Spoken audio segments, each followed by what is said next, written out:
Hello everyone, this is Fanfic Audiobook. Here you find original fan made audio stories. Greek mythology, starting with becoming the god of the breeze. Part 1. Karst Island, with its rugged rocks, hung in isolation above the vast, blue sea. The entire island was desolate and barren, with steep cliffs and jagged rocks standing everywhere, and only a tiny patch of land at the peak grew sparse and fragmented vegetation, barely breaking free from the imprisonment of the stubborn stones.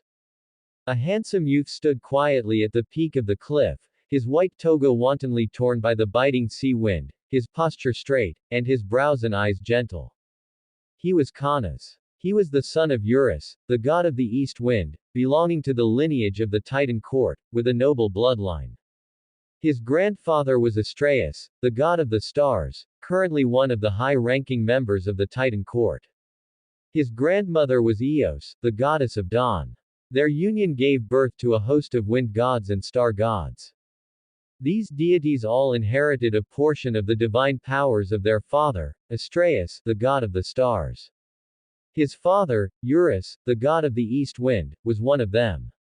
Strictly speaking, the divine duty of Eurus should be called god of wind directions, and he shared a single divine duty with his three brothers.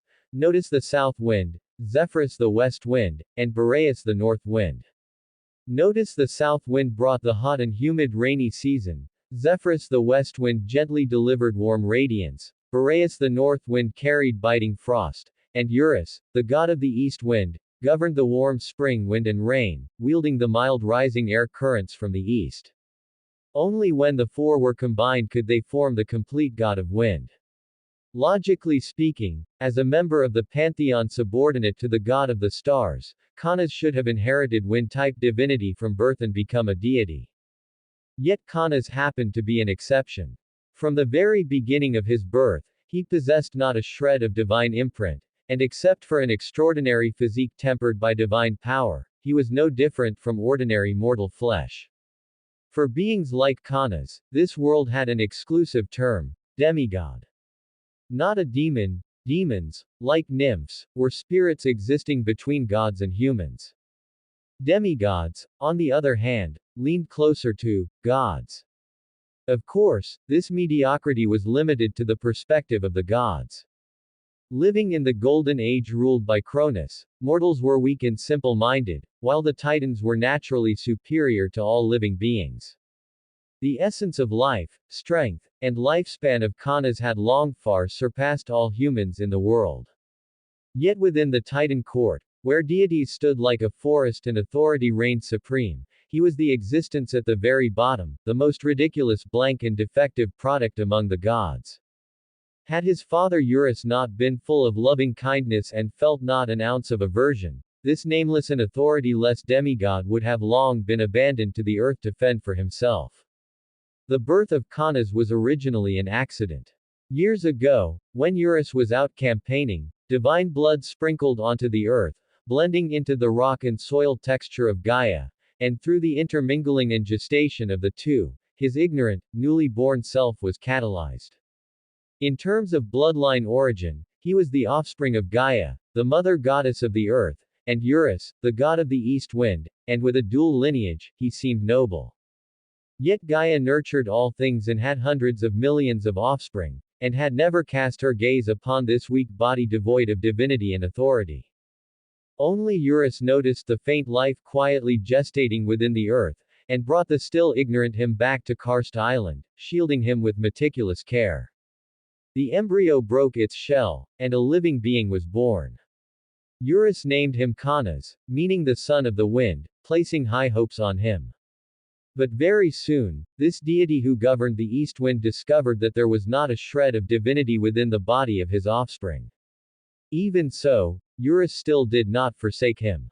He personally wielded his origin divine power, tempering the physical body of Canas over and over again to forge a demigod physique for him, allowing him to have a foothold in this perilous world and possess the most basic self-preservation ability. After finishing all this, Eurus bade farewell to his young son and visited relatives and friends, solely to help Canas become a true deity. From then on, upon the isolated island, only Kanas remained alone. The young him, deeply attached to his divine father, stood atop the cliff day after day. Every day at dawn, when Helios drove the sun chariot to rise from the east and break the dawn, he would get up and keep watch. Whenever twilight fell, the setting sun returned to the west, and the firmament closed its curtain, he would quietly retreat back into the cave to rest. Years flowed slowly, and the memory shackles hidden deep within his bloodline gradually shattered. Complete world rules, court ranks, cosmic order, racial information, and countless vast knowledge flooded into the consciousness of Kanas, allowing him to completely see through the essence of this world. This was the world of chaos. The living beings of the world had a strict hierarchy, with layers of barriers from bottom to top that were insurmountable. Mortals, nymphs and demons, demigods, faint divinity, weak divinity, moderate divinity, greater divinity, powerful divinity, God-king, and primordial gods. The number of deities was scarce, far inferior to mainstream living beings such as mortals, nymphs, and demons.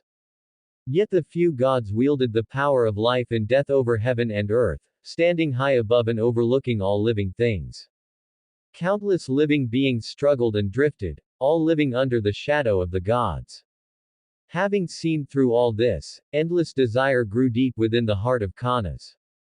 He also wanted to wield authority, ascend to a divine throne, and become one of the ruling classes of this world. Yet he had nothing. Even this physique belonging to a demigod was tempered by relying on the divine power of his divine father. The only plan now is to wait for the divine father to return. Kanas whispered silently, entrusting all his expectations entirely to the distant traveling Eurus. This wait lasted for decades. Demigods needed no food or drink, and no sleep. To him, time was merely the long, solitary flow of years. He had once traveled across the entire karst island, but this isolated island had only chaotic rocks and barren cliffs, with barren soil and nothing novel. Over time, he stopped wandering around, standing atop the cliff day after day to keep watch against the wind. He grew increasingly fond of the wind at high places. The biting sea breeze brushed across his body, as if smoothing away all the bewilderment and loneliness in the depths of his heart, allowing him to find his only solace in the desolate years. Not knowing how many days and nights alternated, finally one day, at the place where the distant sea and sky met, a wisp of warm clouds rode the wind over, carrying a familiar, mild aura and piercing through the boundless mist of the blue sea. The eyes of Kanas suddenly lit up. It was Eurus, his divine father. The drifting clouds in the sky arrived in an instant, and Eurus, the god of the east wind, landed on the cliff peak.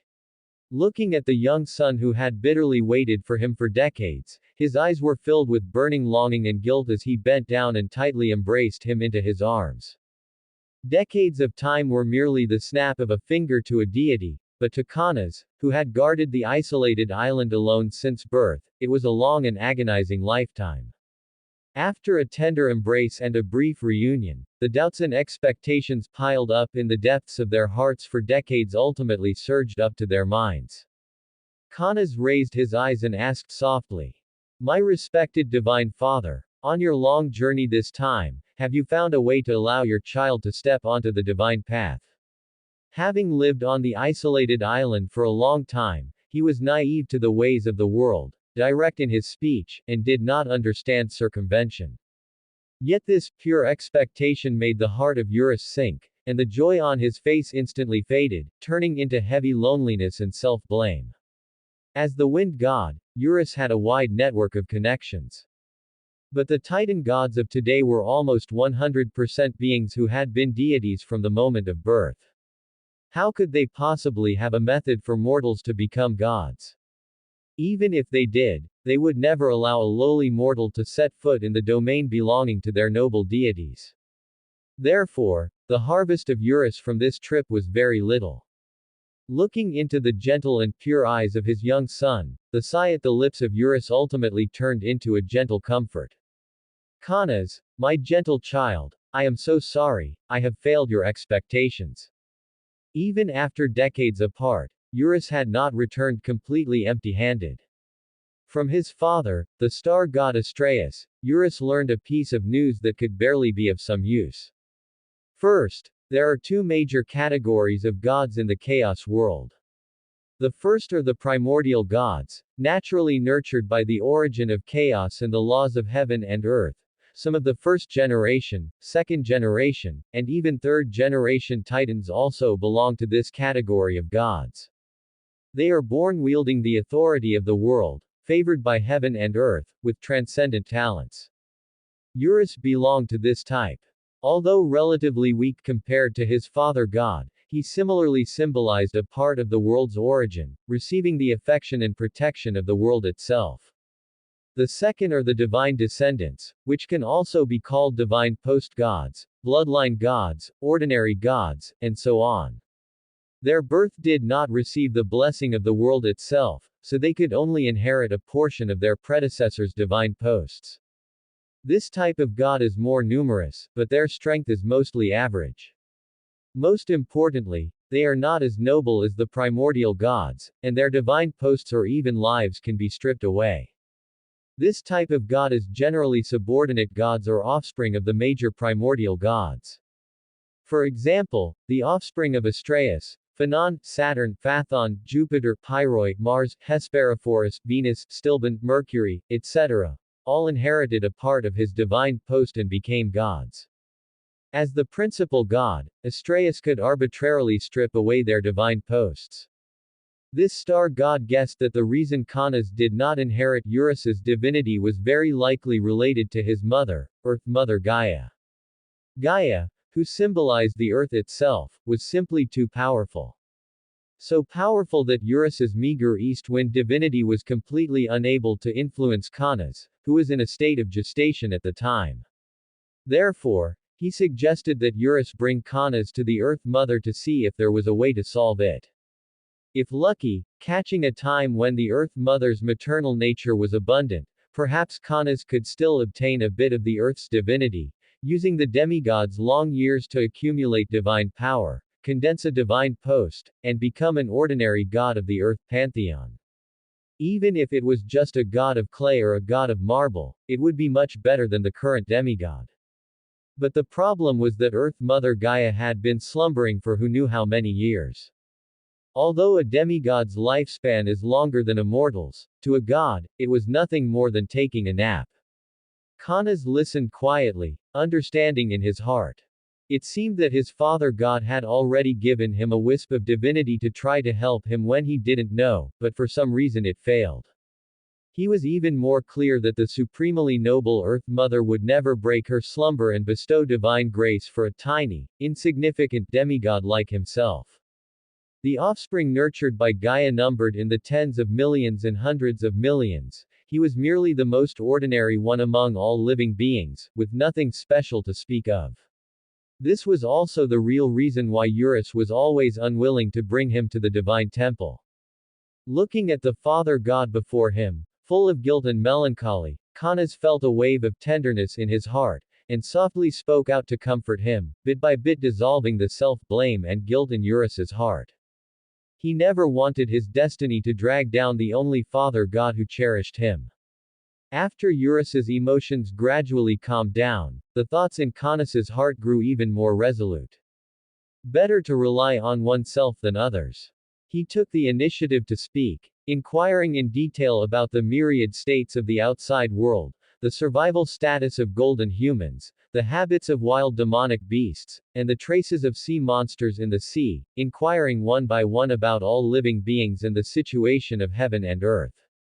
Eurus, harboring guilt, naturally told everything he knew without reservation, slowly recounting what he had seen and heard while traveling across the 4 seas in 8 directions over the decades. The sun and moon revolved, and the dusk was heavy.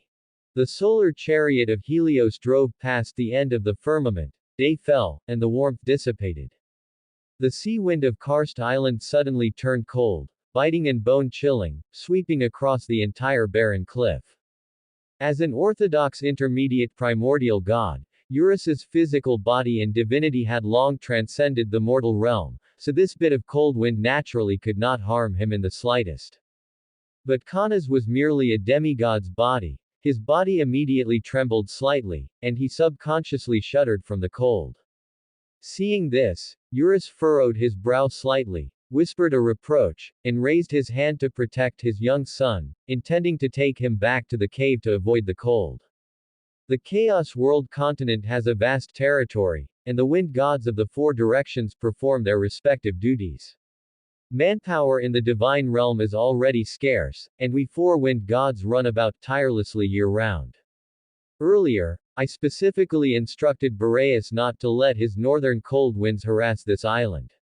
I suppose that fellow is busy with affairs and completely forgot again. Eurus explained helplessly, his tone carrying a bit of helplessness and vexation. As a primordial god ruling over wind, letting his own child be attacked by the cold wind truly could not be considered glorious. Kanas shook his head gently, signaling softly that he was fine. He raised his gaze to look at the howling sea wind all over the sky, a trace of faint light in the depths of his eyes. This was perhaps, beneath a harsh destiny, the only few bonds and gifts left to him by his father god.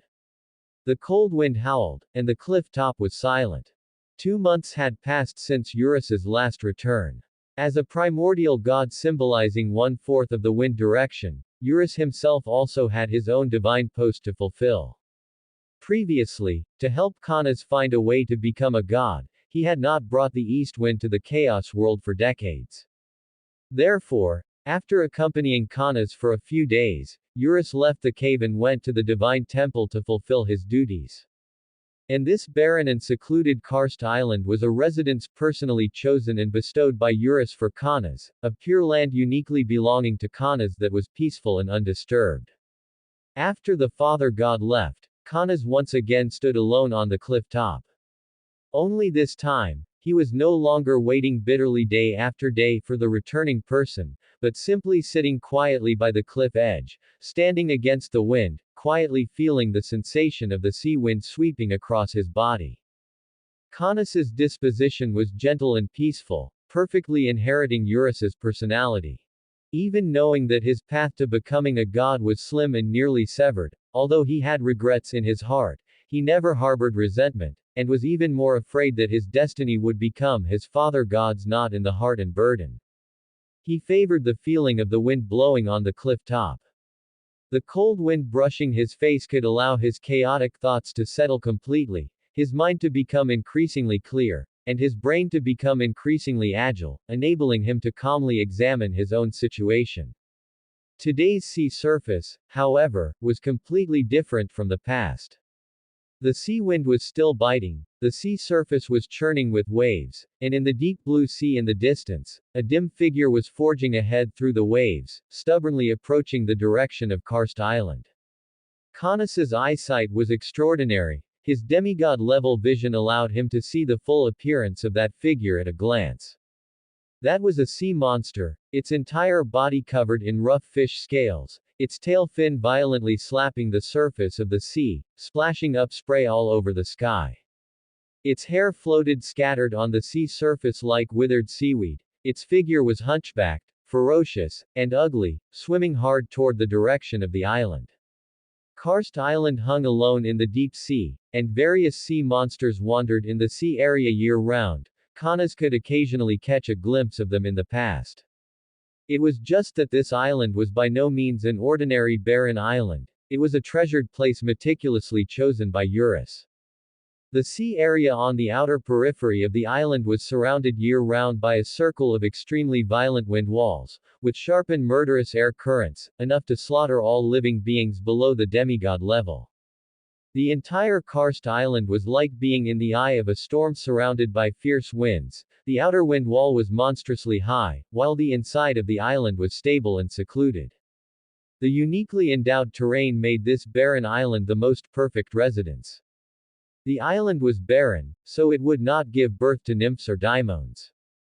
Unless a god personally descended, no external force could threaten Kanas's safety. As expected, it possesses no intelligence and acts purely on instinct. Kanas quietly watched that stubbornly approaching sea monster, his heart without the slightest ripple, softly sighing with emotion. He knew the power of the outer wind wall better than anyone. Even his demigod body found it difficult to endure the murderous power of the wind wall for long, let alone this unawakened, low-strength sea monster. For it to vainly attempt to cross the violent wind wall and land on the island was no different from seeking its own death. Kanas even gave birth to a trace of an absurd thought in his heart. If this stupid sea monster could really withstand the monstrous fierce winds and successfully board the island, it would be enough to prove that the external crisis had already exceeded prejudgment, and by then, a humble demigod like himself would probably also be unable to escape calamity. If that day truly comes, the only pity would be not having enough time to properly say goodbye to the Father God. Kanas whispered silently, his state of mind peaceful, quietly watching that ignorant and fearless sea monster on the sea surface, waiting for the ending of the fierce wind instantly tearing it to pieces. The blue sea surged boundlessly, and the fierce winds howled fiercely. The wind wall on the periphery of Karst Island remained eternal and unchanging, with fierce air currents crisscrossing, tearing apart countless sea beasts and living creatures that rashly approached, lingering with a murderous aura year-round without a single exception. Kanas leaned against the cliffside rock, a white toga draped over him, quietly overlooking the sea monster struggling on the surface of the sea. In his expectation, the next second would bring a sweeping gale that would grind this ignorant creature into bloody foam, dissipating it into the vast blue sea. And indeed, that was the truth. Almost the moment it stepped into the sea area, that foolish sea monster was torn to pieces by the fierce winds.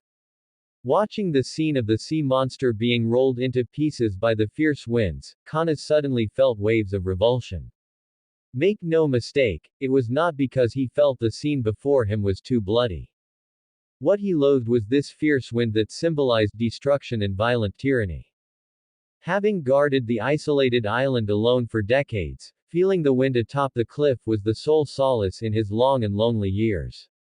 He favored the feeling of standing against the wind, yearning for that gentle and peaceful caress brushing against his face. Those wisps of wind sweeping across his body never raged or roared, nor did they tear apart all things. They merely carried the coolness of the mountains and seas, smoothing away the confusion and desolation deep within his heart. This was the wind he loved. The wind must have another side. Although Kanas did not know what that truly was, he was incomparably certain of it. At the same time, a clear obsession slowly rose from the depths of his heart. He caught a glimpse of death. To him, death was not terrifying. What he feared most was that his own demise would bring endless sorrow to his Father God. Eurus treated him with the utmost gentleness, exhausting everything, meticulously sheltering him and running about in search of answers for decades. The love was pure and heavy. He clearly remembered accidentally falling to the bottom of the cliff when he was young, when his usually gentle Father God lost his composure and wept for the first time. If he completely vanished, that gentle god of the east wind would surely be heartbroken to the core. Powerless to control his own destiny and unable to ensure his own eternal immortality, he wanted to leave a trace of solace and a wisp of thought for his Father God, so that even if he lost him in the future, he could still find some comfort and not grieve too excessively. With his mind made up, Kanas sat cross-legged upon the stubborn rock at the top of the cliff, meditating in silence, remaining motionless for a long time. 1 day, 2 days, 3 days. For full months of time, Kanas sat dryly atop the cliff, not moving an inch. Hungry with no need to eat, weary with no need to sleep, the demigod's physique allowed him to cast aside mortal shackles and immerse his entire mind in contemplation. The fierce wind raged day and night without ceasing, scouring the entire isolated island over and over again, and also scouring Kanas's mind and spirit repeatedly. He saw through the essence of the wind more and more clearly. The wind of Boreas, the north wind, was the bitter cold that froze all things. The wind of Notus, the south wind, was a restless tyranny wrapping around torrential rain. The wind of Zephyrus, the west wind, was an unfettered and drifting uncertainty. Father God Eurus's east wind, although the most gentle monsoon of the four seasons, still carried the hard rules of seasonal rotation, never holding a shred of conniving gentleness. The four great wind gods held dominion over the monsoons of the four directions, ruling over all the winds in the world. But in Caunus's view, all these winds were too hard, too cold. The wind should not be like this. Or rather, it should not all be like this. Caunus was gentle by nature, and yearning for the peace of a breeze brushing his face, a pure obsession was born in his heart. He wanted all living creatures in the world to be able to feel a wisp of gentle wind, to be comforted by the wind and healed by the wind. Moreover, he hoped this wisp of wind could comfort his Father God for the sorrow brought by his death. It was such a simple thought. He began to try mobilizing his own divine power, intervening in the surrounding air currents, attempting to reshape the form of the wind and create the wisp of gentle wind in his heart. Demigods likewise possessed divine power, but compared to orthodox deities, their foundation was thin and their strength was weak. Caunus's divine power entirely originated from the gifts of his Father God. Over the decades, Eurus spared no expense to his origin, tempering his body over and over again with divine power, gently transforming his own divine power and precipitating it within his body, turning it into a foundation of power exclusive to him. A pale blue shimmer slowly flowed out from within his body, gently reaching out and steadily intercepting a cluster of wantonly flowing fierce wind at the top of the cliff. The wind was inherently colorless and formless, difficult for the naked eye to distinguish. Yet relying on the demigod's essence of life, Caunus could clearly peer into the core of the air current. That was a cluster of dark, ink-green air current, surging with rich, violent and destructive auras, filled with a tyranny that destroyed everything. Gazing at this wind core, a trace of doubt arose in the depths of Caunus's heart. He had once heard his Father God state the rules of the world of chaos. The birth of every natural phenomenon in the world corresponded to the advent of an origin god. The ocean gave birth to Pontus, the sky gave birth to Uranus, the earth symbolized Gaia, everything in heaven and earth represented the divine authority held by the origin deities. But Caunus had never heard of a deity who symbolized wind. Father God Eurus and the others were not wind gods. The origin they symbolized was wind direction, which did not have much connection to the wind itself. But the problem was, since there was no wind god, how did the entity of wind come to appear? Such a dangerous and fierce gale, the origin god born from it would certainly not be a nobody of no renown. Yet he had never heard his Father God speak of it. The secrets within could not be explored at this moment. Caunus suppressed the doubts in his heart, focusing all his mind and spirit on the modification before him. His original intention was always simple and pure. He wanted to create a wisp of gentle wind to comfort all things, and he also wanted to let this wisp of wind remain in the world to accompany and console his lonely Father God after his death. I hope this cluster of wind can bring comfort and solace to life, just as I imagine. Chanting softly in the depths of his heart, Caunus began to cautiously strip away the violent force deep within the wind core. This step was as difficult as ascending to the heavens. Even if it were only an insignificant little gust of wind, even if it were merely stripping away a shred of destructive malignance, to him with his demigod physique, it was like moving mountains and filling seas, incomparably heavy. The violent force within the wind had long since integrated with the origin of the air current, seeming rootless and dependent on nothing, it actually firmly shackled the essence of the wind. Fortunately, Eurus had been extremely generous when tempering his body in the past, exhausting origin divine power to pile up his foundation, allowing his foundation to far surpass ordinary demigods. Only thus did he barely withstand the backlash of the modification, failing right at the start. Little by little, shred by shred, the dark green violent malignance was slowly extracted and dissipated. The next moment, the manic wind cluster in his hand completely faded away its dark color, transforming into a crystal clear, transparent air current that was warm, moist, and light. A trace of childlike joy and anticipation welled up in the depths of Caunus's eyes.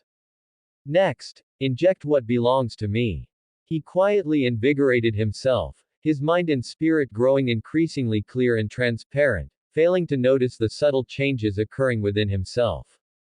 Unknown power and rules stimulated his soul, divine power, and life essence, the originally dormant powers all awoke, became active, and expanded. His thinking became increasingly sharp, his mind and spirit increasingly pellucid, and his hands controlling power became increasingly agile and free. The next instant, Kanas no longer hesitated, fully driving his own foundation. With a gentle and pure soul as the core, the vast and heavy demigod life essence is the matrix, and decades of precipitated pure divine power as fuel, they were all poured into that transparent air current. The transparent air current slowly transformed, tinged with a layer of warm pale green, gentle and misty, brimming with vitality. The wind cluster rapidly expanded and spread, growing from the size of a palm to quickly blanket the entire cliff top, transforming into a soft wind barrier that steadily isolated the howling fierce winds of the outside world, blocking all violent slaughter completely outside. Within the top of the cliff, the breeze was warm, peaceful, and tranquil. And as the final wisp of soul and divine power infusion was completed, Kanas's physical body suddenly lost all support. His body slowly turned illusory and decomposed, turning into fine dust that drifted away with the wind, completely melting away into this gentle wind domain he had personally created.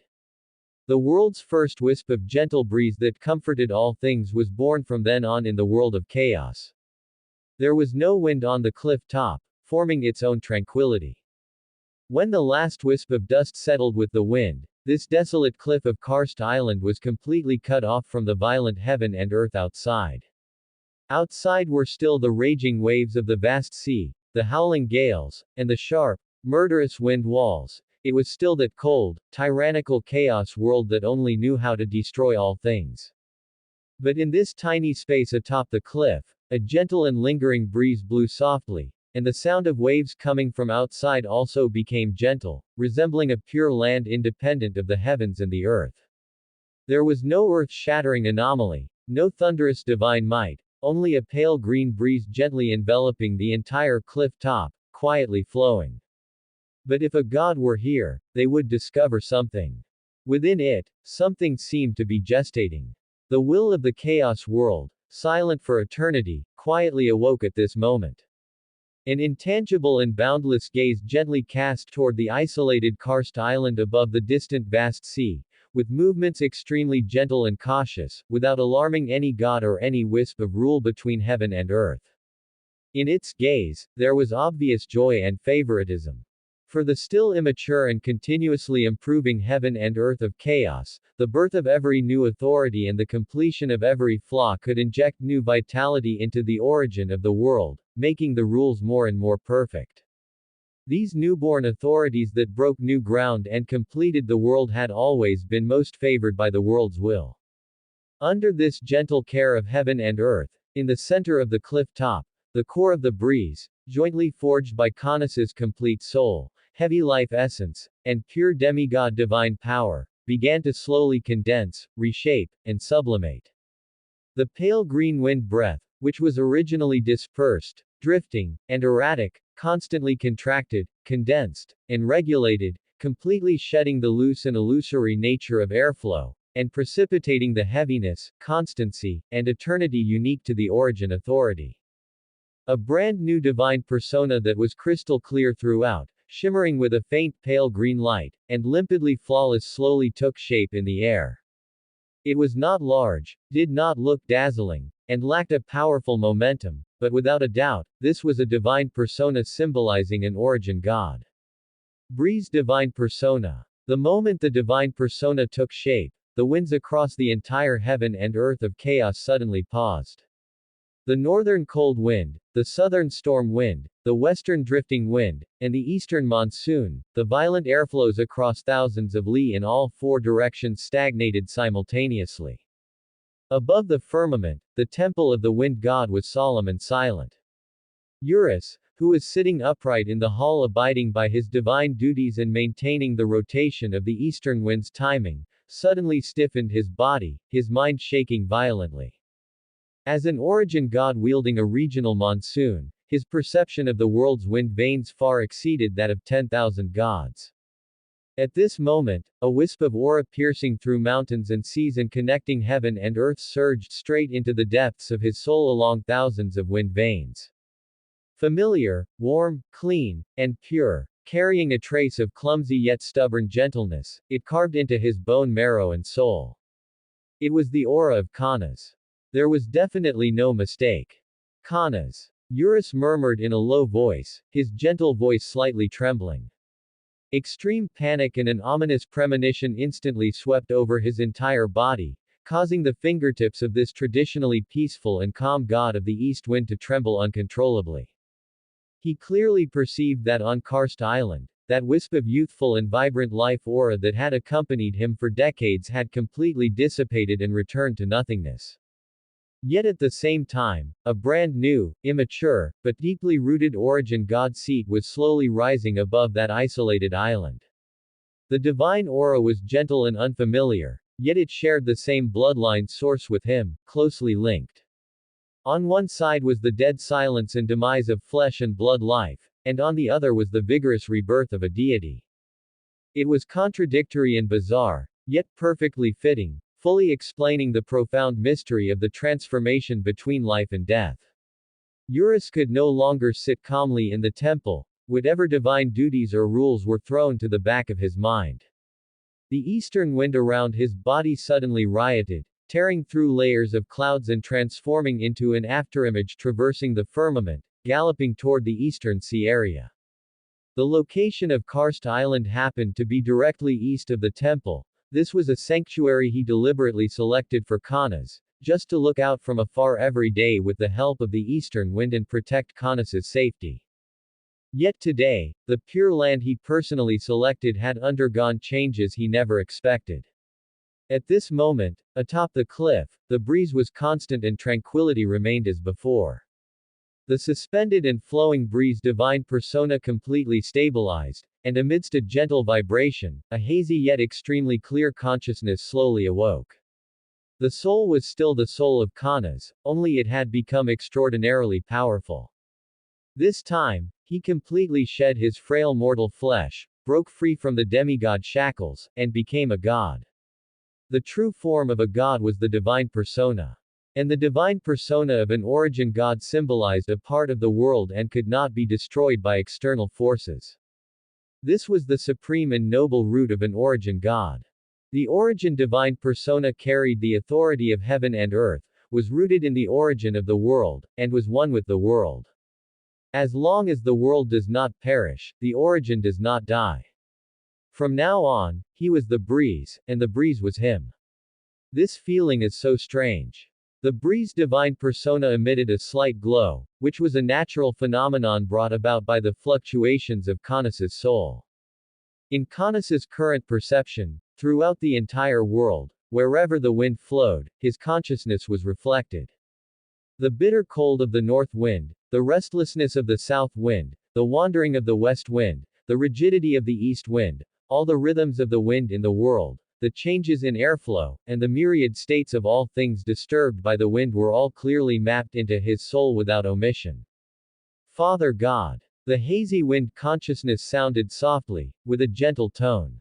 He clearly perceived that the familiar and warm divine aura of the east wind was crossing tens of thousands of miles of the vast sea, rapidly rushing toward him. The flowing light on the horizon arrived in an instant. Eurus's figure suddenly landed on the cliff top, his typically warm and smiling eyes now filled with panic, terror, and dejection. He hurriedly looked around the empty cliff top.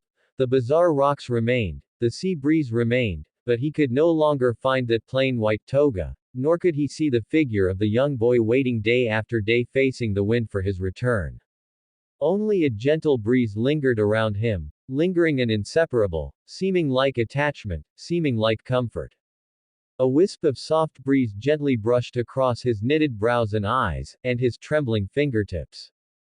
Tame and well-behaved, just like before, the young child and boy who used to snuggle in his arms there. Within the wind breath, Pure and gentle sentiments slowly flowed, silently telling of well-being. Eurus stood blankly in place, his mind shaking violently, and after a long while, his throat tightened, and with unbelievable trembling, he softly said, Kanas, have you become a god? As an orthodox deity, he saw through the essence of the pale green divine persona in the air at a glance. That was the most noble and rarest origin divine persona. And upon this immature yet unique breeze origin divine persona, Kanas's soul was clearly and completely branded.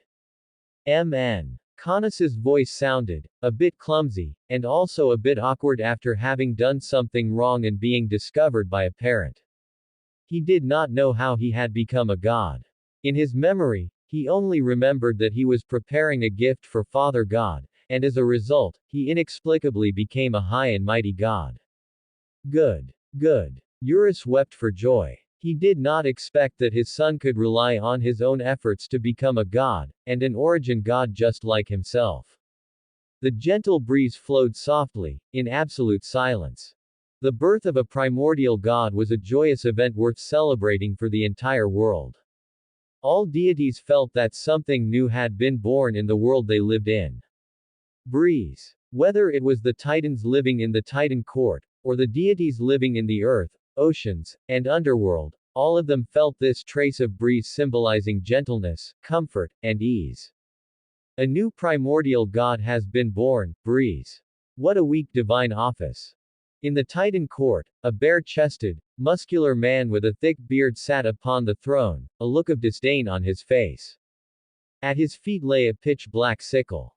He was the second king of gods of chaos world Cronus, the god of time.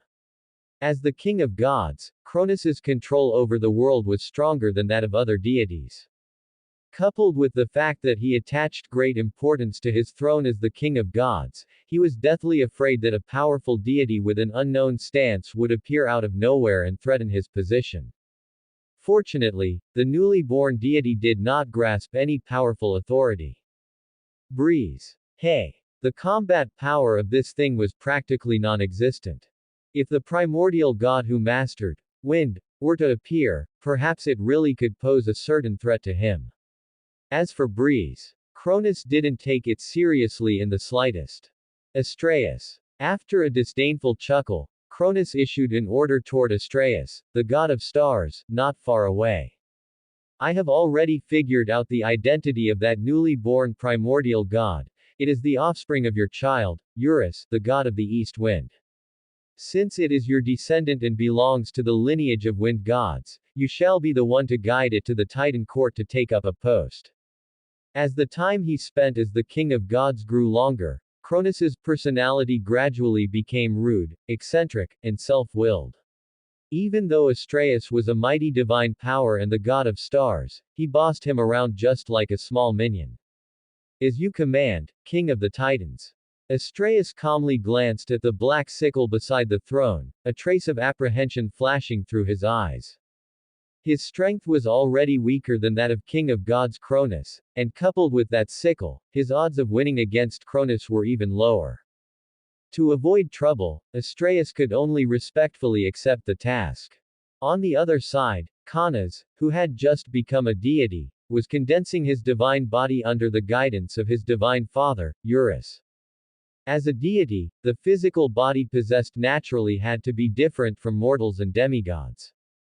A deity's body was entirely composed of divine power and divine authority.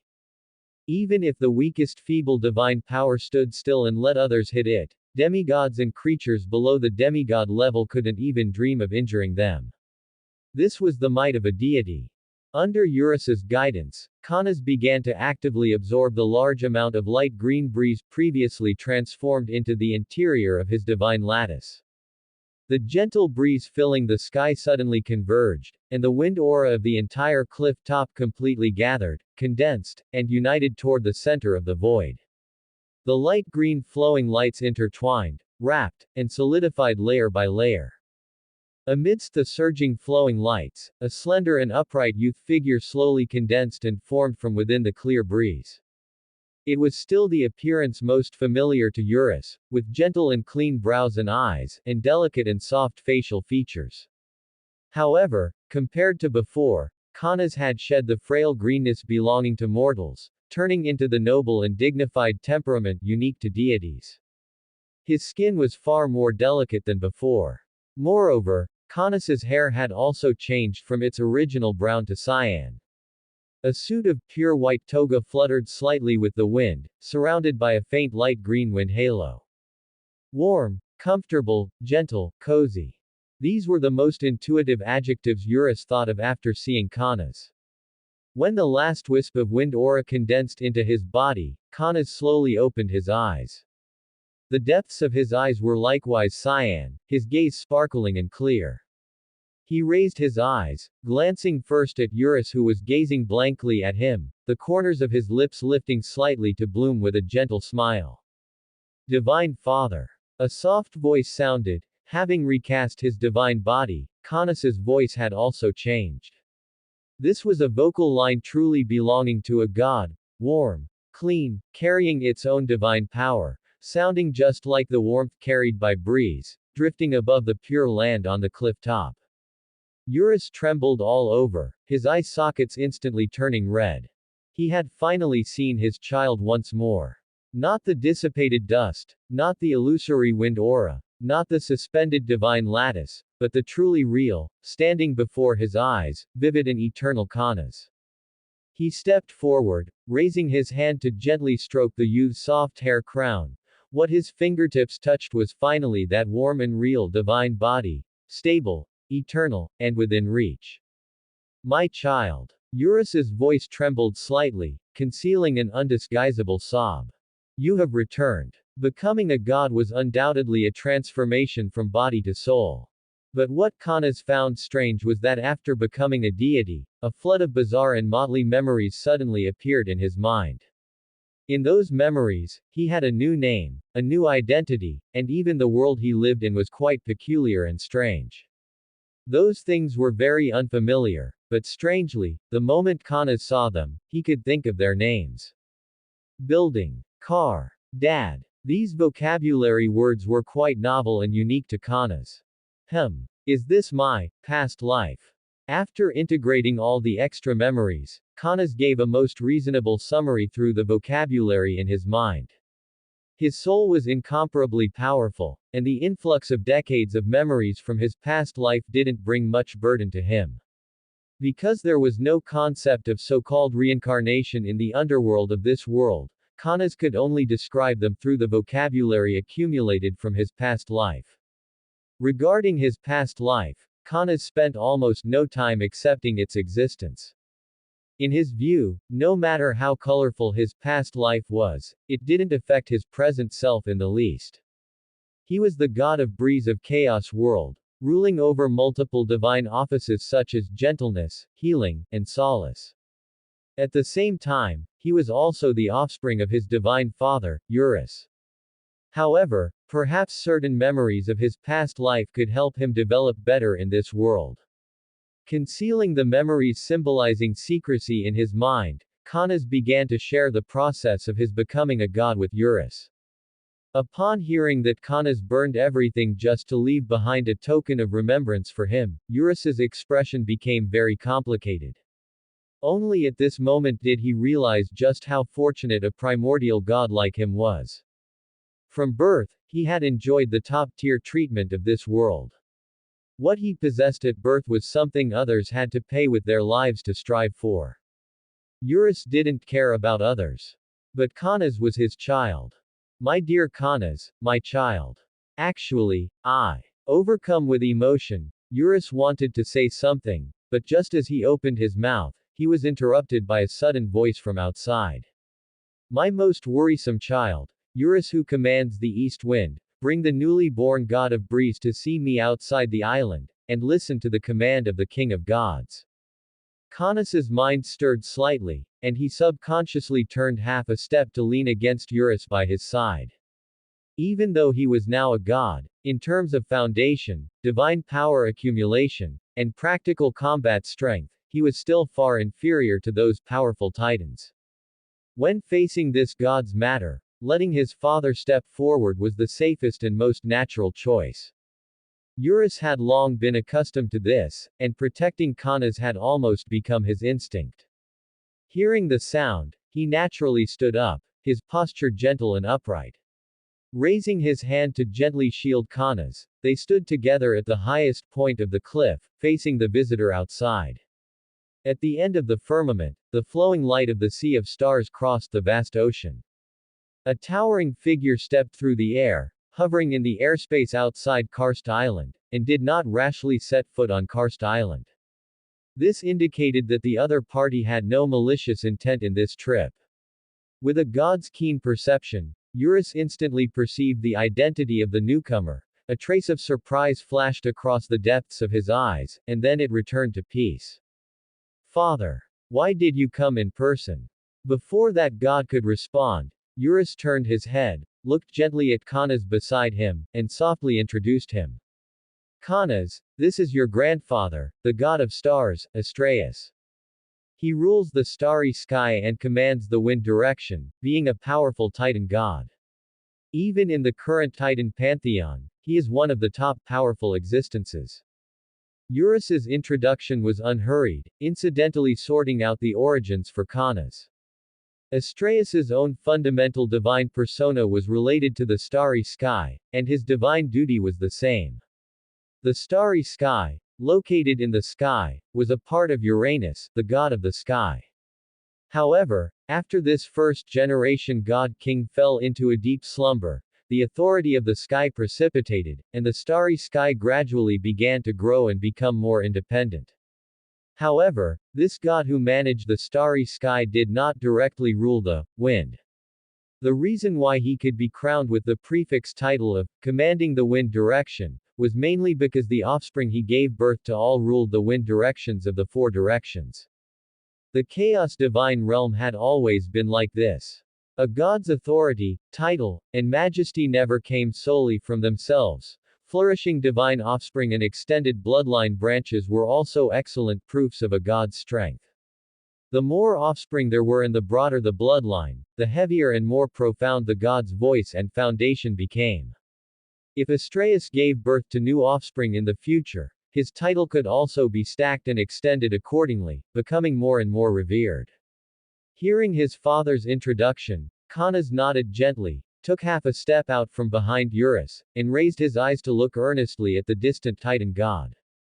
Canas greets grandfather. The boy's voice was warm and soft, carrying the unique warmth of the breeze, with thorough etiquette, clean and pure. Coming into view was an ancient Titan with extreme oppression. Astraeus had a tall and sturdy figure, a strong and powerful body, and bulging and full muscle lines, filled with a sense of power precipitated by time. Dense brownish-brown beard hung in front of his chest, and his eyebrows and eyes were deep and vicissitudinous. He wore a cyan-blue divine woven toga, and countless tiny, dazzling light spots were scattered on the clothes, dimming and flickering, flowing endlessly, looking like a miniature of an entire starry sky. Astraeus lowered his eyes to look at the boy on the cliff top, a thick surprise flashing across the depths of his deep eyes. As a senior Titan god, he could be said to be quite familiar with some secrets. For example, the current storm was mastered by Earth Mother Gaia. Originally, Astraeus thought that Earth Mother Gaia's storm should be the origin of wind. However, judging from the current situation, whether it was storm or breeze, it seemed to be just one of the categories of wind. It was just that the combat effectiveness of the storm was stronger, while the breeze seemed to have no combat effectiveness. Between the ups and downs of his thoughts, Astraeus stepped through the air, slowly climbed Karst Island, landed on top of the cliff, and faced the father and son directly. Completely different from his majestic and grand Titan appearance, Astraeus's demeanor was exceptionally amiable and friendly, shedding the cold aloofness of high-ranking deities. Nowadays, the atmosphere of the divine court ruled by Cronus was increasingly oppressive and cruel, and the gods were in danger. They were frequently reprimanded and punished by the god king, and even Astraeus, a high-ranking member of the Titan pantheon, could not escape, living under majesty all year round. In such a situation, he could still maintain a gentle state, which truly exceeded Caunus's expectations. Not bad, seeing you successfully become a god, I can finally rest assured completely. Astraeus looked at the warm and pure boy in front of him, his tone carrying genuine gratification and relief, and then turned to look at Eurus beside him, teasing lightly. You don't know, in these decades, the number of times Eurus came back and forth to find me almost caught up with the sum of the past millennium. Hearing this, Eurus shook his head helplessly, but his eyes were full of gentle smiles, and he didn't refute. For decades, he had worried about his offspring's destiny and racked his brains to run around searching, and only he knew the anxiety and burning agitation within. After the teasing, Astraeus's expression slowly converged, adding a bit of solemnity and earnestness of high-ranking gods. He looked straight at Caunus, opened his mouth in a deep voice, and stated the real reason for coming from afar this time. I am not entirely here to congratulate you this time, mainly, I am obeying the order of the God King. By the order of the great King of Gods, the God of Time, Cronus, I am here specifically to welcome Caunus, the newly born god of the breeze origin, to ascend to the divine court with me, and officially join the Titan pantheon to rank among the seats of the gods. Hearing this, Caunus and Eurus looked at each other. Neither of them felt surprised. After all, the birth of a primordial god was no small matter. As the ruler of this chaos world, God King Cronus indeed had the obligation and qualification to meet Caunus. Moreover, to better promote the development of the chaos world, the God King also had the obligation to help newly born gods grow stronger faster, so that they could better fulfill their divine duties. Don't worry, Caunus will not be in fatal danger going this time.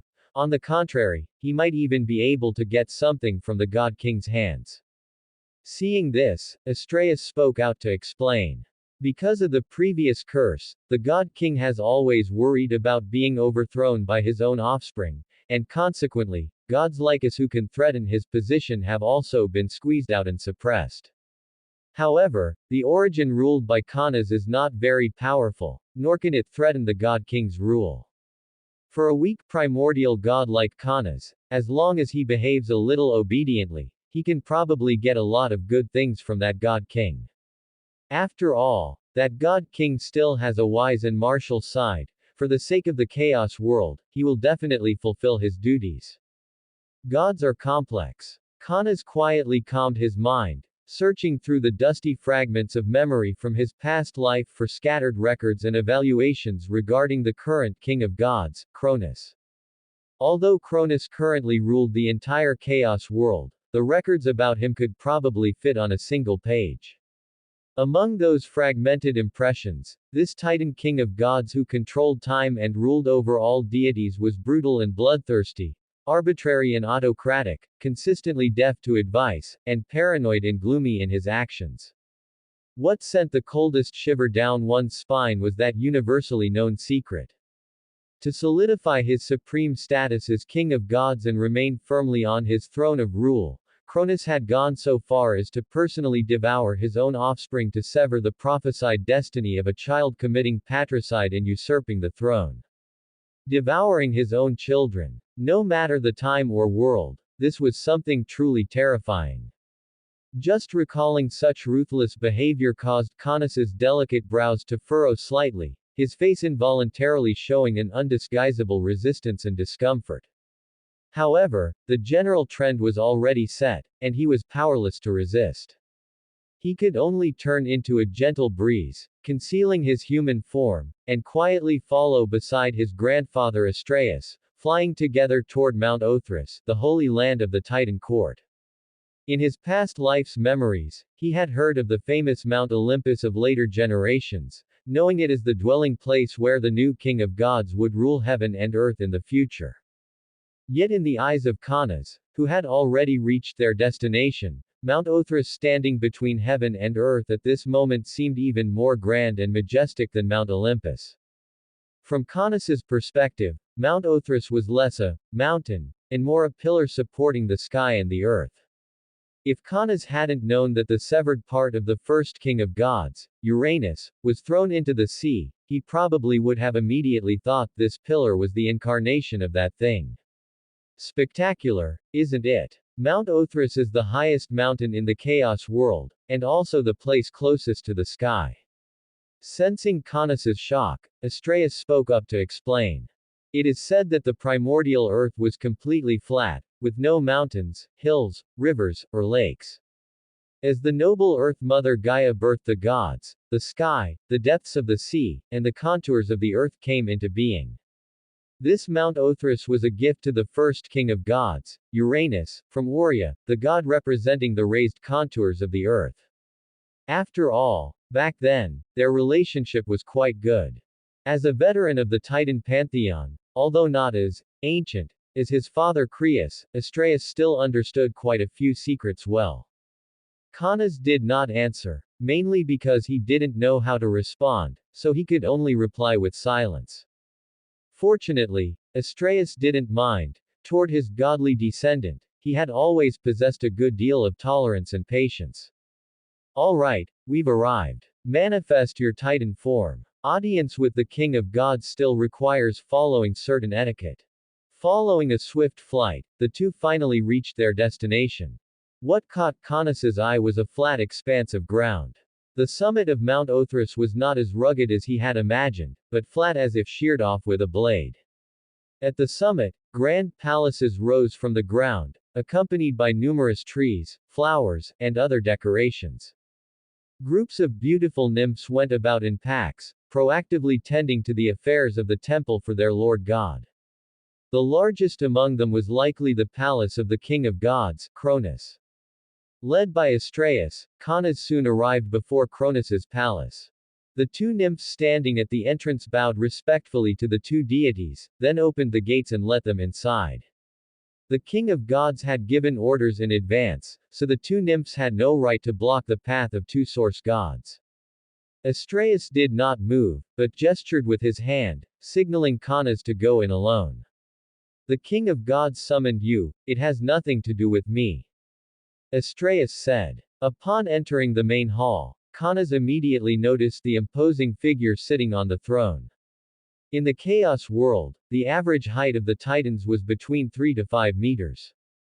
This size perfectly ensured that members of the Titan race could exert their powerful physical strength without suffering any negative effects. If their size were too large, their own agility would also be affected to some extent. In battles between equals, agility and speed were likewise key factors in determining victory. Of course, these were merely physical parameters under normal conditions. If divine power was unleashed or divine authority was activated, the body size of a Titan deity would also undergo massive changes. Take the first king of gods, Uranus, for instance. In his normal state, his Titan form was barely over 5 meters tall. But if he activated his divine authority of the sky, Uranus would directly turn into the sky itself, and the entire god's volume could no longer be calculated in standard units. The figure sitting on the throne, merely by sitting there, seemed to be just a head shorter than the standing Canas. And Canas' height was 4 meters. You're the newly born god of breeze. Cronus raised his eyes, gazing at Canas who had just stepped through the gates. He did not exude his divine pressure as king of gods, looking at him in a completely ordinary manner. Yet from Canas' perspective, Cronus's gaze at this moment was full of pressure and aggression, even causing his body to unconsciously enter a state of alert. His muscles tensed up, his divine power flowed faster, and even his divine authority entered a semi-activated state. With just a thought, Canas could immediately turn into a gust of breeze and flee this palace. All right, little fellow, don't be nervous. I'm not going to hurt you. To Canas' surprise, Cronus, who in his impression was exceptionally brutal and unpredictable, was not angered by his reaction. On the contrary, he could even read a trace of appreciation from Cronus's expression. Was this right? However, since the other party showed no hostility, there was no need for Canas to continue making a fool of himself like this. In the eyes of the King of Gods, Connus's alert reaction probably looked as comical as a cat hissing did in his past life. Greetings to you, mighty king of gods, great god of time, Lord Cronus. Connus stepped forward a few paces and bowed respectfully toward where Cronus sat. As the party under protection, he ought to hold respect for his protector. All living beings in the chaos world were protected by the king of gods, Cronus. Good. Seeing this, Cronus nodded in satisfaction. As the king of gods, he enjoyed this feeling of being appreciated and respected.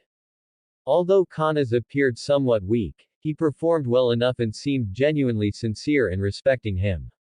In addition, Connus was a newly born source god who had reportedly been well protected on Karst Island for the decades since his birth, having had little contact with anyone, like a blank sheet of paper.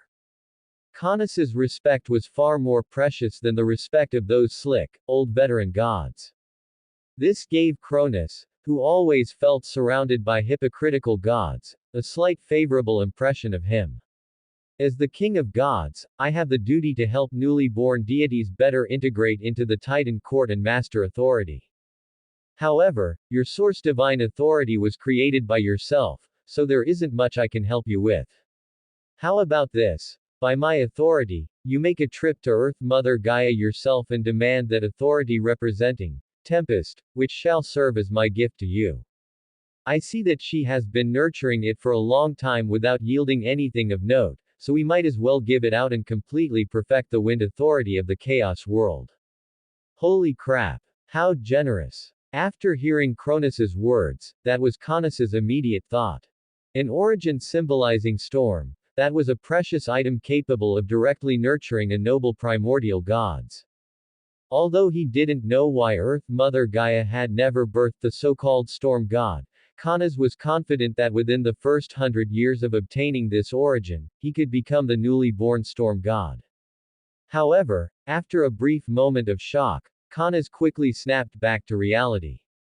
As good as the origin of the storm was, it certainly wouldn't be easy to get.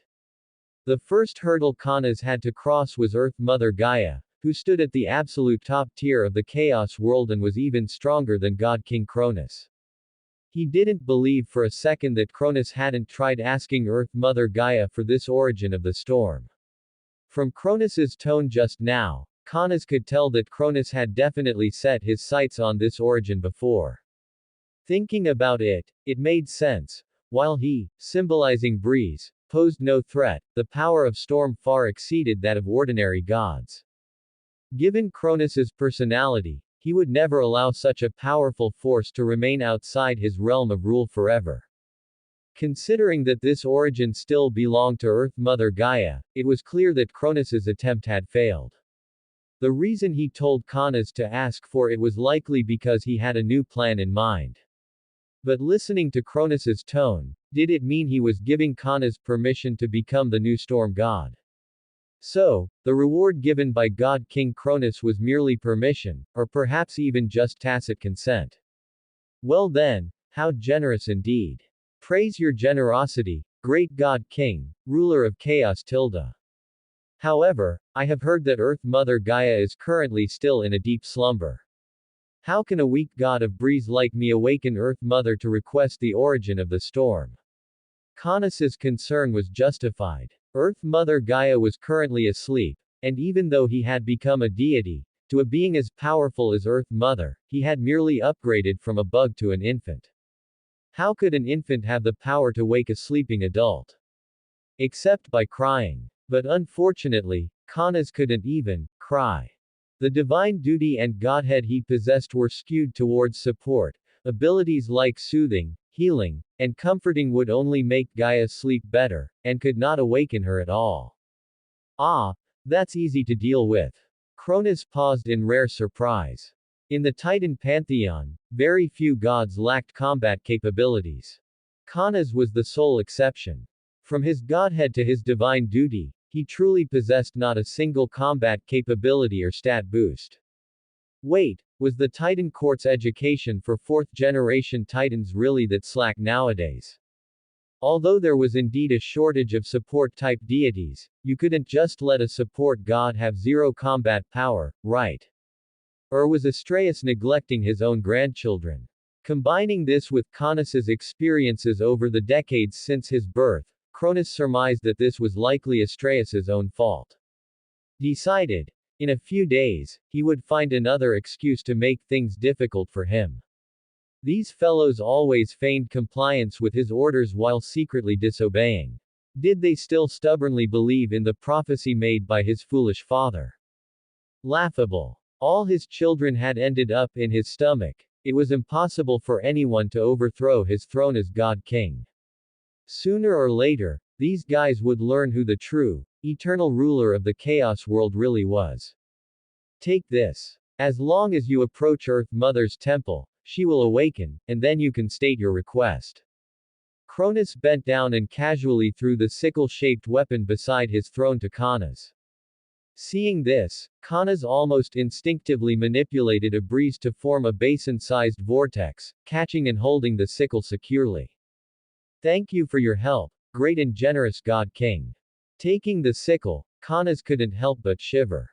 The sickle was pitch black all over, reportedly crafted by Earth Mother Gaia using a material extracted from the depths of the earth.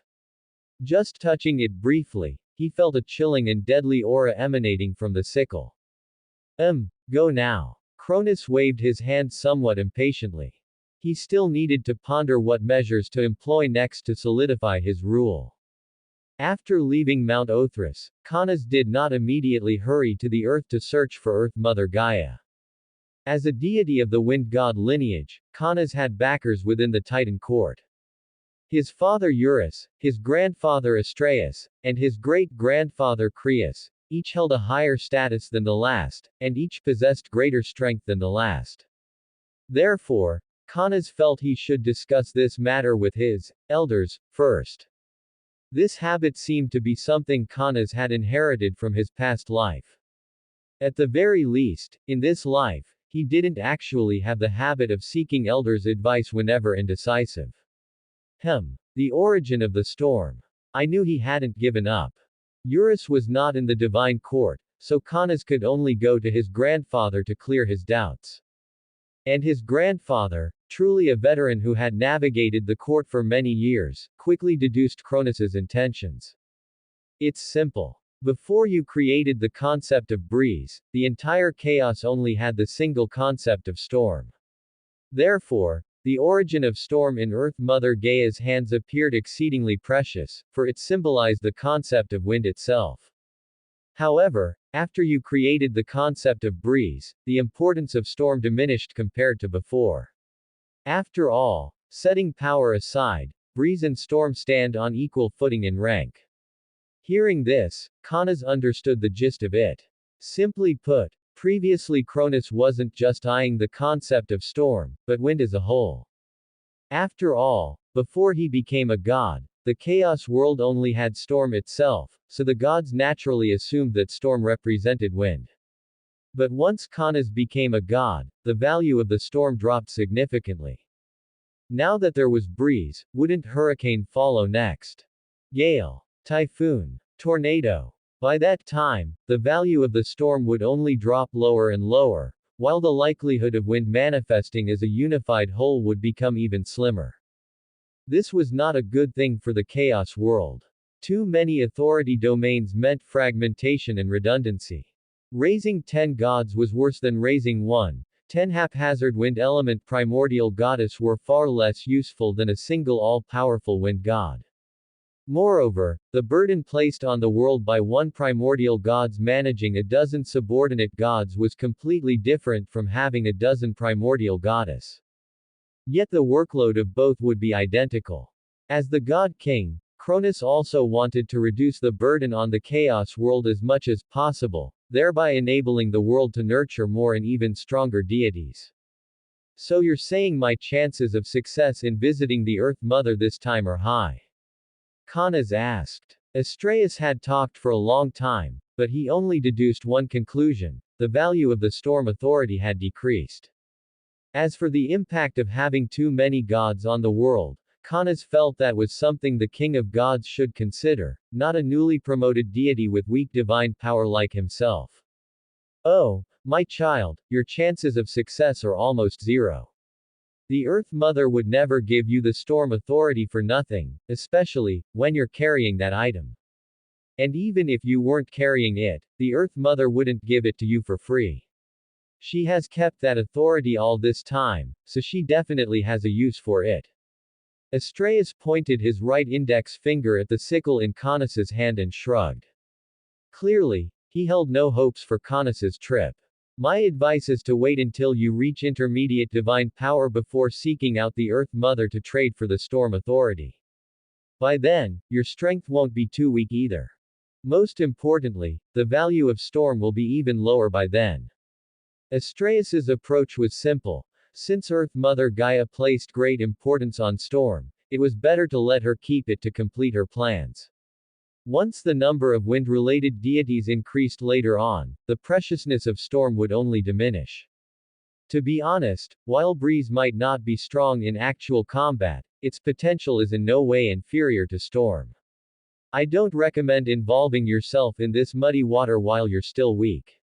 Even I don't want to get involved in the struggle between the King of Gods and the Earth Mother. However, the King of Gods' decree cannot be refused. At this point, Astraeus stroked the hair at his temples, one of his subconscious habits when thinking. How about this? I will accompany you personally to the Temple of the Earth.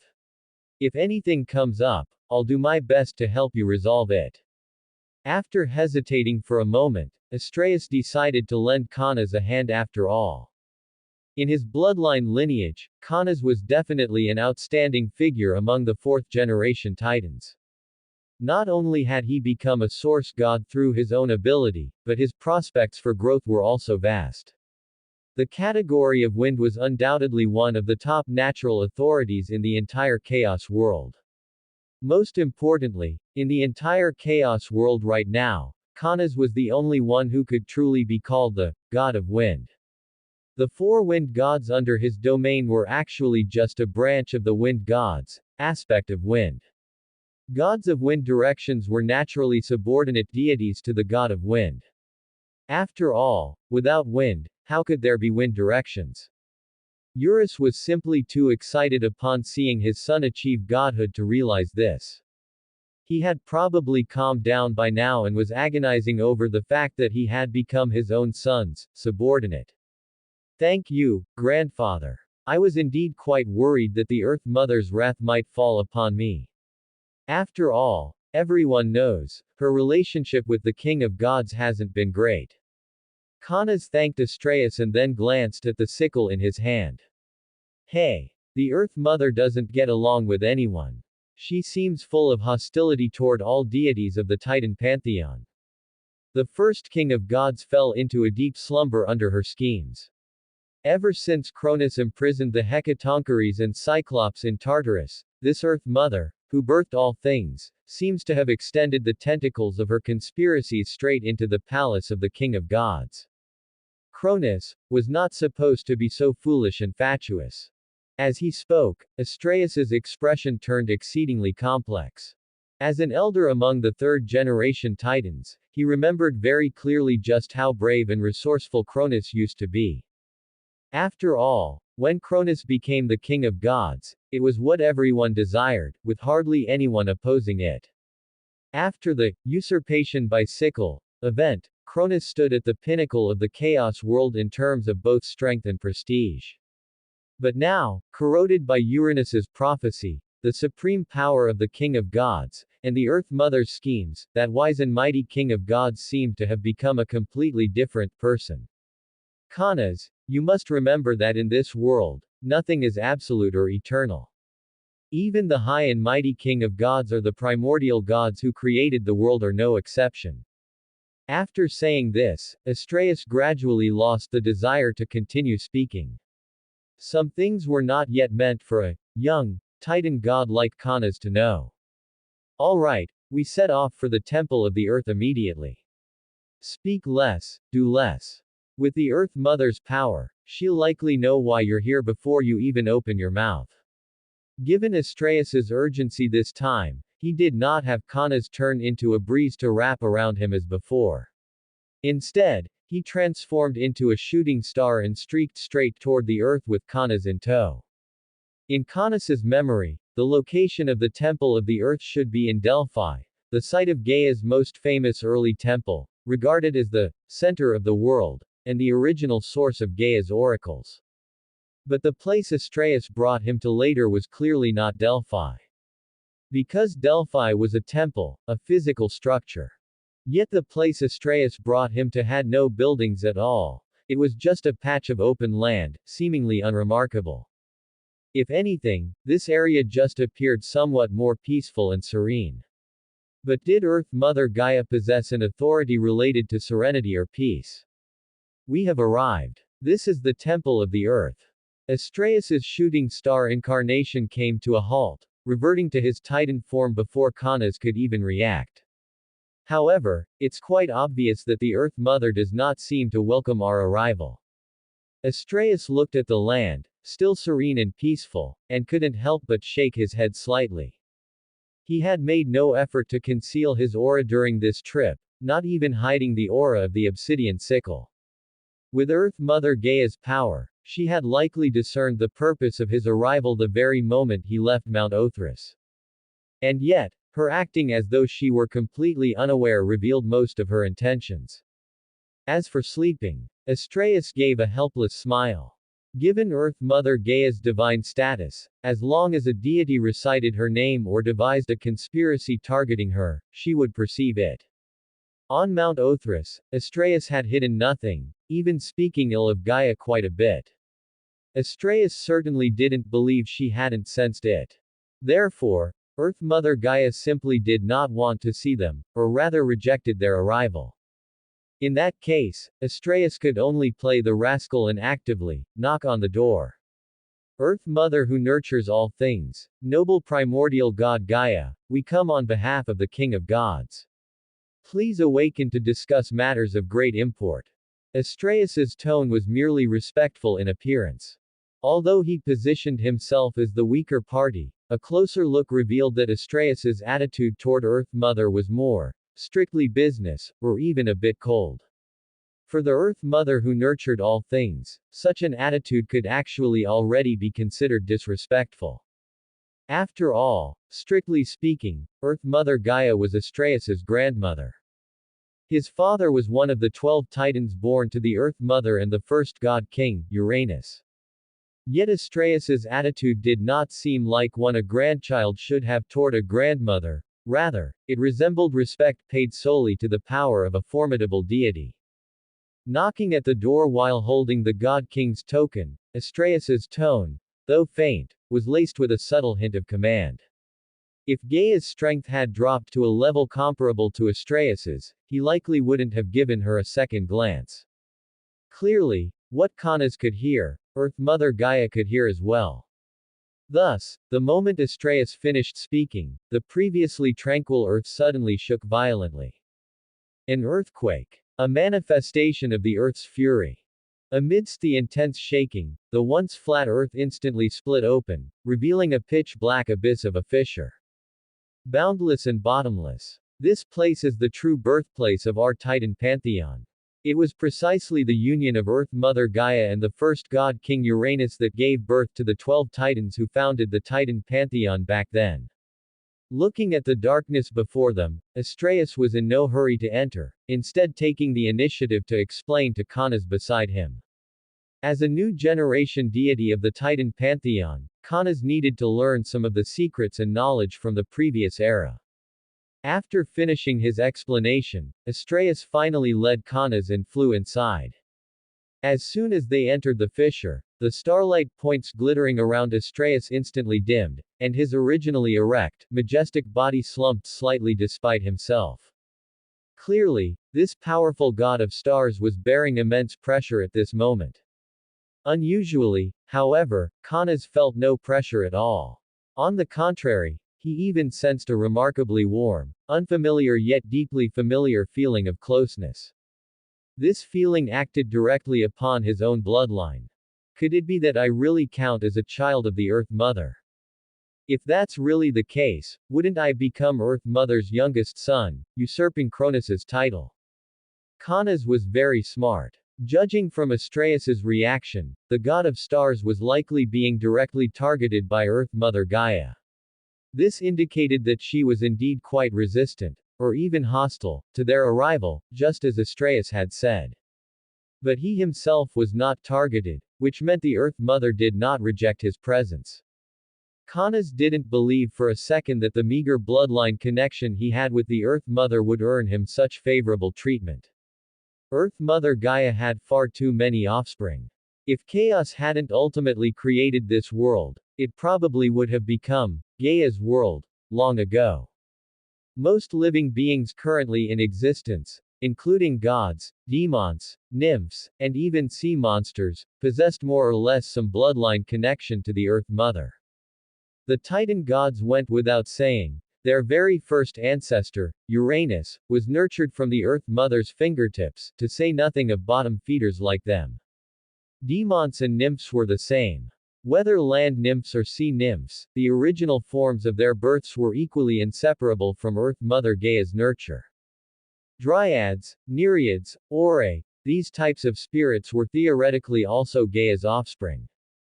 Because the earth, sky, and sea that nurtured them were either Gaia herself or Gaia's offspring. As for seniority in generations, sorry, but except for certain special occasions, most gods would not include beings below the level of a deity into their own genealogical lineage. Ones like Eurus, the east wind god, were a minority after all.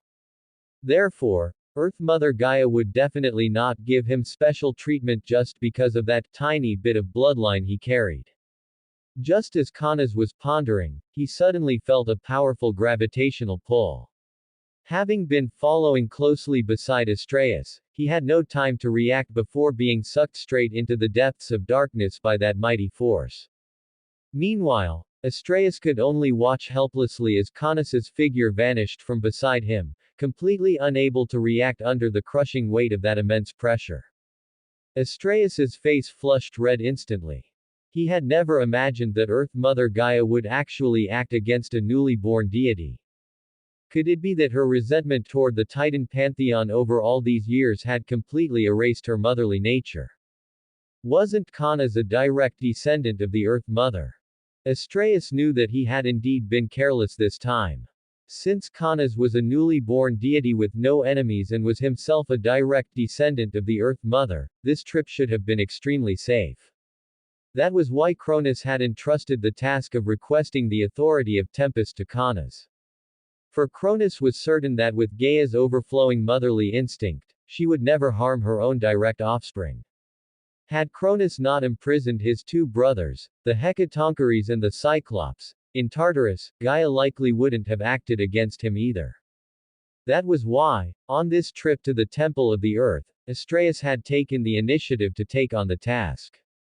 First, it was to do a favor and narrow the distance between himself and Canas, as he had never dealt with him before.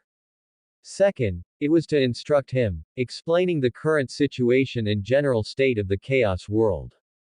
Now look at what happened, it had completely backfired. At the time, he had personally promised to guarantee Canas's safety, and to prevent the Earth Mother from venting her rage onto Canas, he had even taken the initiative to keep that obsidian sickle on his own person. Without the protection of the sickle symbolizing Cronus's power and the God King's authority, if Gaia harbored any ill intentions toward Canas, his face would be completely lost. Although primordial goddess could not die, if the Earth Mother wished it, putting Canas into a slumber for hundreds or thousands of years would be child's play.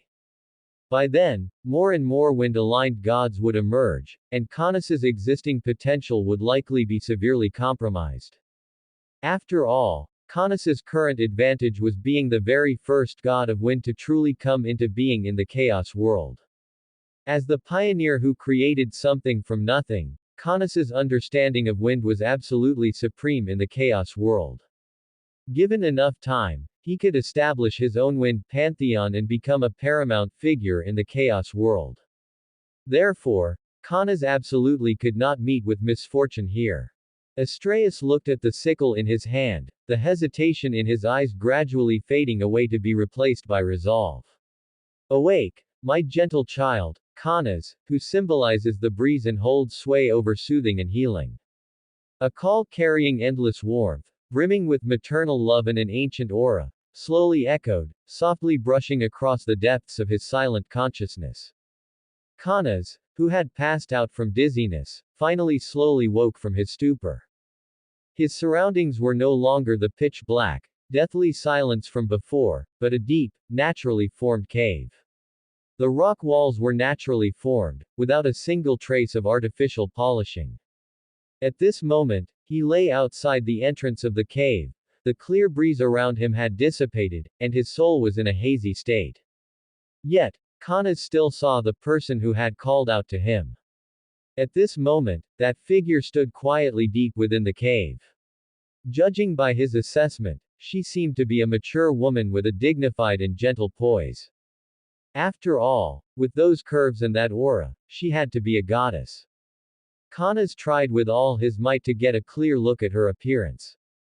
But his vision remained hazy and blurred, as if separated by a layer of thick mist. No matter how hard he tried to discern, he could not clearly see her face.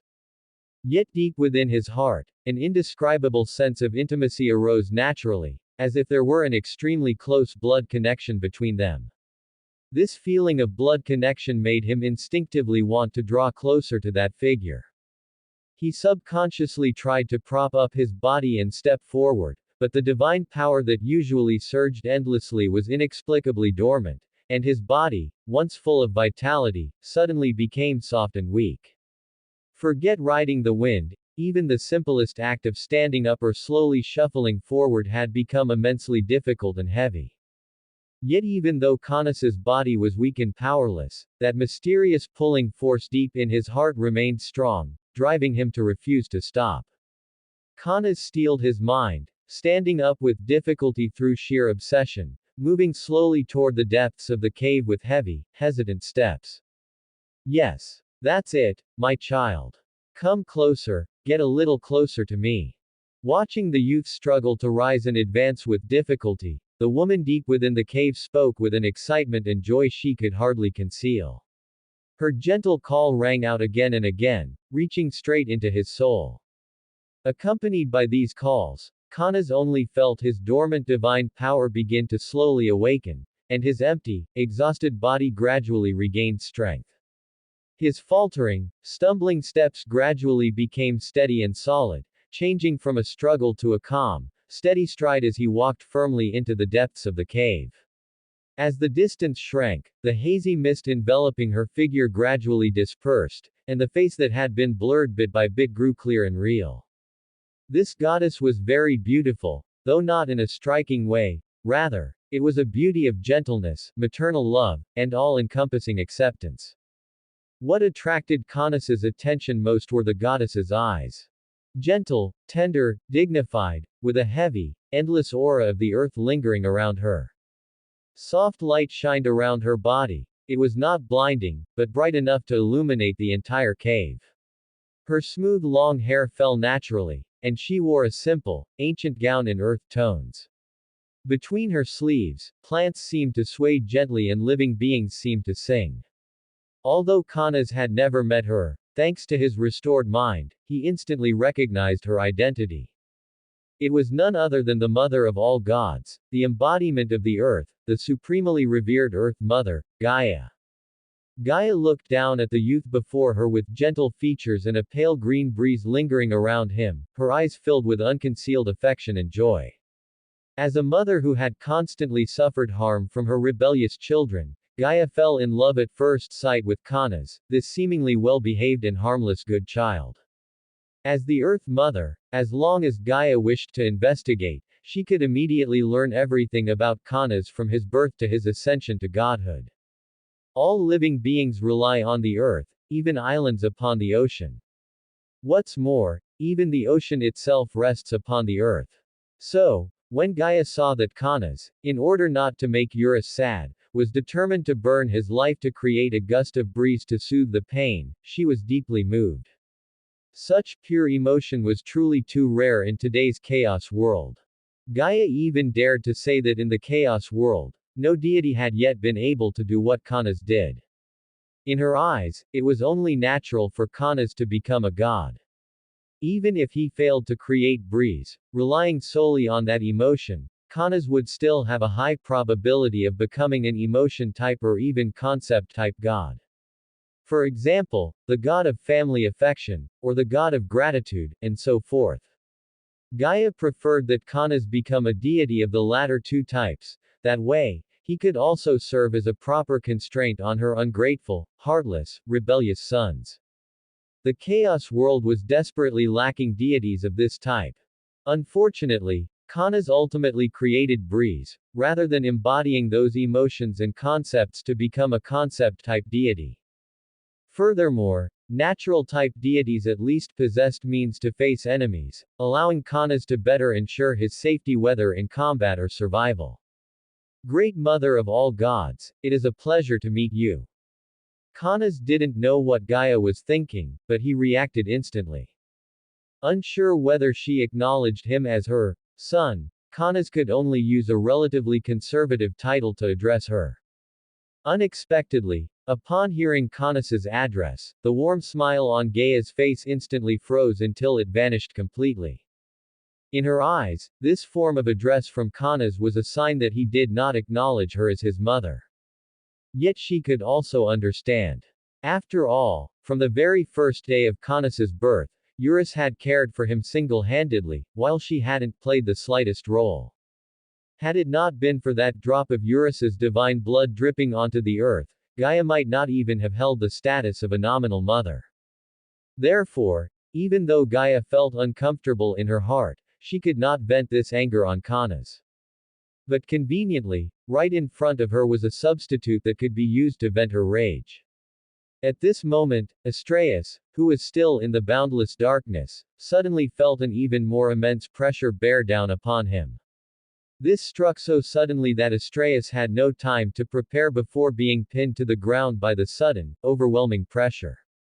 Not only that, but the tiny stars formed from his divine power were instantly crushed into pieces, falling to the ground like handfuls of debris. What is going on? Deep within the earth, the winds stagnated and the stars sank. Astraeus was completely dumbfounded. He collapsed in place, his divine power completely bound. The formidable divine power that originally symbolized the starry sky seemed to have turned into a lump of mush, stagnating deep within his body. Let alone raising a hand to resist, he could not even move a single finger. This completely dispelled his thought of activating the scythe and seeking assistance from the divine king, Cronus. He was certainly aware that the titans of his lineage and Earth Mother Gaia had never been on harmonious terms. The estrangement was indeed of long standing. Yet over the past tens of millions of years, both sides had always maintained a tacit decency, and never before had Gaia suppressed him in such a ruthless and highly targeted manner. Even amidst endless strife among the titans, Gaia was ultimately the mother of gods who ruled the earth and nurtured all spirits, and one of the oldest primordial gods in Chaos World. In terms of legal status and title, all Titan descendants and future divine progeny originated from her nurturing. Even with heavy conflicts behind closed doors, on the surface they still maintained an appearance of respect and adoration. This was an unwritten rule acknowledged by the divine realm. Just like how the gods, awe toward the divine king Cronus was always outwardly submissive yet inwardly alienated. The gods' reverence for Gaia was the same. It was tacitly understood, and no one punctured it. After all, everyone was a deity located at the top of the world, who lacked inborn pride and nobility. They played games of checks and balances against each other and harbored hidden grudges, but they would never easily tear off their masks. And even Cronus, who was suspicious, cruel, and controlled authority, had always turned a blind eye to this delicate balance. After all, chaos was ruled by the gods. Just like how a mortal emperor needed aristocratic ministers to assist in governing the country and stabilizing the realm. The divine king likewise needed thousands of gods to perform their respective duties, maintaining the operation of heaven and earth and the stability of the world. If Titan deities were casually put to sleep, suppressed, or even obliterated, causing them to fall and thus leaving their divine positions vacant, the rules of heaven and earth would inevitably become flawed, and the world's origin would also be damaged accordingly. In the end, what would be shaken was still Cronus's own ruling foundation. The same reasoning applied to Earth Mother Gaia. Precisely because of this rule, Astraeus had dared to be unbridled before, holding a scythe to confront Gaia directly, and even failing to conceal the dissatisfaction and resistance deep within his heart. He had absolute confidence. He was a legitimate high-ranking Titan god, the most beloved offspring of Creus, the first-generation Titan god of heavenly bodies, and an existence whose background, strength, and talent all ranked at the top among the second-generation Titans. Aside from the 12 first-generation Titans who had long lived in seclusion, he was definitely one of the deities standing at the top of Chaos World. He possessed the stars and governed the entire starry sky.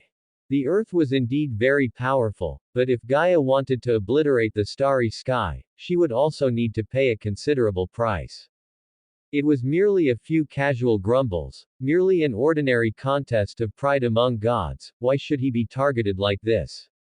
Looking across the divine court, Titan gods like him were countless. Why did Gaia seek out no one else, yet uniquely target him?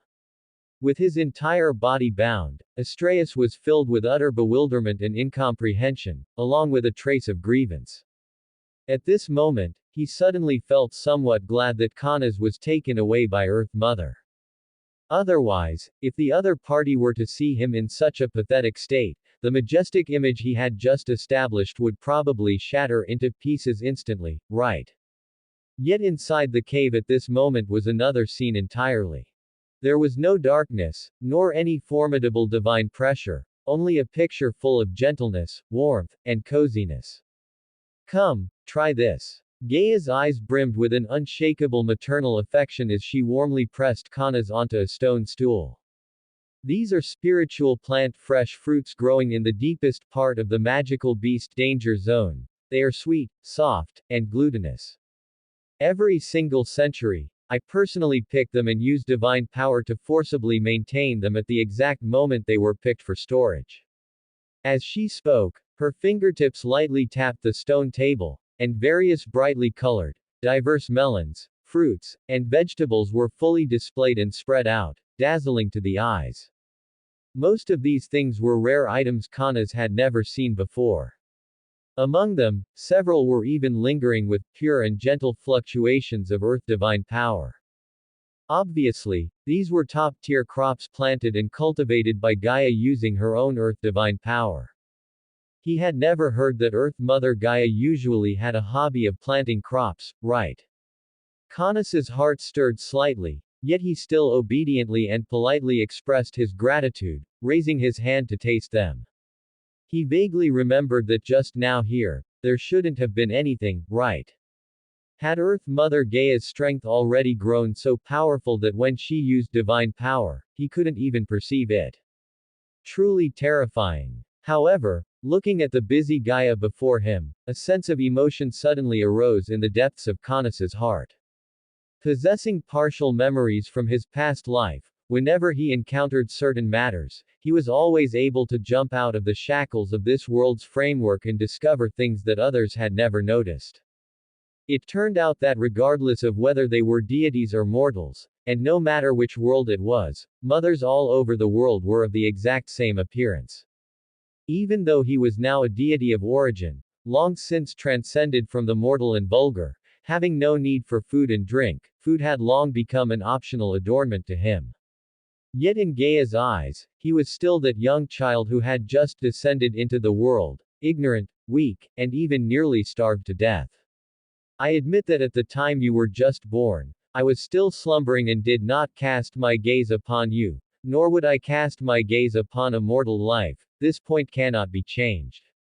However, just now, after checking the memory of Karst Island, I have to admit that I indeed failed to fulfill my duty as a mother god. Gaia gently sighed. The careless Eurus didn't understand at all that mortals need to eat. You, who went hungry for several days, almost starved to death in the cave. Kanas listened quietly, his emotions churning somewhat inside. Gaia's offspring numbered in the tens of thousands. Even though she was one of the powerful primordial gods, it was impossible for her to cast her precious gaze upon a mortal life. Even a nymph, or even an outstanding human of the Golden Age, was much better than Kanas when he was weak at birth. Therefore, he did not resent Gaia for not caring about him at the very beginning, but only beginning to show warmth and concern after he became a deity. A deity's maternal love, especially the love of the mother god who nurtured all gods, was something only existences at the divine level were qualified to enjoy. This was likewise a manifestation of the cold and realistic rules of chaos world. Failing to become a deity, one ultimately remains an ant. Deities had boundless lifespans, whereas mortals only had a lifespan of 100 years. For a deity, the time spent taking a nap could very well be a mortal's entire lifetime. Such a situation was realistic enough to make people feel terrified. Perhaps deities also valued their affections with mortals very much at the very beginning. But as mortals died time and time again, the deities gradually became numb and indifferent, until they turned into their current apathetic appearance. Everything was destined by the three goddesses of fate. Gaia's way of expressing maternal love was far from perfect, it could even be described as clumsy. Others might not understand, but Kanas understood her very well. She was also a mother for the first time, and no one had ever taught her how to be a good one. No one knew that as the embodiment of the concept of mother in the chaos world, Gaia, whose very honorific title bore mother of all things, was actually a being so awkward at expressing affection. In the eyes of all gods and mortal life, Earth Mother Gaia was a great, almighty deity possessed of formidable power who nurtured all living things. The Earth Mother was omnipotent. But in Kanas's eyes, setting aside strength and status and considering purely from the perspective of familial affection, Gaia was still far below the passing mark as a mother. This could be seen from how she, as the mother of gods, was repeatedly hurt by family ties. Gaia was not good at maintaining familial bonds, she did not know how to show care, nor did she know how to express the tenderness in her heart. Yet this love was by no means fake. Kanas could feel firsthand that Gaia's maternal love for him was genuine affection coming truly from her heart. Kanas was not good with words, lacked a clever tongue, and could not utter sweet words of comfort. But he would use his actions and feelings to give her warmth and comfort. What proved most effective was likely the divine duties he held. Soothing and healing. These were domain authorities under his control, among the few emotional support type authorities in the chaos world at present. Thus, Kanas stopped tasting the food and began to urge his origin divine power. In an instant, wisps of clear, warm light green breeze quietly seeped out from around him, silently encircling the entire cave abode and gently coiling around Gaia's body. The breeze was his creation and a part of his body. Only through physical contact could he execute his authority upon Gaia. This was also the specific structure of the power system for gods in the chaos world. The Godhead was the creation itself, acting directly upon the chaos world itself. Some were visible to the naked eye, such as Kanas's breeze, Gaia's earth, Astraeus's starry sky, and so on. Others could not be seen with the naked eye, yet truly existed. Like Cronus's time, Pallas's art of war, and so forth. These things truly existed, but most of the time they could only be felt rather than seen with the naked eye. These godheads were the true bodies of the gods, as well as their foundation. Divine authorities, on the other hand, were the powers of the gods, simply put, their unique abilities. Only the combination of both formed a deity's full honorific name. Take Kanas for example, his full honorific name was Kanas, the gentle deity symbolizing the breeze and governing soothing and healing. The former was the Godhead, while the latter two were divine authorities. The birth of an ability was related not only to the Godhead, that is, the true body of the god, but also to the god's own personality. Caunus's two divine authorities, healing and soothing, were both born from Caunus's soul. More accurately, they were born from the emotion and heartfelt intent when Caunus created the breeze. Therefore, in the chaos world, judging whether a god was good was not determined by their godhead, but rather confirmed by the divine authorities they mastered. As for Caunus, whether in terms of divine authority or godhead, he belonged to the purest line of good deities. The breeze moved softly, tender and lingering, as its unique authorities of soothing and healing gradually began to take effect under Caunus's divine power. The gentle breeze slowly fluttered Gaia's hair tips and slightly lifted the skirt of her earth-colored gown. This breeze moved not only the corners of Gaia's dress and her hair, but also stirred ripples bit by bit within her heart. This tiny bit of divine power from Caunus actually had very little physical effect on her. Not only because of her status as primordial goddess, but the harm she suffered just from giving birth to those unfilial children alone was not something a mere minor deity like Caunus could resolve. But it was just like a child giving a piece of candy to their mother in his previous life. The object might not be precious, but the sentiment behind it was what mattered most. Counting from the moment Gaia gave birth to her first child, she had never experienced the feeling of being cared for by someone. Pontus and Aurea had minds full of nothing but trying to rope her in to pull Uranus down from the throne of the god king. Meanwhile, Cronus and the series of 12 titans were more in a relationship of protection and cooperation with her. She protected the growth of the 12 titans, and in exchange, they were to resolve Gaia's troubles regarding Uranus. It was all cold calculation without a single trace of warm familial love. Only in Caunus did Gaia truly feel warmth. Furthermore, Gaia finally understood why she felt so much repulsion and anger toward the current Titan pantheon. Because she had been constantly giving maternal love to them, yet that group of fooled unfilial children took it all for granted. Instead of showing consideration for the harm and hardship she endured from conceiving all the gods, they even dared to express dissatisfaction toward her. At this thought, Gaia could not help but increase the divine pressure deep within the earth once more, crushing Astraeus, who was already pinned ruthlessly to the ground, immobile, until numerous cracks of all sizes appeared across his body.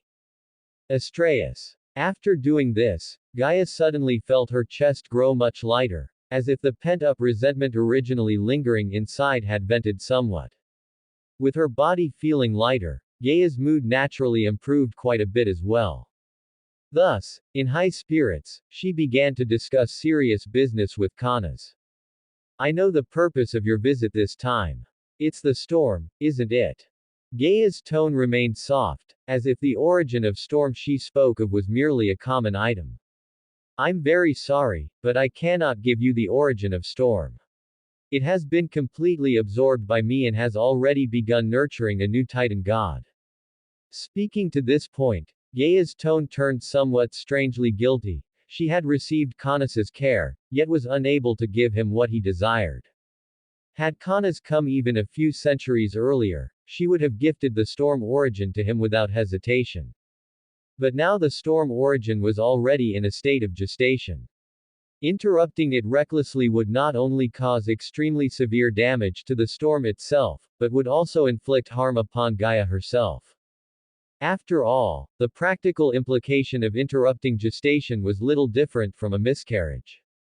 For a mother, every miscarriage brought quite severe harm to her body.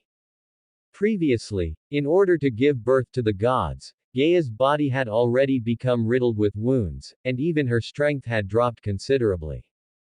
If she were to suffer another miscarriage, Gaia was truly unsure if she could still retain her status as a primordial goddess. Therefore, she could only decline Caunus's request, hoping that this child of hers would not hurt her once again like those ungrateful fools.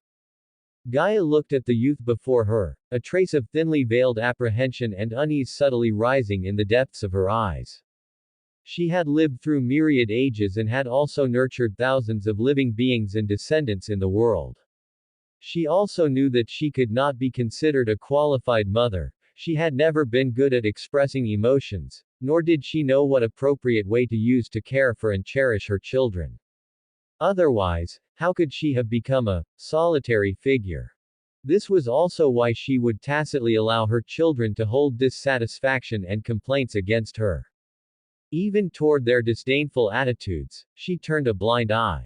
At this moment, a faint trace of regret had already begun to rise deep within her heart. Was her rejection just now too direct? Should she have expressed her stance in a more tactful manner? This was Kanas's very first time meeting her. Yet she had still disappointed Kanas. She did not wish to trigger another tragedy of mother-son estrangement because of this matter. The pain she had suffered was already enough. Precisely because of this supreme primordial Earth Mother Gaia, who ruled over the earth and nurtured all things, cast aside her supreme majesty at this moment. With such a flustered and apprehensively anxious appearance, she silently gazed at Kanas, fearing that she might provoke dissatisfaction in him. Kanas took in every subtle expression of hers, simply smiling gently and calmly without revealing a shred of disappointment or dissatisfaction, let alone the slightest complaint. It's fine, mother. His tone was soft, like the breeze brushing against grass and trees, calm and gentle. The storm is merely a gift casually given to me by the God King. Since a new deity has already begun to be nurtured, naturally I will no longer harbor designs on it. Kanas did not hesitate, directly stating that he had given up the idea regarding the origin of the storm. If he remembered correctly, this origin of the storm should ultimately nurture a titan giant named Typhaon, also called Typhon. Typhon was a titan giant symbolizing storms in Greek mythology. Storms, the two sounded no different. If there was a difference, perhaps something changed when Earth Mother Gaia nurtured it. In short, Kanas had little interest in this origin of the storm that would in the future nurture a monster like Typhon. The current chaos world had only just passed through an era, and there were still many vacancies regarding the origin and authority of wind. After handling the matters here, Kanas was confident he could conjure up 3 to 5 more origins related to wind, and none of them would be weaker than the breeze. Therefore, regarding something that already had an owner, and whose nurtured deity was exceptionally famous. Typhon had once defeated Zeus, the third-generation god king of the chaos world, in mythology, binding Zeus with poisonous snakes and severing her tendons, imprisoning the limb-crippled Zeus in a Sicilian cave. A titan deity capable of leaving such a heavy and colorful stroke in mythological history must inevitably have intricate connections with those primordial gods behind the scenes. Kanas was far too weak now and did not want to get involved in these matters. Giving the origin of the storm to the other party was of no consequence. He had also made it very clear, he would not meddle in things that already had an owner. Since the threads of fate of the other party had already been unraveled, why should he stubbornly hold on to the origin of the storm? For a mere storm, he would not lose his composure like this, lower Gaia's favorable impression of him, or shatter his persona as a good child. However, Kanas's words took on a completely different meaning when they fell into Gaia's ears. After all, how could any god not care about such powerful origin authority as the storm? Especially since as long as Kanas absorbed the storm authority, he could leap to become the sole wind god of the chaos world, with limitless potential and a noble status. Yet he had given it up. This clearly showed that Kanas understood her difficulties and was unwilling to let her, as a mother, fall into a dilemma, so he voluntarily gave up what his heart desired, considering and accommodating her everywhere. At this thought, warmth surged within Gaia's heart, a mix of soreness and deep emotion intertwining and merging, nearly bringing her to tears on the spot. If not for the fact that half of the ownership of that storm origin was in the hands of Tartarus, the god of the abyss, she probably would have acted on impulse and directly given that storm origin to Kanas. After all, a sensible child was simply too rare. For a good child like Kanas who was sensible, well-behaved, and knew how to consider his parents, Gaia would not regret it even if she gave him the best things in the entire world. Interwoven with full benevolence and pity, Gaia hesitated for only a fraction of a second before slowly lowering her torso, her gaze gentle, and solemnly speaking to Kanas, who sat upright on the stone stool, making the solemn promise belonging to the mother of all gods. Rest assured, my gentle and kind child. She swore an oath in the name of the Earth Mother, and even more as the wielder of the storm, her tone exceptionally solemn. In the future, if the Titan deity symbolizing the endless storm is successfully born into the world, the storm shall rank below the breeze. Even if the power of the storm destroys everything, it shall not be able to inflict the slightest bit of harm upon the breeze. As the nurturing mother god of the storm, Gaia naturally had the right to swear an oath in the name of the storm. Under her oath, even if the deity symbolizing the storm became incomparably powerful in the future, it would never be able to cause the slightest harm to Kanas. In terms of divine status, the breeze would also always surpass the storm by a notch. This was not a gap in their origin, but rather Gaia forcibly binding it through her oath, causing the storm to automatically lower itself a notch when encountering the breeze. This action also contained Gaia's inner thoughts. She truly could not give away the origin of the storm, but if the deity symbolizing the storm was born in the future, she could completely give it to Kanas to be taken as a vassal god.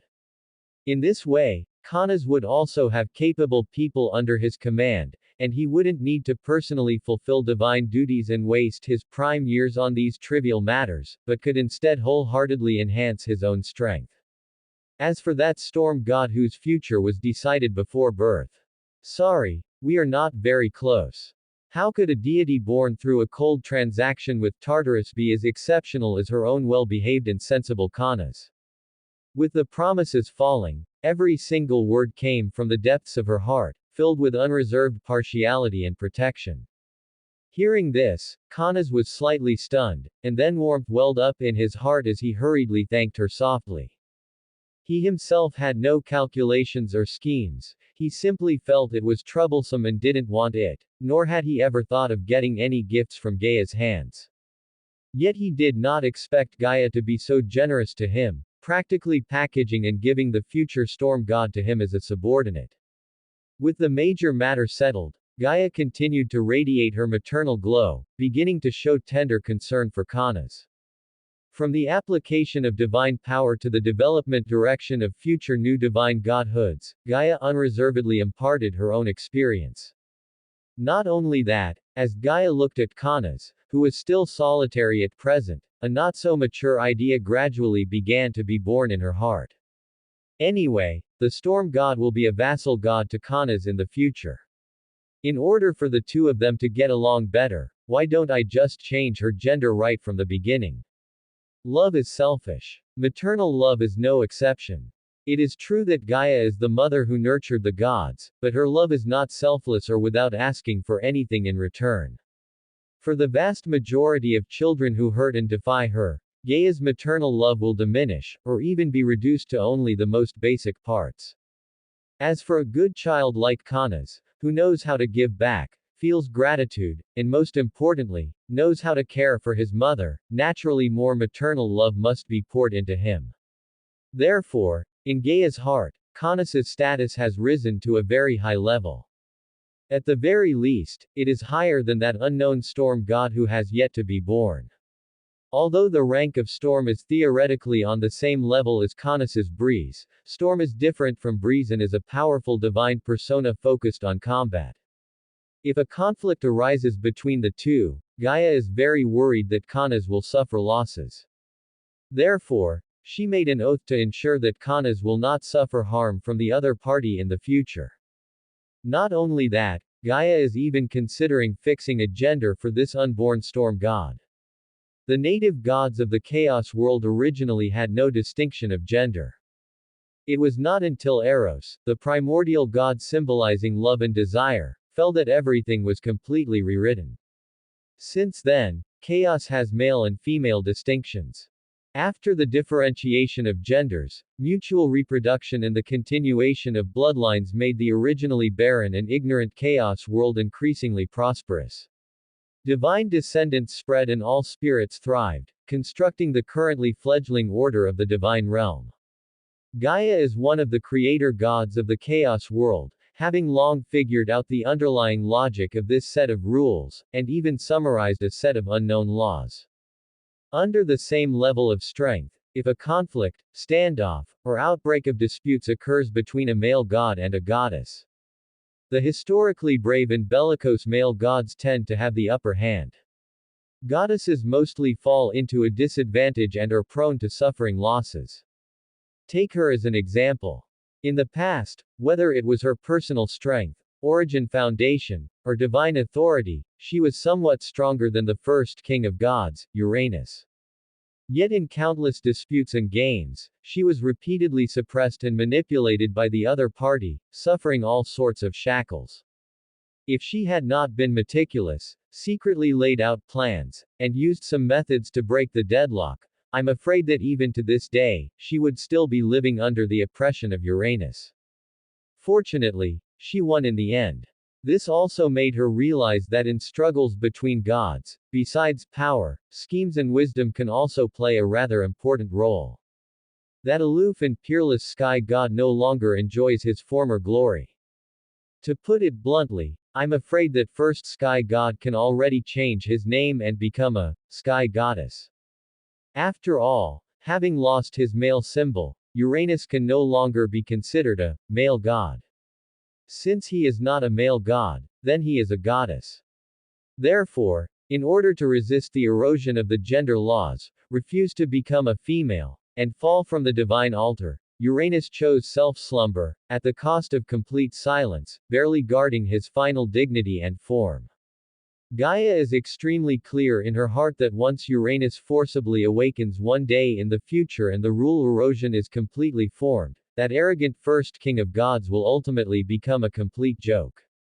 At that time, she wouldn't mind speaking out personally and properly calling the other party a daughter. Under the premise of the above history, she hesitated whether to determine the storm god born in the future as female. As the Earth Mother God who nurtures all things, she completely has the ability and qualification to intervene in the other party and forcibly lock in Storm's gender. But the problem is, Storm is not solely held by her. Tartarus also has half ownership in it. Kanas seemed to sense Gaia's hesitation, and the breeze gently swirled around her cuffs, gentle and reassuring. Mother need not consider too much for me. Kanas spoke softly, his voice warm and smooth. Since I can create breeze and bring a gentle comfort to the chaos world, I can equally create a wind comparable to Storm, or even stronger than her. Hearing this, Gaia lowered her gaze to look at his clear and clean eyebrows and eyes, the softness in her heart completely touched. Creating a brand new thing, especially to gain the recognition of the chaos world, what kind of difficulty is this? Even she dared not guarantee that she could create a brand new item at any time and anywhere that was sufficient to give birth to an origin god. In Gaia's view, Kanas said this just so she wouldn't worry. How sensible and well-behaved. But the more sensible he was, the more heart-wrenching it was. She raised her hand to gently stroke the youth's crown, her eyes filled with unreserved partiality and certainty, whispering softly, every word solemn.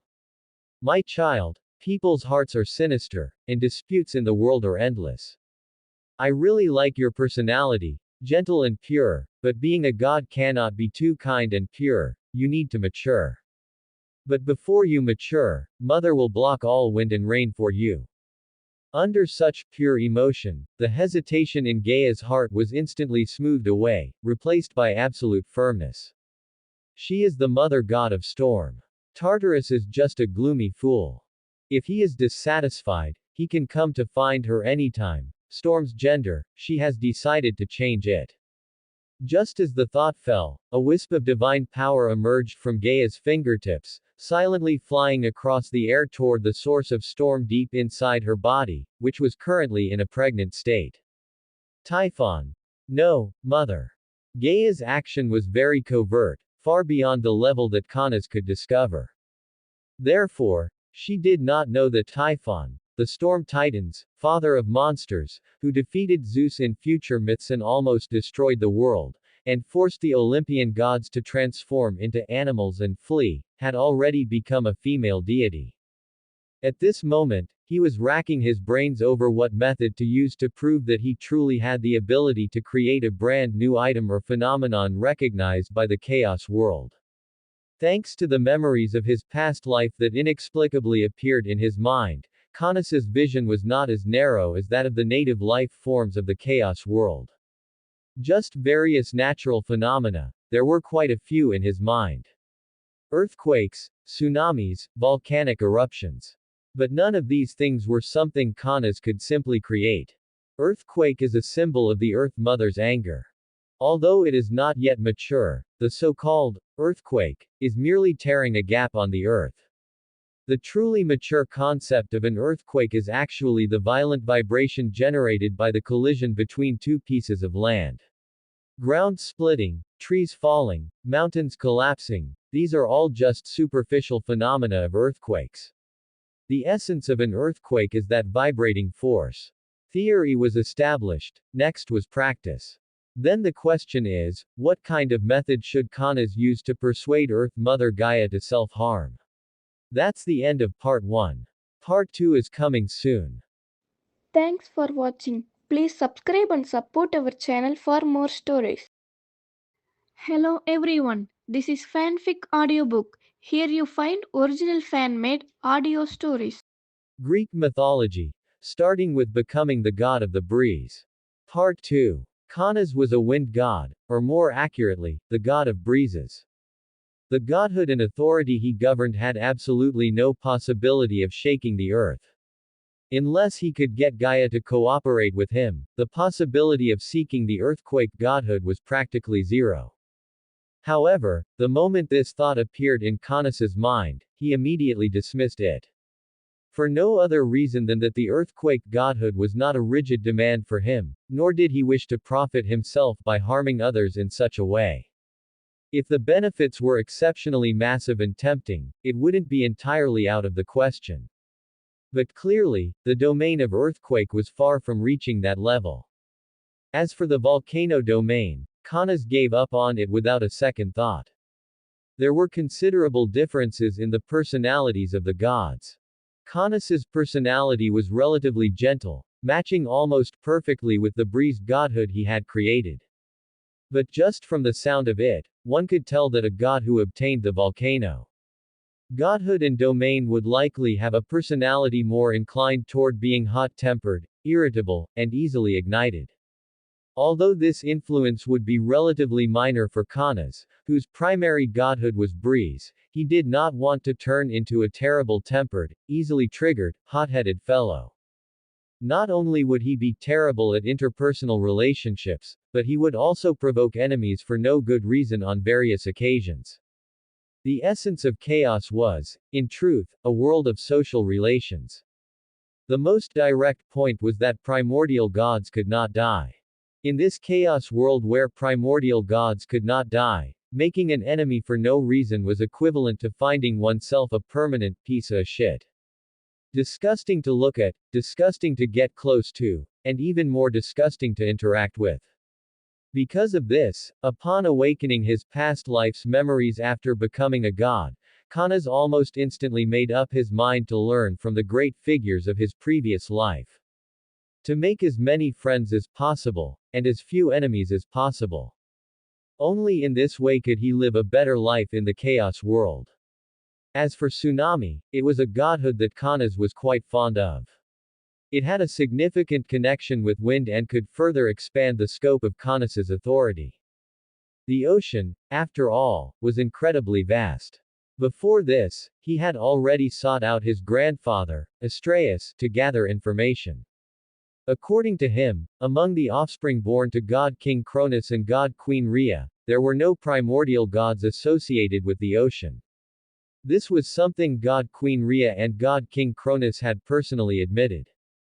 Caunus was not surprised. First of all, according to the current laws of the chaos world, if Rhea had truly given birth to a god of the oceanic pantheon, Cronus would have every reason to suspect that Rhea had betrayed him.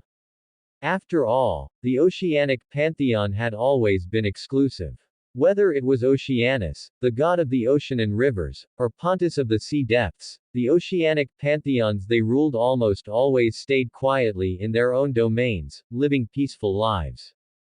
Things like producing offspring relied entirely on internal union, so currently, there were almost no oceanic gods to be seen within the entire Titan pantheon. Moreover, according to the memories of his past life, Poseidon did not have any clearly recorded godhood or authority when he was born. It was only after overthrowing Cronus, when the three brothers divided their realms of rule, that Poseidon came to master a portion of the authority regarding the ocean. Among these was Tsunami. This was good news for Canas. Since Tsunami had not yet been born, Canas would not stand on ceremony. It just so happened that the oceanic pantheon was always exclusive. If Canas went alone, it would likely stir up unnecessary complications. If he could take this opportunity to bring Gaia along, he might even be able to rely on her prestige and strength to provide a lot of convenience for his next plan. How about this, Mother Goddess? Canas' voice rang out, drawing the attention of Gaia, who was in the middle of planning his future. To prove to you that I have the ability to make myself stronger, I have decided to take you out personally to witness with your own eyes how I will create, from scratch, a natural phenomenon sufficient to be recognized by the chaos world. What do you say? Are you willing to go out with me to Karst Island? Hearing Canas' request, Gaia agreed without even a moment of hesitation. As for whether Canas could actually create something new, Gaia did not hold much hope. However, since Canas was inviting her out to relax, combined with the fact that they were going to Karst Island where he grew up, Gaia agreed under these various conditions. Then, shall we leave now? Seeing Gaia agree, Canas stood up excitedly from his stone stool, intending to transform into a breeze and fly toward Karst Island. However, Gaia merely shook her head gently. With a wave of her hand, Canas felt a brief moment of daze. When he looked up, he found himself already at the edge of Karst Island. Not far away was the cliff where he had created the breeze and achieved godhood. But this time, Canas would have no use for it. In his plan, what he wanted to utilize was the violent, raging wind belts surrounding the outer edge of Karst Island. Mother Goddess, watch closely. This is what I want to create. The moment Gaia took Canas away from the deep underground, Astraeus, who was still playing dead in the endless darkness, suddenly felt the boundless pressure on his body abruptly lighten. Not only could his body move freely, but even the circulation of his divine power returned to normal. Under the nourishment of his divine power, the cracks of various sizes on Astraeus' body were completely restored in an extremely short amount of time. What is going on? Where is the Earth Mother? Where is Canas? In the darkness, Astraeus stared ahead with a face full of bewilderment. It was true that he had regained his freedom, but the current situation still left him somewhat baffled. He could not break through the darkness before him. This was inside the body of the Earth Mother Gaia. For him to destroy it was virtually impossible. The stars relied on the sky, and even the sky had been defeated by the Earth, let alone him. If he truly possessed the strength to pierce through the Earth, he probably wouldn't have ended up in such a miserable state just now. Thinking of this, Astraeus felt increasingly conflicted. He wasn't afraid of what the Earth Mother Gaia might do to him, but if something happened to Canas, the future strength of his faction would likely suffer a devastating loss. After thinking it over, Astraeus decided to use the obsidian sickle hanging from his waist. Only God King Cronus' personal intervention could resolve a situation like this. If the Earth Mother truly intended harm to Canas, or had already laid hands on him, only the God King's authority could help Canas awaken from his slumber in the shortest time possible, minimizing the loss of his potential. With this in mind, Astraeus picked up the sickle at his waist with a look of determination, pouring his divine power into it as if it cost nothing. For the future of the Pantheon, I can still bear the price of calling upon the God King. At this time, Canas did not know that his grandfather had already begun resorting to his final methods for his sake. Gaia might have known, but she did not care. Canas was her son, and Cronus was also her son. To her, there was no difference between the two.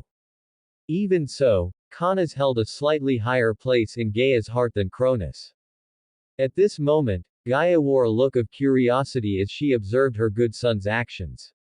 At the very beginning, she even thought that the possibility of Canas creating a new divine persona this time was not high. But after observing for a while, she found that the probability of Canas succeeding was far higher than she had imagined. At the very least, Canas's train of thought was correct. Canas before her was currently trying his best to create a sufficient number of breezes, using the authority of the breeze as a carrier to forcibly control the storm in the waters surrounding Karst Island. Theoretically speaking, breeze and storm were on the same level, and Canas lacked the power and authority to mobilize the power of the storm. But that was only theory. The current storm god was still being conceived and had not even born self-awareness. Her mastery over storm was merely out of instinct. Only in this state could Canas barely use his own authority as a base to forcibly pry open the authority of the storm to achieve his goal. To put it bluntly, he was bullying a fool. Taking advantage of the fool's lack of sense to secretly use the other party's things. Not stealing, not robbing, it was purely borrowing. Canas was a good boy, and he certainly wouldn't do anything sneaky.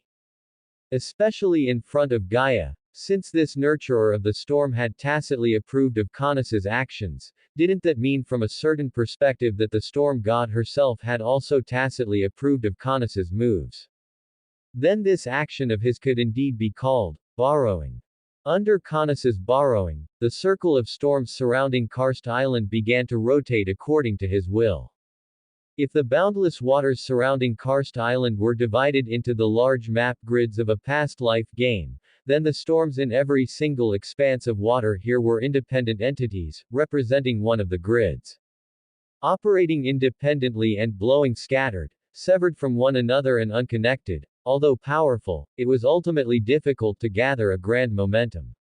Under the cleansing and rule of Canas's own divine power, the thousands of scattered, ferocious storms were completely unified. Following the trajectory designated for them by Canas, with Karst Island as the center, they slowly gathered, spiraled, rotated, and condensed into one. Gradually, the wind changed. The violent storms that could once tear apart trees, devour sea monsters, and destroy mortal city-states now shed their ferocity, resembling millions of gentle wind spirits. Holding hands and embracing one another, facing Canas with their backs to the sea, rotating endlessly, they danced an orderly and joyful elf dance between heaven and earth. Are you trying to create a new race? Wind spirits. It's not bad for them to act as your kindred and exercise your divine office for you. Gaia appeared not far from Canas, looking at the wind spirits that manifested from the formless storm, a trace of satisfaction appearing in her eyes. The difficulty of creating a new race was not too high. Some powerful primordial gods could almost all create, to varying degrees, kindred suitable for themselves. The divine persona of a racial god, although belonging to the lower middle tier among divine persona categories, was still a new divine persona nonetheless. Given Canas's current strength and age, being able to create a new divine persona was already quite good. This son of hers was only a few decades old after all. Among the Titans, being a few decades old made no big difference from a babbling infant. Moreover, from this action of Canas, she once again confirmed the personality of this son of hers. Gentle and serene, among her many offspring, he belonged to the rare, well-behaved, and worry-free type. Wind itself had no personality. The manifestation of every kind of wind never lay in wind itself, but rather on the wind deity personally. Canas had a gentle, calm, serene, and well-behaved personality. Even though what he drove was predominantly fierce storms, he could transform brutality into gentleness. However, Canas was not a deity symbolizing storm after all. Although he could temporarily change the nature of the storm, he could not alter the essence of the storm. Its swift, domineering, and destructive terrifying power still lurked beneath the gentle and well-behaved appearance of the wind spirit. When the thousands of storms completely melted into one, their terrifying power erupted with a bang. Under the blessing of divine power, the originally formless and intangible dark gray wind gale gradually condensed and formed. The hazy gray wind pillar spiraled upward, tearing apart the ocean and connecting the sky, as a majestic and vast terrifying power suddenly appeared. The hurricane spiraled, and heaven and earth contracted. This is hurricane. The hurricane, also called a typhoon or cyclone, was a natural phenomenon with powerful destructive force. Its manifestation pattern was a typical eye wall structure, with violent cyclones serving as the wind wall and a calm eye as the center. In Caunus's past life, hurricanes were terrifying existences that brought huge disasters to all parts of the world. After seeing that his plan succeeded, Caunus's originally calm face also revealed joy. Although he knew the probability of his failure was very low, the moment he saw the plan succeed, the smile on his face could not be suppressed no matter how hard he tried. Hurricane was his first goal. This was a divine persona altogether equal to storm and breeze, likewise belonging to a category under wind. Hurricane was different from storm. Storm referred to the violent wind currents themselves, whereas hurricane referred to a natural phenomenon. There was a certain conflict in divine office between the two. The later appearing hurricane seized a portion of the storm's authority in terms of power and lethality, turning it into its own. At the same time, hurricane also encroached upon a portion of the authority of wind direction, creating a new wind direction. This point was very common in Chaos World. Just like Astraeus, the god of stars, his divine persona composition was extremely complex. First, he encroached upon a portion of the sky's authority and also encroached upon a portion of the night's authority. But precisely because of this, the starry sky that filled the sky and only appeared in the night was born.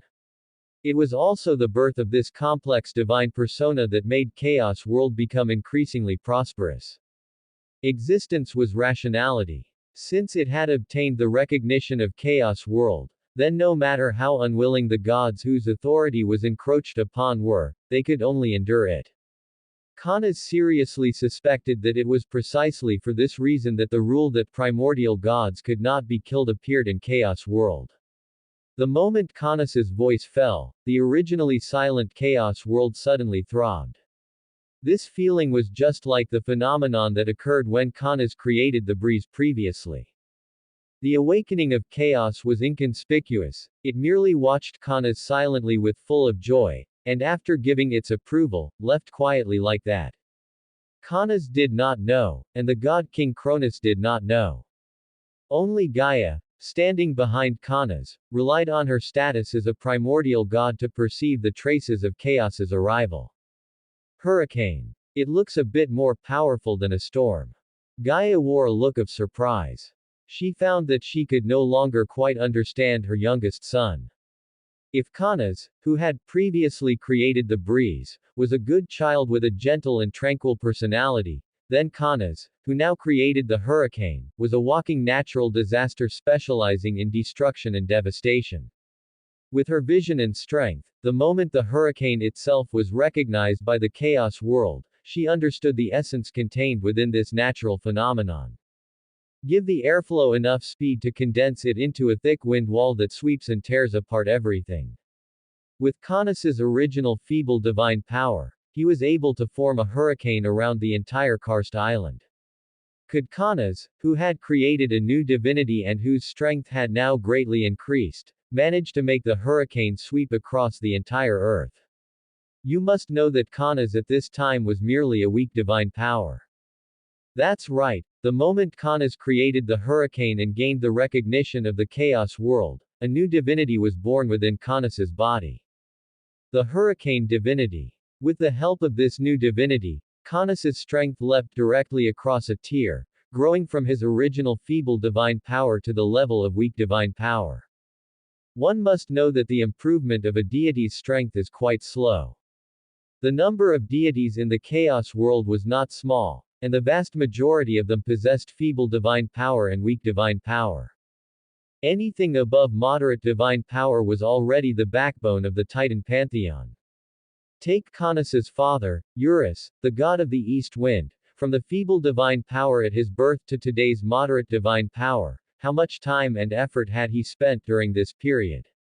You must know that among the Titan deities of the same generation close to his age, except for a small number of exceptional ones who also reached the level of moderate divine power, the vast majority were stuck at the weak divine power tier. And these beings were all third-generation deities of the Titan pantheon, having survived for countless tens of thousands of years in the Chaos world and spent untold ages. Yet Caunus, barely decades old, had actually already caught up with the mainstream strength of the third-generation Titans. This was simply astonishing. Especially since Caunus was somewhat different from other fourth-generation Titans. Caunus had received almost no one's help. The only thing that could be counted as help was merely relying on Eurus's tiny bit of divine power and fusion to become a demigod. As for the subsequent path to becoming a god, Caunus truly relied on his own efforts, walking step by step to the present. In Gaia's long memory, never had a demigod or demons or nymphs dared to forcefully open their path to godhood at the cost of burning everything. Even if there were any, they had all failed. But Caunus was different, he had done it. This was also why Astraeus valued him so much. What on earth was the difference between an entity that became a deity by its own efforts and an entity that was born a deity? This answer had just been demonstrated to Gaia by Caunus. No, Mother Goddess, this is just the beginning, I am not finished yet. Hearing Earth Mother Gaia's words of praise, Caunus couldn't help feeling a bit happy inside. Since ancient times, deities who could receive such praise from Gaia were quite rare. Gaia's reaction was enough to prove that Caunus had taken the right direction.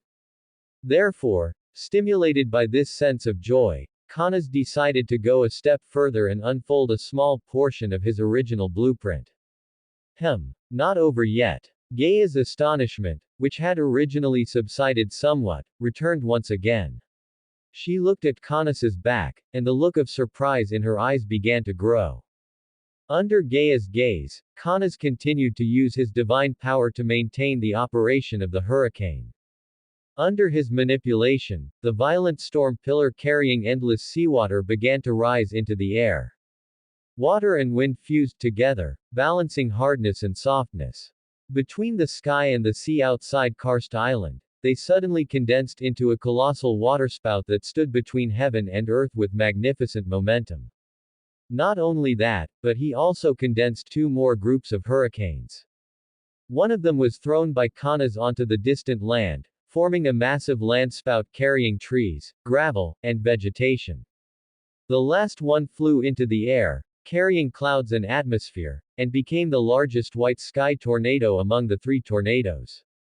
When the hurricane enters the sea, it becomes a waterspout, engulfing the ocean and destroying everything. When the hurricane goes ashore, it becomes a landspout, plundering all things and destroying civilization. When the hurricane takes to the sky, it becomes a sky tornado, carrying clouds and rain, and obliterating life. Under the effect of Caunus's divine decree, the three tornadoes began to move freely. The waterspout carrying a large amount of seawater wreaked havoc in the calm ocean. A massive amount of seabed sediment, stones, aquatic animals, and even sea monsters living beneath sea level were swept out by the powerful force of the waterspout. Under the powerful force of the waterspout filled with Caunus's divine power, they collided with debris such as sediment and stones, turning into a mass of flesh and mud almost instantly, adding a dark tint to the waterspout itself. Fortunately, Caunus had good self-awareness and did not let the waterspout advance toward the deep sea, merely roaming near the waters of Karst Island. After all, the deep sea was the dwelling place of the deities of the marine pantheon. As for the landspout, it merely traveled along the edge of the land, carrying a large amount of sand, stones, trees, and even a small amount of architectural debris. The land spout was the smallest in volume among the three tornadoes, but if used well, it was also the fastest at reaping lives. After all, land was the place with the greatest number of lives. Vegetation, elves, humans. As for the sky tornado, it floated slowly in the air, absorbing all the surrounding clouds together to become a flawless white tornado. However, beneath the white appearance of the sky tornado, an extremely terrifying murderous intent was hidden. At high altitudes, the airflow density of the sky tornado itself was higher, and its rotation speed was faster. Shielded by the white clouds, it instead appeared extremely inconspicuous. But if an ordinary deity wanted to go inside to find out, they would probably be ground into minced meat instantly by the dense airflow and atmospheric pressure inside. The instant the three tornadoes took shape, the gaze of the chaos world descended once again, bringing Kana's two large and three small, 5 divinities in total. Among them, the 3 small ones were the sky tornado, waterspout, and landspout divinities respectively. One of the large ones was the tornado. In the view of the chaos world, the hurricane created by Kanas and the freely moving tornado that followed were actually two different things. The hurricane had a larger volume, could easily cover an island, or even sweep across the entire Earth. As for the tornado, it focused more on aggressiveness and power. They were smaller in volume and more flexible, serving as a war machine specifically used for slaughter and destruction. Among them, the rank of the tornado was higher than those 3 small divinities, but below the hurricane and the breeze. And those 3 small divinities were more like auxiliary divinities of the hurricane. The 4 were interdependent and merged into one, and their size unexpectedly did not seem to be below that of the hurricane and the breeze. This represented that Kanas's development of the hurricane and the breeze was very superficial, far less advanced than the development degree of the tornado. The emergence of these 3 small divinities was a good thing for Kanas. With the tornado divinity upon him, the role of these 3 small divinities was not particularly large for him. If Kanas wanted to recruit subordinate deities one day, these 3 divinities would be quite suitable to lend to them. Putting these 4 divinities aside, Kanas focused his attention on the last large divinity. However, strangely enough, this divinity was not the tsunami Kanas had expected, but a divine office he had never thought of. Wisdom. This divine authority appeared very abruptly, and Kanas had no mental preparation at all. Unlike Kanas's own nature-side divine authorities such as breeze and hurricane, wisdom was a typical concept-side divine authority. Wisdom would not bring Kanas any enhancement in direct combat power. Its function was very simple, which was to make Kanas become much smarter. Do not think this ability is weak. After possessing this divine authority, Kanas could completely become the smartest one among the titans today. Wisdom would greatly enhance Kanas's insight and deductive power. If fully developed, Kanas could not only perceive people's hearts, but even seek advantages and avoid disadvantages, predicting the arrival of crises, which could be said to be quite formidable. If Kanas's other divine authorities were the hardware that made up his numerical parameters, then the wisdom divine authority was the software. Driving the hardware through software, the strength that could be exerted would increase exponentially. The arrival of the wisdom divine authority could be said to have greatly increased Kanas's overall strength.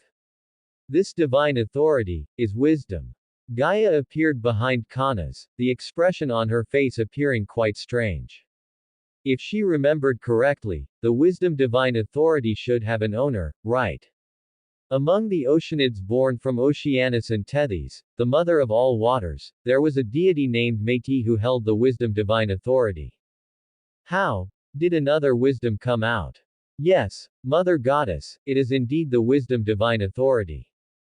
Kanas was currently closing his eyes, feeling the soaring divine power within his body and the large number of extra divine titles. Once there were more divine authorities, the number of divine titles within his body grew in a blowout fashion. Destruction, extreme speed, rotation, eye of the storm, wind wall, tearing, and so on. However, these were all divine titles affiliated under hurricane and tornado, and wisdom itself did not have any additional divine titles appear. But this was already very good for Kanas. Suddenly increasing by 3 divine authorities, not counting minor ones, the hurricane and tornado greatly increased his lethality, while the arrival of wisdom brought him an all-around, multi-angled enhancement. With the bonus of wisdom, Kanas was confident that even when facing a formidable enemy one rank higher than himself, he had a certain degree of assurance to defeat the opponent. However, after obtaining the wisdom divine authority, I found that wisdom seemed a bit different from other divine authorities. After obtaining wisdom, Kanas seemed to have gained the power to perceive people's hearts. Gaia had only asked a single sentence, and he had already roughly guessed what the other party was thinking in her heart. Why would a second wisdom appear? I found that the birth of the wisdom divine authority seems somewhat different from the way other divine authorities are born. The vast majority of divine authorities require the deity themselves to create a new type of thing that can be recognized by the chaos world. Only in this way can a deity rely on their own creation to become a primordial gods. But, wisdom does not need to. Speaking to this point, Kanas paused slightly, beginning to translate his own conjectures into a language that Gaia could understand and narrate it out. The wisdom divine authority, I feel it is more like a gift or reward given by the chaos world to a certain living being, used to commend those lives that have made outstanding contributions to the world. My wisdom divine authority does not possess uniqueness, nor can it help a deity become an immortal primordial gods, and its own value is not considered too high. I think this should be a reward given to me by the chaos world because I created multiple divine authorities in a short period of time, so as to let me create more things in the future with the help of wisdom. Combining his own wisdom and knowledge, Kanas told his explanation thoroughly, with no intention of concealing even a bit. Regarding the understanding of the chaos world itself, Earth Mother Gaia was definitely stronger than him. Is the wisdom divine authority actually of this nature? Could it be that Métis is not a primordial gods? Quote. Hearing this, Gaia fell into thought. Although she had spent long years, she had not come into contact with wisdom. The reason she knew information about Métis was still relying on her own Earth status. To tell the truth, her understanding of this divine authority might not even be as good as Kana's, who had just obtained wisdom. That's not right. Suddenly, Gaia discovered the blind spot in Kanas's words. If there is a deity who obtained the wisdom divine authority at the moment of birth, would it also be just an ordinary deity as you said? Furthermore, it had just been born at that time, how could it possibly make contributions to the world? From this, it can be seen that your deduction is not necessarily correct. It was not that Gaia wanted to strike Kanas down, it was mainly because just when the other party obtained the wisdom divine authority earlier, she discovered another side of wisdom itself. Those who possess wisdom will become increasingly conceited and arrogant. She did not know if Métis was also like this, but Kanas's wisdom divine authority indeed had such a problem.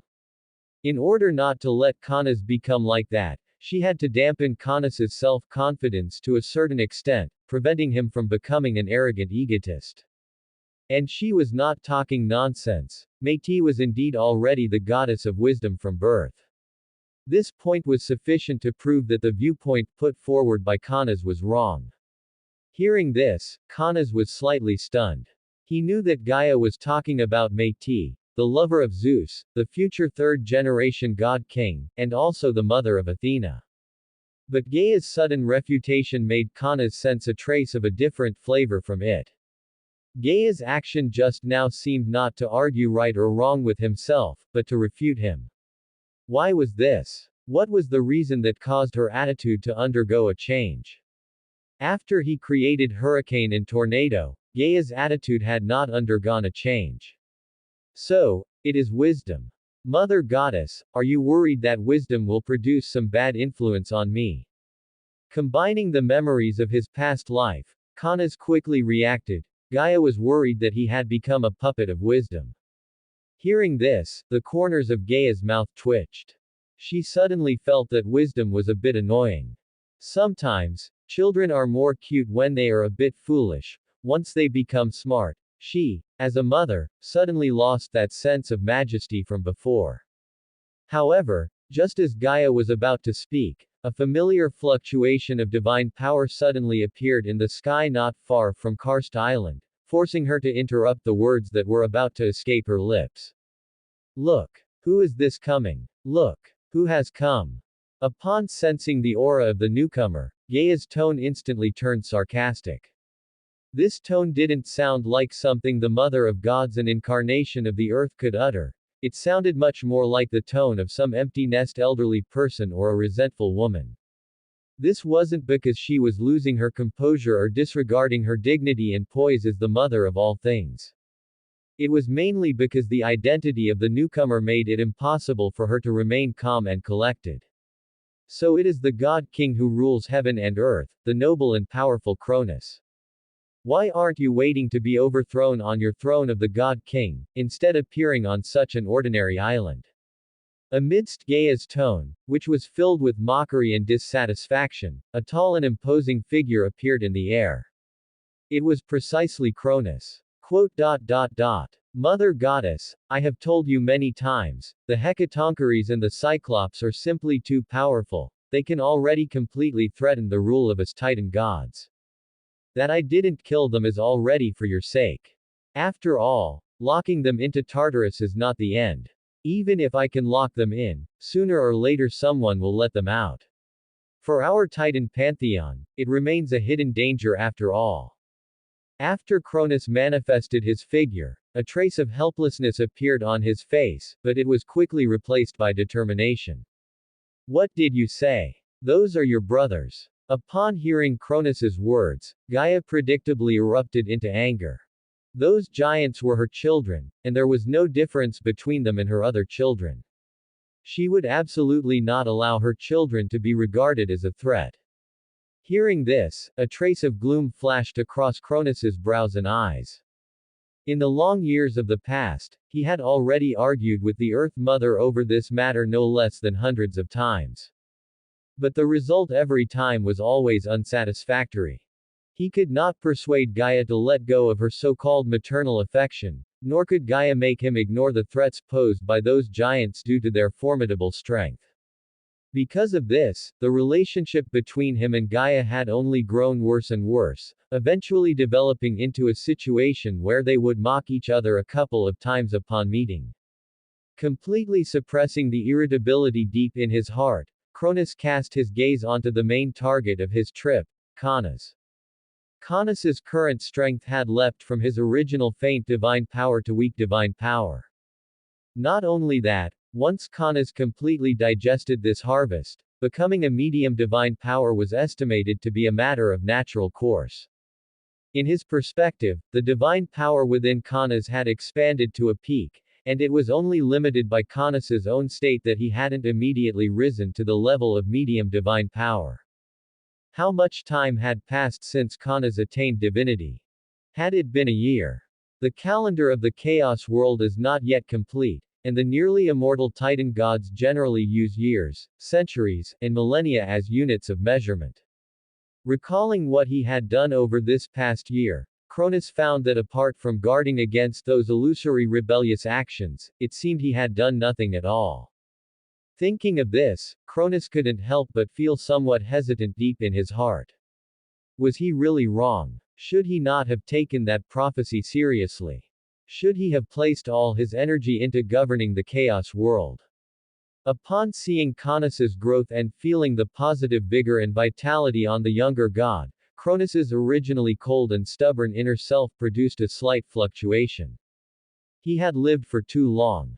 So long that he had forgotten that his younger self back then was also like Caunus, full of vigor, bravely leading a group of brothers and sisters to resist the tyranny of the father god Uranus, and sitting on the throne of the god king by virtue of his personal charm and achievements. Recalling the worship and joy in the eyes of his other brothers and sisters when he first ascended the throne of the God King. The relationship between them at that time was so pure. But why had everything changed now? Cronus had to admit that he at this moment was somewhat lost. But he was a god king after all, and he quickly pulled back his divergent thoughts, focusing his attention on the serious business before him. Congratulations, Canas. Cronus's tone was very calm, and even somewhat friendly.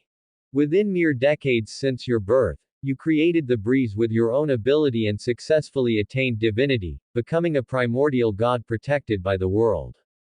And now, only a year after attaining divinity, you have once again added a new splendor to the chaos world.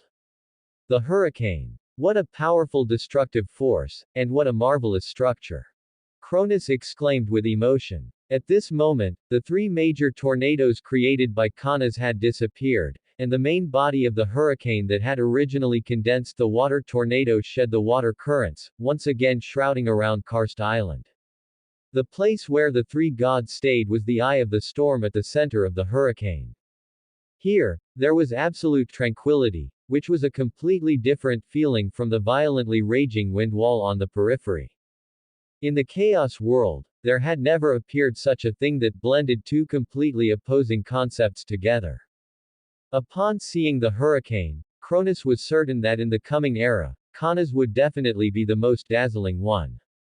As the God King, as the leader of the Titan pantheon and the chaos world, Cronus had the obligation and responsibility to give outstanding gods enough help and support. Canas, starting from today, you will become a high-ranking member of the Titan pantheon. In the identity of the God King, I bestow upon you the right to independently establish your own pantheon. Starting from today, all gods related to the wind will be incorporated into your pantheon. The winds of the chaos world shall all be governed by you. This is the will of the God King. Cronus had witnessed Canas's potential with his own eyes. In his view, Canas becoming the true wind god of the chaos world was merely a matter of time. In the current chaos world, apart from that storm whose situation was unknown, the only person in the entire chaos world who could be called a wind god was Canas alone. Since he had the best choice, Cronus would no longer hesitate. To want to become an excellent god king, besides having sufficient strength, the most important thing was to have vision, knowing who had greater potential and placing him in a position where he could shine brilliantly. Therefore, he gave Canas the highest treatment he could give as the God King. Establishing his own wind god pantheon, and categorizing all gods related to the wind born in the past, present, or even future under Canas's command. As long as Cronus remained on the throne of the God King, Canas would be the only, legitimate, god of wind in the chaos world. All other, wind gods, would be his subordinate gods. Establishing a pantheon among the Titans, this could be considered a major promotion.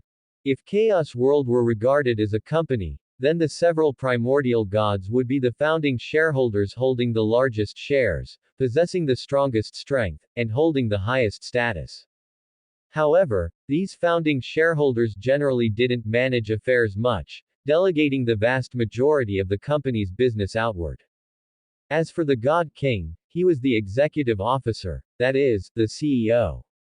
His role was to govern Chaos World so that it grew increasingly prosperous. As long as the prosperity of the world increased, the God King's status would also become increasingly stable, and the gains he received would be even more. Below the God King was the management layer, composed of a host of high-ranking titans. These management layers divided their management spheres according to the domains of their own divine authority. For instance, Canas's grandfather, Astraeus, the god of stars, was part of this management layer. As the god of stars, Astraeus's scope of management was starry sky itself. Within the scope of the starry sky, any intelligent life or unintelligent object had to obey Astraeus's commands and management. In other words, within the domain of starry sky, Astraeus's authority was even greater than that of Cronus the God King himself. However, this was also the norm in Chaos World. After all, within one's own physical manifestation, one's authority was definitely the most powerful. Further down from the management layer were the elite employees, the primordial gods stratum, which was the class Kanas belonged to after becoming a god. This tier was not the absolute bottom of divine society. Below the primordial gods level, there was also the level of ordinary gods. The most typical characters of this level were the host of river gods in Chaos World. As the offspring of Oceanus, the god of the ocean, and Tethys, the mother of all waters, their pantheon had always been known for its massive numbers. If not for the fact that the strength of most river gods among them was generally not high, and the restrictions on the river gods' divine authority were truly too great, otherwise who would have the final say in today's Titan pantheon would really be uncertain. However, despite this category of gods having the greatest number, their status was the lowest. In Greek mythology, some slightly more powerful demigods and heroes dared to make a move against them, and the probability of success was not low. Among them, the most famous was the feat performed by the strongest demigod, Hercules. In order to win the hand of the Caledonian princess Deianira, in the identity of a demigod, he defeated the river god Aeschylus, who had transformed into a bull. Not only was he defeated, but even his horns were snapped off, becoming the horn of plenty symbolizing endless produce. However, aside from this rather famous event, most of the other river gods were merely background boards, appearing at certain times in the identity of victims. Yet from this, it could also be seen that apart from a few individual ones holding up the load, the rest of the river god lineage were not all that great. Returning to the main topic. Kanas, who had been permitted by the god king to establish a pantheon, also successfully promoted from an elite employee to the management layer. And the department he was responsible for was undoubtedly wind. From now on, whenever there was wind, it would be regarded as the incarnation of Kanas. The blowing of the breeze symbolized Kanas's gentle side, bringing a moment of peace and tranquility to mortals and gods. As for the hurricane, it symbolized Kanas's anger. The tornado was his long whip to vent his anger. Even if a new wind god appeared later, it would only be regarded as an extension of Kanas's will. This was the will of the god king, not even the several primordial gods could point fingers. Thank you for your generosity, powerful Titan god king, ruler of the gods, guardian of chaos, great master of time, Cronus.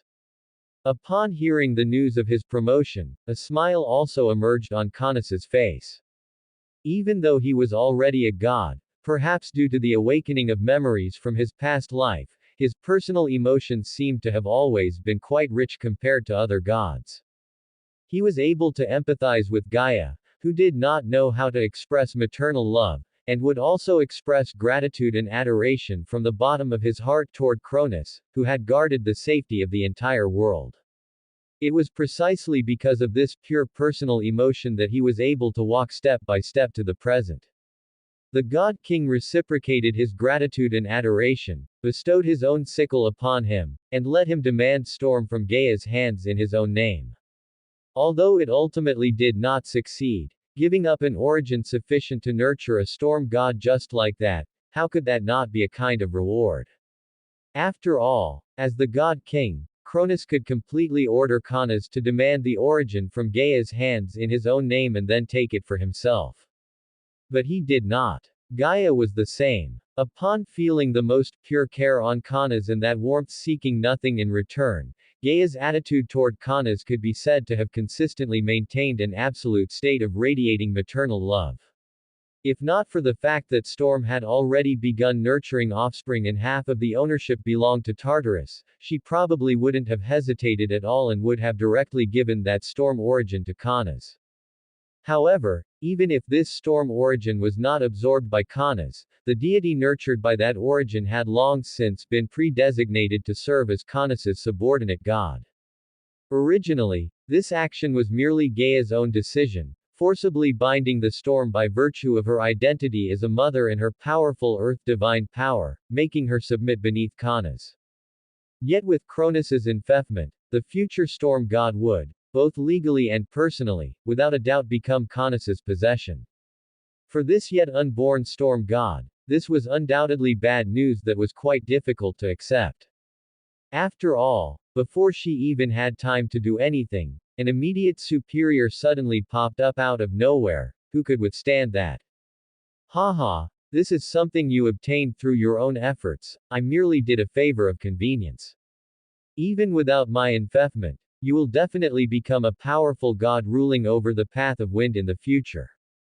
After all, before you became a god, the entire chaos world had only a single, lonely storm, and that poor fellow hasn't been born yet to this day, estimating she doesn't have much of a good prospect either. Cronus shook his head, his mouth full of satisfaction and appreciation toward Kanas. If every god under his command was like Kanas, capable of creating a few new divine sparks every year to enrich chaos world, he would be willing to be the god king for countless tens of thousands of years more. However, after finishing the praise, Cronus's tone inexplicably became somewhat heavier. Alright, let's stop with the congratulatory pleasantries for now. As a high-ranking member of the Titan Pantheon and the leader ruling over the path of wind in Chaos World, there is some secretive bad news I must share with you. Do you know, at the very bottom of Tartarus? Do you know what exists at the very bottom of Tartarus? As Cronus's words fell, there was a considerable degree of solemnity in his tone. Hearing this, Gaia's expression changed slightly, and she instinctively spoke up to stop him. Cronus, isn't it a bit too early for you to say these things now? Kanas is still a child. Gaia's tone was extremely stern. In her view, it was true that Kanas had already become a high-ranking member of the Titan Pantheon, but neither his age nor his strength had grown to the point where he could fully accept this news. You must know that when she learned about the things in the deepest depths of Tartarus, she had been somewhat unable to control her own emotions. He has already proven himself with facts, Mother Goddess. Cronus's tone was extremely cold. As a male god and the king of gods, personal emotions had to be placed below the overall situation. Cronus's potential had been thoroughly revealed, and in the future, he would inevitably become one of the pivotal heavyweights of the chaos world. If even he could not accept this reality, then Cronus could not be sure just how fragile and weak the new generation of gods in the future chaos world would become. Upon being told this by Cronus, the expression on Gaia's face also became hesitant. How could she not know that Cronus's starting point was for the good of the chaos world? But Cronus's age was indeed still very young. To put it bluntly, how many years had it been since his worldview was formed? Yet he had to suffer such a blow. Perhaps your age is very small, but you will definitely not be an immature and fragile god, Kanas. Now, answer my question. Do you know what exactly exists in the deepest depths of Tartarus? After rebuking Gaia, Cronus gazed at Kanas like a falcon, staring intently at him for fear of missing even the slightest micro-expression on his face. Tartarus. Kanas was slightly stunned, finding it somewhat difficult to figure out Cronus's thoughts. Inside Tartarus, isn't it just an endless abyss? There's nothing inside, right? When saying these words, Cronus's heart was somewhat unsure.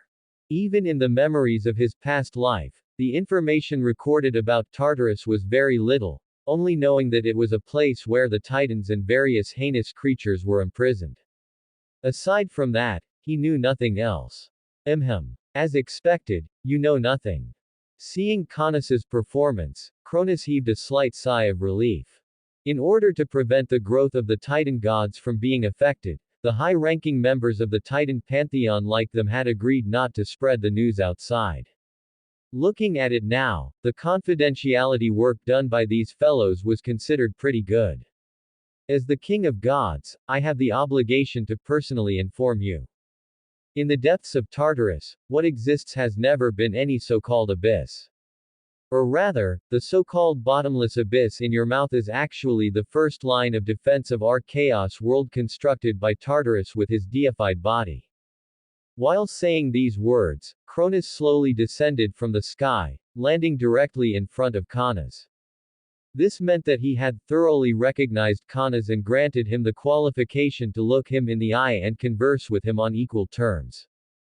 What? A defense line. Defending against whom? Kanas was greatly shocked upon hearing this. Wasn't Tartarus a prison? How did it suddenly turn into the first layer of defense against foreign enemies?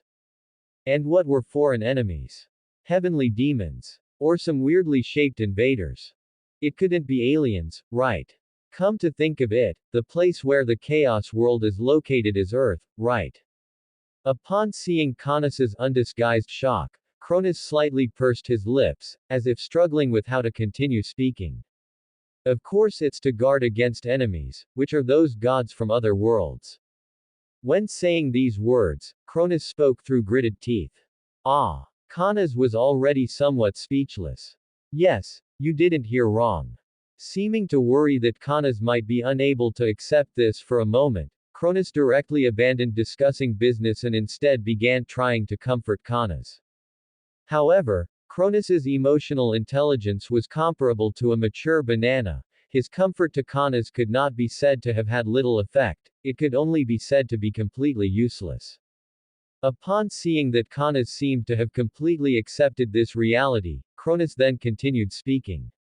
Deep within the deified body of Tartarus, there is something similar to a space-time rift. Strange gods will appear from that space-time rift from time to time, and it will even manifest partial fragments of a world inside it. The vast majority of the high-ranking members of our Titan pantheon are stationed there. 9 of the 12 Titans, along with a portion of their offspring, are stationed there following them. Having said this, Cronus looked at Cronus. He discovered a very strange point. It seemed Cronus was not as surprised as he had imagined.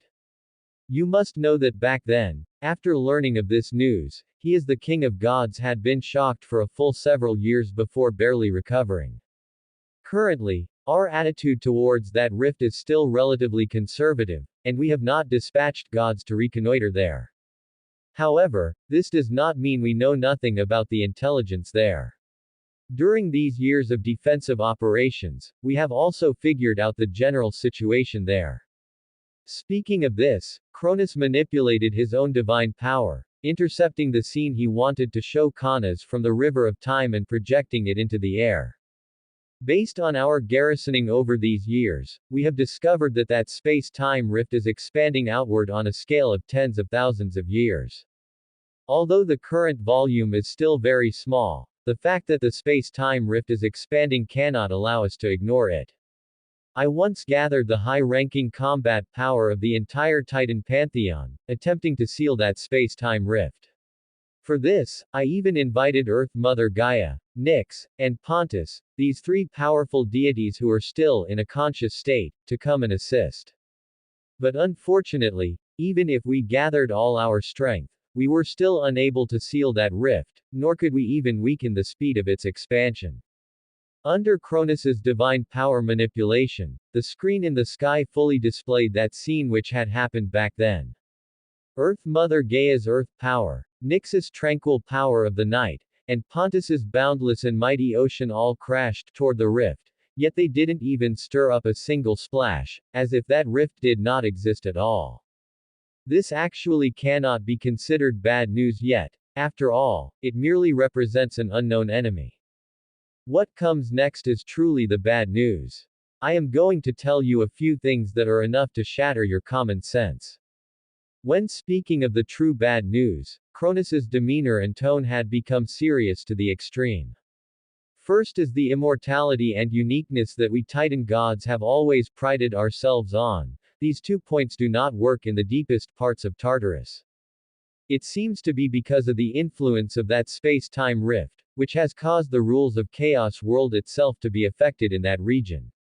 Except for Tartarus, the god of the abyss, who can forcefully sustain himself relying on his own primordial god status and deified body, even I will lose the protection of immortality there. These words indeed dealt a considerable impact to Cronus. As a young Titan deity born only a few decades ago, the worldview instilled in him since birth was that the primordial gods are supreme, capable not only of achieving eternal life, but also of being completely unique. Yet now, with just a single sentence, Cronus cut away the immortality that Cronus himself took pride in. I can still understand the failure of immortality, After all, the rules of Chaos World itself have been affected. But why would uniqueness fail? Could it be that after I enter Tartarus, Chaos World will give birth to a new wind god? However, Kanas quickly snapped back to his senses. He discovered that if it was truly as Cronus said, the failure of immortality was perhaps the smallest price among them. From a certain perspective, uniqueness was even more important than immortality. After all, the sky cannot have two suns, and Chaos World cannot have two god kings, there can only be one ruler in each domain. That is not the case. Cronus felt deep surprise that Kanas could react so quickly to this news and ponder it. You must know that the reason the Titan pantheon was able to survive steadily was largely due to the immortality and uniqueness of the primordial gods themselves. Although this would cause some of the deities to lose their motivation to ascend, it greatly ensured the stability of Chaos World itself. The fire god died. No problem. Just wait for the fire god to resurrect again. No matter how fierce the internal fights between deities were, they could not cause too much impact on Chaos World. Because even if you died, the divine authority and position symbolized by yourself would still be striving to radiate light and heat. It can be said that the moment you became a deity, you already became the ultimate workhorse of Chaos World, working a 007 schedule without a single day off all year round. Your true body would be evenly distributed throughout the entire Chaos World, playing your own role for the entire world.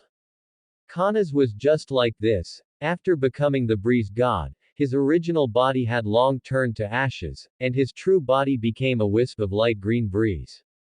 With Kanas' own divine power and the help of Chaos World, that wisp of breeze had now spread across the entire Chaos World, becoming a natural phenomenon that could not be completely destroyed or altered.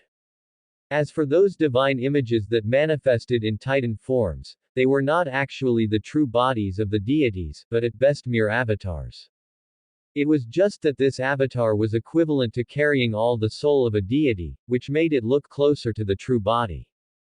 But in reality, the true bodies of all deities were in an unconscious state, performing systematic activities according to fixed laws, and only under the mobilization of the deity itself would they break away from this state. To put it simply, the true bodies of the deities had already been entrusted to Chaos World, working for the world itself at all times. As a reward, these primordial gods would receive the rewards of immortality and uniqueness. After you enter Tartarus, your own uniqueness will not be affected, and Chaos World will not see a second wind god. But this does not mean that your uniqueness can also play a role inside Tartarus. Speaking of this, Cronus began to mobilize his divine power. Under the effect of his divine power, the screen in the sky changed once more. The group of powerful deities standing there earlier disappeared, replaced by a figure radiating a violent aura, with black hair and black eyes, holding a long sword. However, quite distinct from his whole body violent aura, this figure's height seemed somewhat strange. Among the group of Titan deities whose heights generally ranged from 4 to 5 meters, his height could barely reach the calves or knees of the Titan deities. Don't look at how this guy looks strange and is as small as a child. Just like us, he is also a deity. After manifesting the figure of that deity, Cronus began to introduce this deity to Kanas. According to him, his name is Susano, coming from a place called Yusei. He also accidentally saw a space-time rift while searching for something in Yusei, and driven by curiosity, passed through the rift and arrived at the depths of Tartarus. In Cronus's narration, this deity named Susano was one of the few existences among the otherworld deities who had crossed the space-time rift to reach Tartarus and brought back some intelligence about other worlds. The other otherworld deities either directly retreated when seeing them, or immediately started fighting, attempting to invade this world by force. Regarding the former, Cronus and the other Titan deities did not pursue them, but instead let them leave. As for the latter, most of them had already become nourishment for Chaos World and Tartarus. Speaking of this, I need to emphasize to you the role of those otherworld deities. After finishing this matter, Once Cronus confirmed that Canas did not show signs of being unable to accept it, he poured out all the intelligence he currently knew in one go. Whether it was they, the Titan gods, or those otherworldly gods who had crossed the space-time rift, after entering Tartarus, they all descended in their true body forms.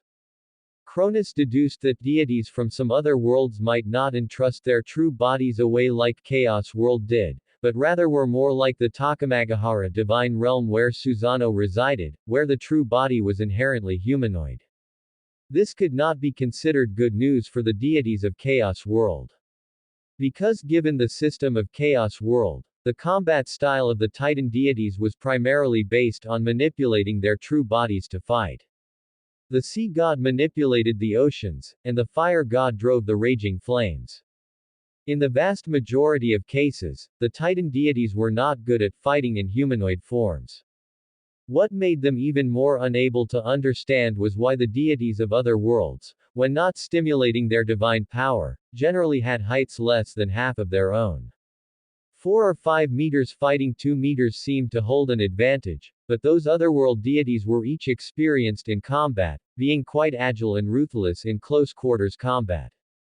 In the several battles before, the 9 Titan gods garrisoned in Tartarus could be said to have suffered quite a few losses in this aspect.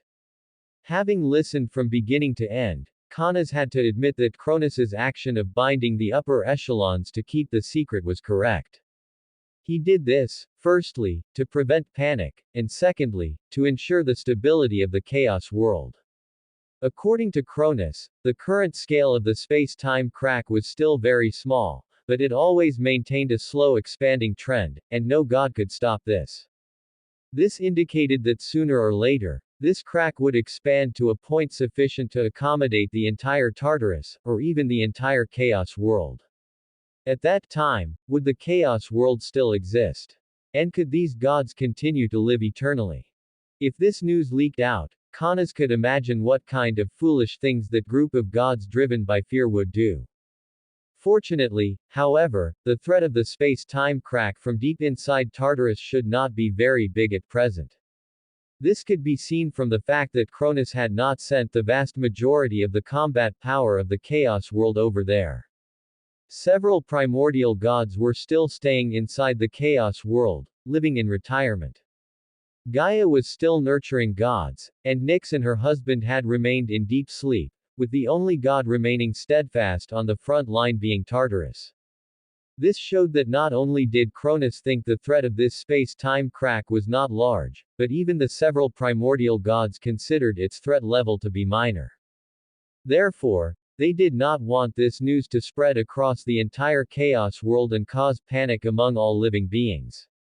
The Chaos World was currently still in its starting phase, requiring stability, all things needed reproduction, and the world itself needed more gods.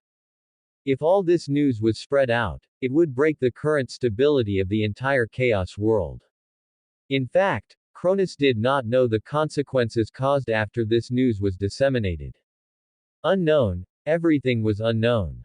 Precisely because of the unknown, the Titans were forced to choose the most secure method. Locking the news within the upper echelons, and living beings located in the middle and lower layers of the world were even strictly forbidden from knowing the existence of the space-time crack. The upper-level gods of the Titan pantheon generally already had sufficient strength and status, and their stances would also be more inclined toward the Chaos World itself. Suppose Cronus had not blocked this news and spread it all over the Chaos World, guess what would happen? Some timid and cowardly lives might not go over. But like some demigods, especially those whose parents were certain middle and lower level gods, it was very likely they would borrow their parents' help to go to Tartarus to try their luck. What if? What if they had explosive luck, picked up a fragmented divine divinity in Tartarus, or obtained rewards from individual titans due to their own bravery and military exploits, thus becoming the other party's subordinate god? A bad result was not terrifying, what was most terrifying was the unknown. The unknown might bring a good result, for example, bringing a newborn god to the Chaos World. But the unknown might also bring a bad result. Once a demigod was captured by gods from another world and thoroughly figured out the overall situation of the chaos world through torture, that would be a catastrophe in the true sense for them. Now the space-time crack was still small, and even if it communicated with other worlds, both sides would relatively tacitly maintain a mode of mutual defense or mutual probing. But if the opponent found that the overall strength of the chaos world was weaker than its own, it might gather gods and launch an expedition against the chaos world. Part of the reason why Cronus blocked the news was to prevent the intelligence of the chaos world from leaking.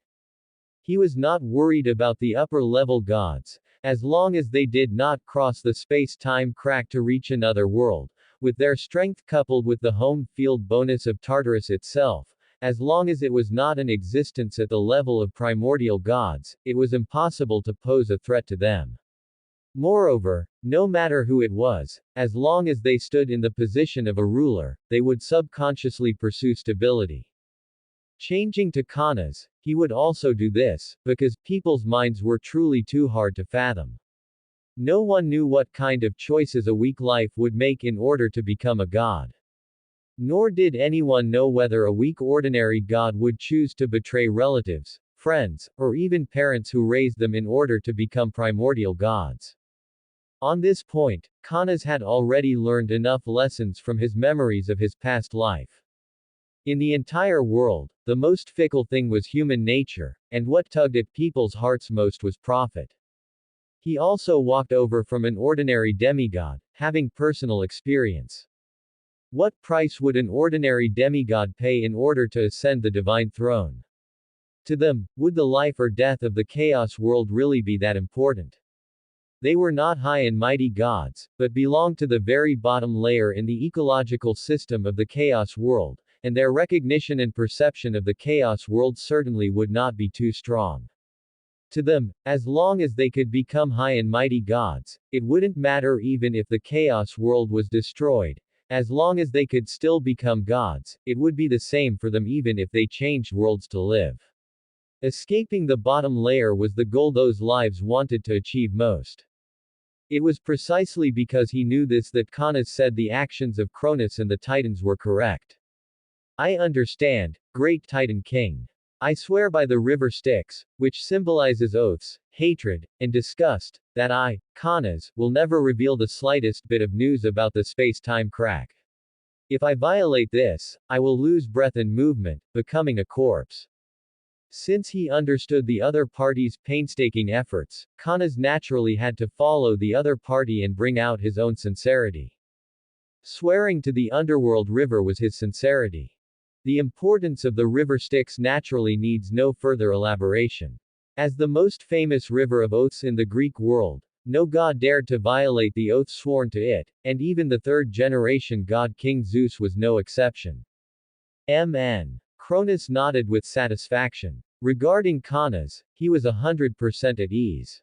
If one day that space-time crack really grew to encompass the entire Tartarus or even the entire chaos world, he believed that Caunus would definitely become the high-end combat power in the chaos world to resist the invasion of foreign enemies.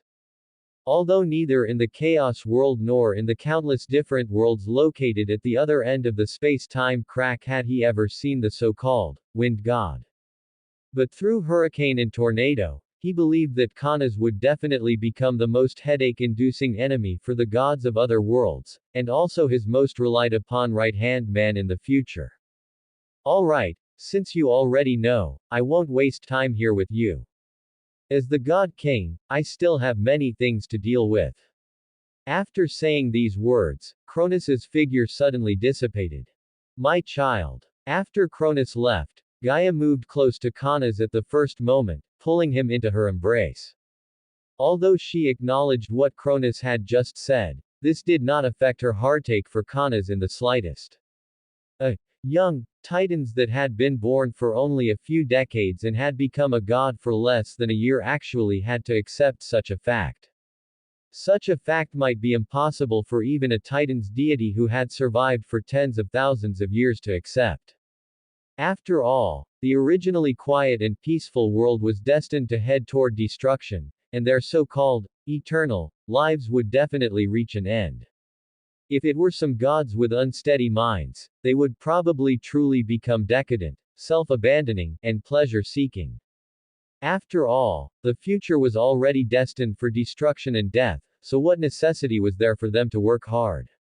They only needed to steadily enjoy life. Then wait for death to descend, completely crushing their true bodies, which no longer had much value. As a result, these gods would only know how to muddle along waiting for death, with not even a shred of possibility to ascend upward. For Chaos World, such gods also belong to the kind with relatively low value. Apart from muddling along waiting for death every day, the few functions of such gods were having their true bodies treated as beasts of burden working infinite 007 shifts, bringing some negligible improvements to Chaos World. It is fine, Mother Goddess, I will not become decadent. On the contrary, I have even become exceptionally motivated right now. Kanas gently patted the hands Gaia had placed in front of his waist from behind. Those hands were not tender, feeling a bit rough. Yet it was precisely this touch that brought Kanas an extremely comforting sense of security. Really? Gaia let go of the hands wrapped around Kanas, turned him around, and looked straight into his eyes. It is true. Kanas did not put up any resistance, obediently turning around. He is not lying. Gaia thought to herself. The moment she saw Kanas's eyes, Gaia could conclude that at this moment, Kanas not only did not feel fear and confusion, but had even become eager to try. If Cronus hadn't just said he wanted to let Kanas advance to intermediate divine power first, would he have already set foot on the road heading to Tartarus at this moment? And the fact was indeed so. After learning the news about the other world and the intelligence on the gods of those pantheons, even Kanas himself was unwilling to admit it, but he had indeed become excited. His original personality was actually not like this. He was gentle, peaceful, and skilled at caring for others. And after awakening his past life memories, another side was born in Kanas's personality, arrogant, bellicose, and heavily curious. This change in personality was currently still under Kanas's control. In the vast majority of cases, he was still in his original gentle state. But if it were under certain specific conditions, the other side of his personality might occupy the dominant position. Of course, this state was controlled by Kanas himself. Whenever his rationality deemed that it should not be resolved this way, he would suppress this side and switch back to his original gentle side. However, at this time, in order to make Gaia feel at ease, Kanas intentionally displayed the other side of his personality. At certain moments, the strongly aggressive side could bring people a sufficient sense of security. Kanas at this moment was precisely like this.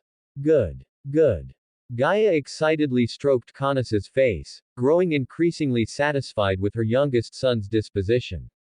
Kanas's strength was already not too weak at this moment, and he had also displayed his talent. Coupled with this disposition, Gaia almost didn't need to think much to deduce that Kanas would definitely grow to an extremely strong level in the future. At the very least, it would be the powerful divine power level of the current 12 titans. Even for the position of the King of Gods, Kanas had the qualification to make a run for it. With her, Gaia's, support, the probability of Kanas becoming the King of Gods would not be low.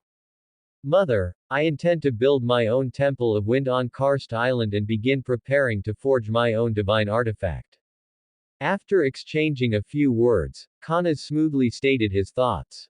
Since he was about to become an intermediate divine power soon, Kanas also needed a temple of wind of his own to serve as a residence. Do not underestimate the architecture of a temple. If it were a place where ordinary gods lived, it wouldn't even be qualified to be called a temple.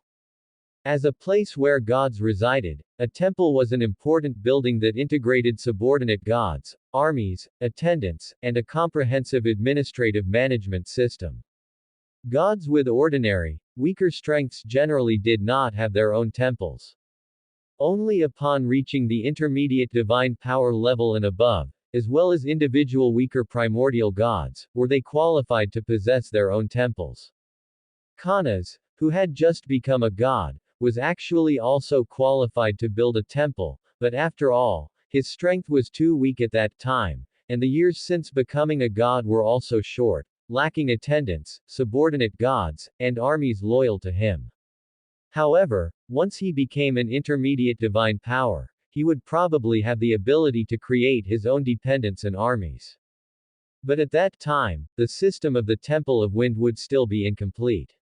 Only when the storm inside Gaia was nurtured or Kanas recruited a few subordinate gods would the Temple of Wind be considered completely finished.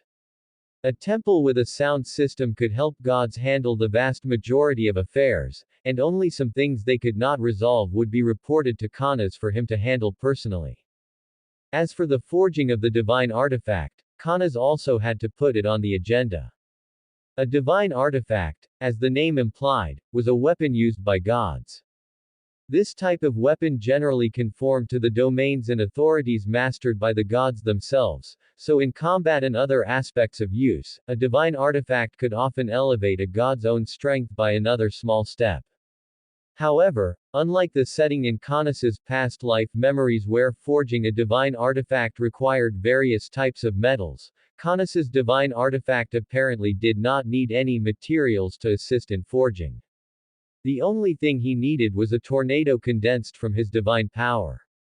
A temple. A divine artifact. So urgent. Hearing this, Gaia was slightly stunned. She could understand the temple. After all, Kanas's current status was right here. As the master of a lineage, if he didn't even have a temple, wouldn't it become a joke if word got out? But things like divine artifacts were extremely troublesome to forge. Not only did they require sufficiently precious materials, but they also required gods to use a part of their true bodies as a blueprint, infusing divine power into it over a span of tens of thousands of years to nurture it into a qualified divine artifact. Kanas at present possessed nothing of value, so where would he get materials to forge a divine artifact? Although there were quite a few metal minerals, timber, and stone inside his body, these things carried the solid and steady characteristics of the earth itself, which did not match Kanas's needs. Therefore, how was Kanas's divine artifact supposed to be forged? Would it fall from the sky? I can actually send you a batch of materials for building temples. Of course, we can't just have materials, I'll also allocate 100 titans to help you build the temple. After construction, they will directly become your army, helping you fight in Tartarus. As for the divine artifact, I really haven't thought about what kind of materials would suit you. After a while, I'll go back and talk to Nyx. Her black dress always breeds some bizarre things, maybe they will be suitable for you to forge a divine artifact. Oh, and also, Gaia was acting up with her old habit again at this moment.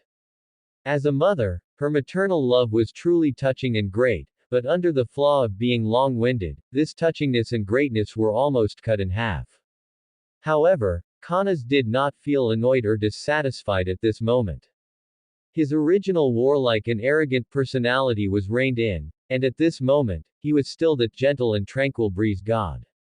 Toward Gaia's clumsy maternal love, Kanas had always adhered to the principle of unconditional acceptance. Kanas accepted all of the marble and other stone aid provided by Gaia.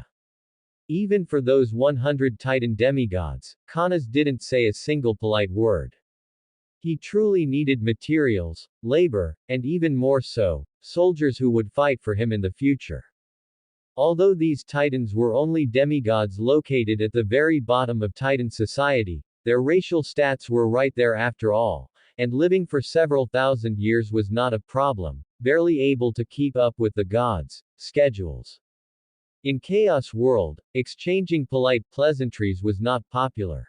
The best way to reciprocate others' goodwill was to unconditionally accept the love given to you by the other party and reciprocate it in your own way in the future. It was on the third point that Kanas actively stopped Gaia. He did not mention the situation of his divine artifact, because this matter was ultimately just a feeling of his and had not yet become reality, so Kanas simply found a casual excuse to brush it off. If his feeling was true, then the forging of the divine artifact was almost a nailed-down certainty. If the feeling was wrong, then there was no need for him to make Gaia run errands for him. Could Kanas possibly not know where in the entire chaos world there were materials suitable for wind? Rather than letting Gaia run around and waste time, it was better to handle it himself, which would be faster. After chatting with Kanas for a long time, Gaia suddenly remembered at this moment that Astraeus seemed to be locked inside the rift by her. That rift was bottomless and extremely sturdy. Even if Cronus came in person, he wouldn't be able to punch through it in a short time. What's more, Gaia didn't feel any signs of her main body being attacked at all. This showed that after receiving Astraeus's distress signal, Cronus didn't care about Astraeus's life or death at all, but headed straight for Karst Island. Gaia, whose anger had already subsided at this moment, did not intend to pursue the matter with Astraeus further, and she could also see that Kanas was currently full of thoughts about advancing to medium divine power. Since that was the case, she simply stopped disturbing Kanas. After saying goodbye, Gaia's figure instantly vanished from the earth. And Kanas finally began to execute his plan to become stronger. First was the aspect of divinity. This aspect was not the focus of Kanas's upcoming plan. The reason why this aspect was included in the plan was mainly because Kanas intended to properly develop his few existing divinities. The development space for Hurricane was very large, and the intuitive combat power return it could bring was also very strong. It was Kanas's key divinity for development. Secondly, it was Tornado. This divinity was prepared by Kanas to be used as his means of dealing with enemies during ordinary combat states. The scale of Hurricane was too large, and it was mainly AoE damage. The damage dealt to gods of the same level was not very high. But Tornado was different. First was the size. The size of every tornado could be controlled by Kanas himself. Large ones could be hundreds of meters, and small ones could be a few meters, making it quite suitable for battles in a normal state. Moreover, the divine artifact Kanas intended to forge was born from the tornado divinity. Second was the aspect of close quarters combat. This point was what Kanas had just seen from Cronus's screen. Those tall Titan gods like them always tended to suffer huge losses when encountering hostile gods who were short in stature, rich in combat experience, and agile in style. Accustomed to being tall, Titan gods had always been used to unrestrained and sweeping combat methods, and they tended more to use their upper bodies to fight, while their lower bodies generally only played a fixed role. Even if needed, it was just some disorganized and random kicking. It was precisely because of the above reasons that these tall Titan gods were always prone to injury. Especially the lower body. Therefore, so as not to become like those scarred Titan gods in the screen, Kanas made up his mind that he must thoroughly train his close quarters combat ability. At the very least, he couldn't be directly knocked to the ground when fighting close to the enemy. That would simply be too humiliating for a god. The third point was Kanas's divine artifact. The first 2 points were plans formulated for Kanas's own strength. Whether it was in terms of divine power or close quarters combat, Kanas had factored them in perfectly. Since his own problems were solved, next, Kanas needed to consider getting some help from external possessions. Divine artifacts became Kanas's optimal choice. An excellent divine artifact could not only help gods better unleash their own strength, but at certain times, it could also become a god's body, helping gods use their divinity and divine priesthood even without their main body appearing. After successfully obtaining the new divinity, a method for making his own divine artifact suddenly appeared in Kanas's mind. Charybdis. Charybdis was a battle spear, 2 meters long. The shaft looked like some kind of wood, and the spear tip was not the common sharp iron state, looking instead like a 3-dimensional vortex spiraling inward with continuous rotation. This divine artifact should have been born from Kanas's own tornado divinity. Both the aura and the name were enough to prove this point. Charybdis, the vortex devourer, was the daughter of Earth Mother Gaia and Poseidon. Turned into a monster because of certain events, She became a terrifying whirlpool undergoing endless rotation, devouring passing merchant ships. And that whirlpool, whether in its overall image or at the level of rule manifestation, was more like Caunus's tornado divinity. Hurricane had a higher tier. Charybdis's whirlpool could not be compared with hurricane that could sweep across the earth. At best, it could only align itself toward Caunus's tornado. 500 years later, Karst Island. After 500 years of settling, Caunus had now completely stabilized his divine power, which had previously surged due to acquiring multiple divinities. Furthermore, even if he had done nothing over these 500 years other than consolidate his strength, he was now only a step away from the next stage, medium divine power. This was the power of divinity. As long as a deity's core divinity was strong enough, even if they did nothing themselves and let their main body work 007 shifts in the chaos world, their strength would still steadily increase. It has only been 500 years, yet the changes on Karst Island are actually this immense. Awakening from a deep slumber, the first thing Caunus said upon stepping out of the temple gates was an exclamation at the immense changes on Karst Island, changes so great that he dared not believe his eyes at first glance. Hey! It has only been 500 years. I finally look somewhat like a deity now. However, after making this exclamation, Caunus could not help but chuckle. This chuckle was filled mostly with relief. After undergoing a deep slumber, his concept of time had finally aligned completely with the deities of the chaos world. To titans like them, a span of 500 years was no different from taking a nap. But what felt most ironic to him was that the sense of passage brought to him by these 500 years was even less than the entire year he spent after becoming a demigod. Caunus could remember every single day of that entire year very clearly. Or rather, the process of every single day back then was exactly the same. Sleeping, waking, eating, waiting, and then sleeping again. Fortunately, Caunus was already a demigod at that time, so his demand for food was not high, and he had no need for excretion. Otherwise, his daily tasks that year would have had one more process added to them. The reason he laughed was mainly because he had personally experienced the gap between deities and mortal beings. Lifespan alone completely divided the two strata of the chaos world into two separate worlds. And Caunus, as a god who had personally experienced both worlds, felt this disparity more than anyone else. Combined with the influence brought by his memories from his past life, that was why he let out such a relieved chuckle. Compared to 500 years ago, Karst Island had undergone earth-shaking changes. The originally rugged terrain had turned into smooth grasslands and jungles, and the edges of the island were surrounded by a circle of golden beaches. The only thing that remained unchanged was the towering cliff located in the center of the island. At the top of the cliff stood a towering and majestic temple. This was the Temple of Wind. The site selected for the Temple of Wind was right on the cliff top where Caunus had first created the breeze. That was the starting point of Caunus's path to divinity, so he deliberately chose to place his temple here. In fact, Karst Island was originally just a small island with a not-so-large area. If it were the original top of the cliff, it wouldn't have been able to accommodate a magnificent temple either. But who asked Caunus to have a mother goddess who governed the earth?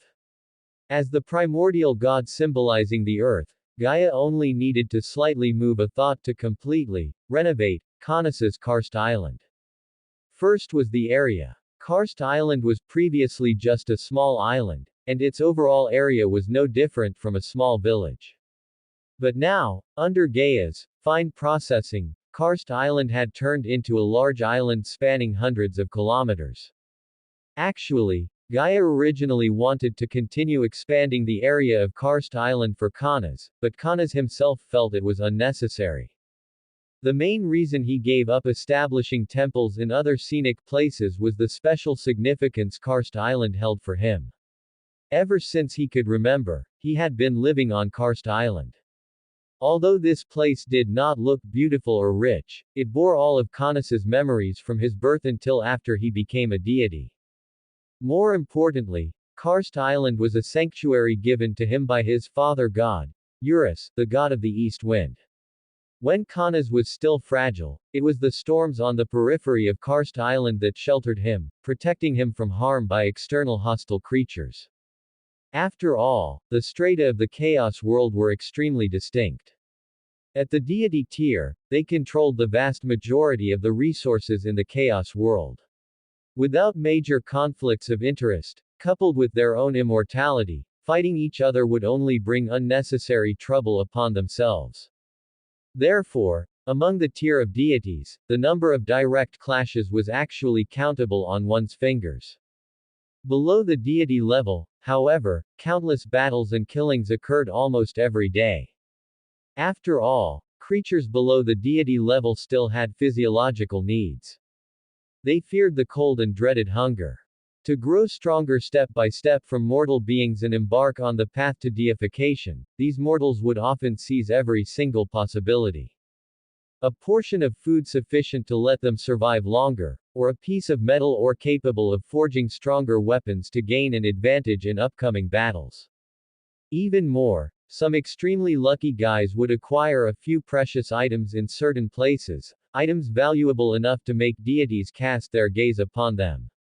Kaunas, however, had never experienced such things. He was well protected by Eurus. Everything he burned when becoming a deity, his divine power, the thickness of his life, and even his soul, was able to successfully embark on the path of ascension thanks to the nourishment of Eurus's divine power. To better commemorate that period of time, and also to remind himself to be grateful to his father god, Kaunas chose Karst Island as the foundation of his future. Aside from the changes in Karst Island's own area and ecology, many tall and robust demigod-tier titans had also appeared on the island. Just like Kaunas before he became a deity, these demigods were all offspring of certain deities within the Titan pantheon. However, the identity of being a deity's offspring did not bring them too many benefits. Aside from their own race and the fixed number and duration of divine power infusions from their paternal generation, they were almost no different from the demons and nymphs outside. A portion of these were given to Kaunas by Earth Mother Gaia. The quantity was small, but they won by being elite. Although there were only 100 of them, they had undergone specialized training, solely in terms of close quarters combat skills. They were even stronger than Kaunas. The rest of them learned through various connections that Kaunas had spent only a short few decades to become a deity, and had successively acquired several potent divinities within a single year. Among them, demigod-tier titans whose paternal deities held relatively high positions in the Titan court found out even more. Apart from acquiring several powerful divinities, Kaunas had also obtained a few subordinate minor divinities. To them, this news was far more shocking than Kaunas acquiring several powerful divinities. Kaunas acquired those powerful divine personas, for example, powerful primordial gods' divine personas like breeze, hurricane, and tornado. How could these demigod-level titans living at the bottom possibly be qualified to peek at them? Furthermore, even if they were qualified to peek and express their desire for Kaunas's primordial gods' divine personas, they had no way to strip those divine personas from Kaunas's body and transform them into their own divine personas. When Kaunas became a god, his original body had long since turned to ashes, and the one walking in the world today in the image of a titan was merely an avatar. His true body had already become the wind spreading across the entire chaos world, tirelessly fulfilling his duties. If one wanted to strip Kaunas of his divine persona, the very first thing to do was to completely destroy the chaos world, then recreate a new world without the wind, and finally create a new divine persona based on one's own understanding of wind, becoming the wind god of the new world. But the problem arose. If they could achieve the first point, then why would they still set their sights on a mere wind god? Being able to destroy the chaos world, wouldn't entities like gods attached to the world have a lower class than him? Therefore, this path of stripping divine personas from gods was completely impassable. However, heaven leaves no dead end. Although this path was impassable, another path was clearly laid out before their eyes. Becoming a subordinate god. A subordinate god, a type of ordinary god. They were also gods, possessed powerful divine might at the god level, owned divine personas, and also had divine duties. However, they did not possess immortality and uniqueness. Under normal circumstances, the reason they could become gods was not because they created some new item recognized by the chaos world, but because they gained the gaze and favor of some wealthy god. Such wealthy gods generally possessed multiple divine personas, and under their divine personas, there were inevitably one or more affiliated minor divine personas. Caunus's tornado divine persona was just like this. Tornado itself was a primordial god's divine persona with powerful combat effectiveness, and its volume was sufficient to nurture a powerful primordial god. Not only that, thanks to Caunus's development, under the command of the Tornado Divine Persona, there were also the three major affiliated divine personas: Sky Tornado, Landspout, and Waterspout. These three major affiliated divine personas were born from the Tornado Divine Persona, belonging to three changing forms of the tornado itself. Don't look at them as merely affiliated divine personas. The combat power and potential of these three major affiliated divine personas were not low. The Sky Tornado dabbled in a portion of the authority in the weather domain, while the Waterspout not only infringed upon the authority of the ocean, but it was also the prerequisite condition for Caunus to plot the tsunami next. Caunus had never given up the intention to expand his authority. The power of wind was certainly powerful, but the entire world surely could not have only the existence of wind. If the means were too singular, there was a possibility of falling into a disadvantage or even dying in the struggle against gods from other worlds. He must try every means possible to expand his authority domain. In addition to wind, Caunus intended to encroach upon a portion of the authority of the ocean, earth, and sky to make up for his shortcomings. As for the Landspout, although its development potential was not as great as the other two, it was the one with the widest application range and the strongest direct lethality among the three major tornadoes. The Sky Tornado was too slow, and the Waterspout could only be used when in the ocean. Only the Landspout had fast speed and strong lethality, and it was not picky about the location of use. The vast majority of these demigod-level titans who came here out of admiration to defect to Caunus came with the purpose of becoming Caunus's subordinate gods. They were not those wild titans seen everywhere in the chaos world. Their parents were at least above intermediate divine power in the Titan court.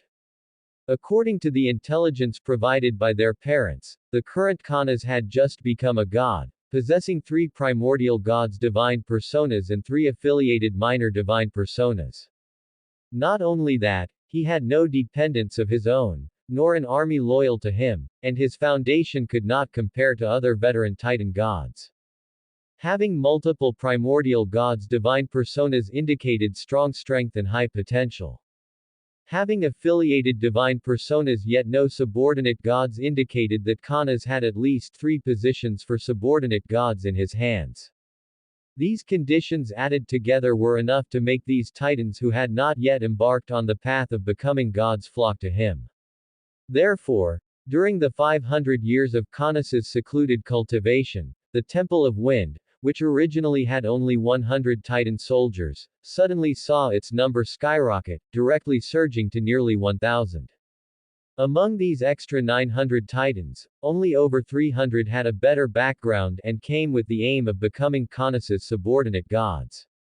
The other 600 plus either got the news from the mouths of those 300 Titans or simply followed the crowd, joining Caunus's ranks to win a future for themselves. After all, this wind god was said to have obtained the dual support of Earth Mother Gaia and the god King Cronus, and would surely become one of the top big figures in the chaos world in the future. Seizing the opportunity to join early now, when Caunus became prosperous later, the status of these ordinary titans would also rise with the tide, and walking outside would be half a level higher than other demigod-level titans. In this way, 1,000 titans with diverse thoughts, harboring yearning and anxiety for the future, officially became Caunus' first batch of subordinates. After this fresh force of Titans joined, the construction speed of Caunus' Temple of Wind increased by several times. In a short span of 100 years, the Temple of Wind was completely built. During the remaining 400 years, these Titan armies spontaneously organized to exterminate various sea monsters and monsters surviving around Karst Island.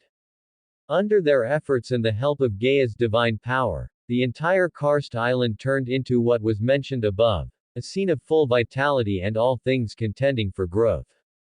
However, just as Caunus was inspecting his Karst Island with satisfaction, two auras filled with anger and hostility suddenly appeared at the outer periphery of Karst Island's waters. Wind God Caunus, you've gone too far. Get out here immediately and give us an explanation. A voice like muffled thunder resounded, tearing through the originally tranquil sky and disrupting the storm domain that originally flowed peacefully on the periphery of Karst Island. Hearing this, Caunus frowned slightly. The tone of the visitor was clearly to call to account, which was not good news for him. Under Caunus' sensing, the strength levels of these two auras were even higher than his. If they really fought, he had no confidence that he could beat the opponent. However, this did not mean that he would just submit like that. Don't panic. All Titans, put on your gear immediately, gather at the northern beach, and prepare for battle. Caunus stood in the air, with breeze lingering around the ears of the Titans, conveying his will downward. And he himself was not in a hurry to rush to the northern direction, but instead used his divine power to create a giant hurricane entity centered around Karst Island.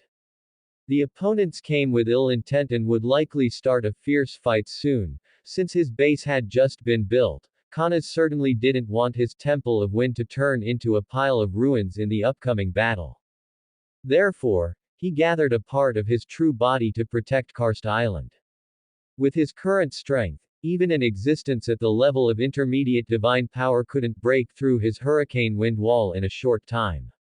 At the same time, he had also dispatched a part of his breeze entity to go to the Titan court to call for reinforcements.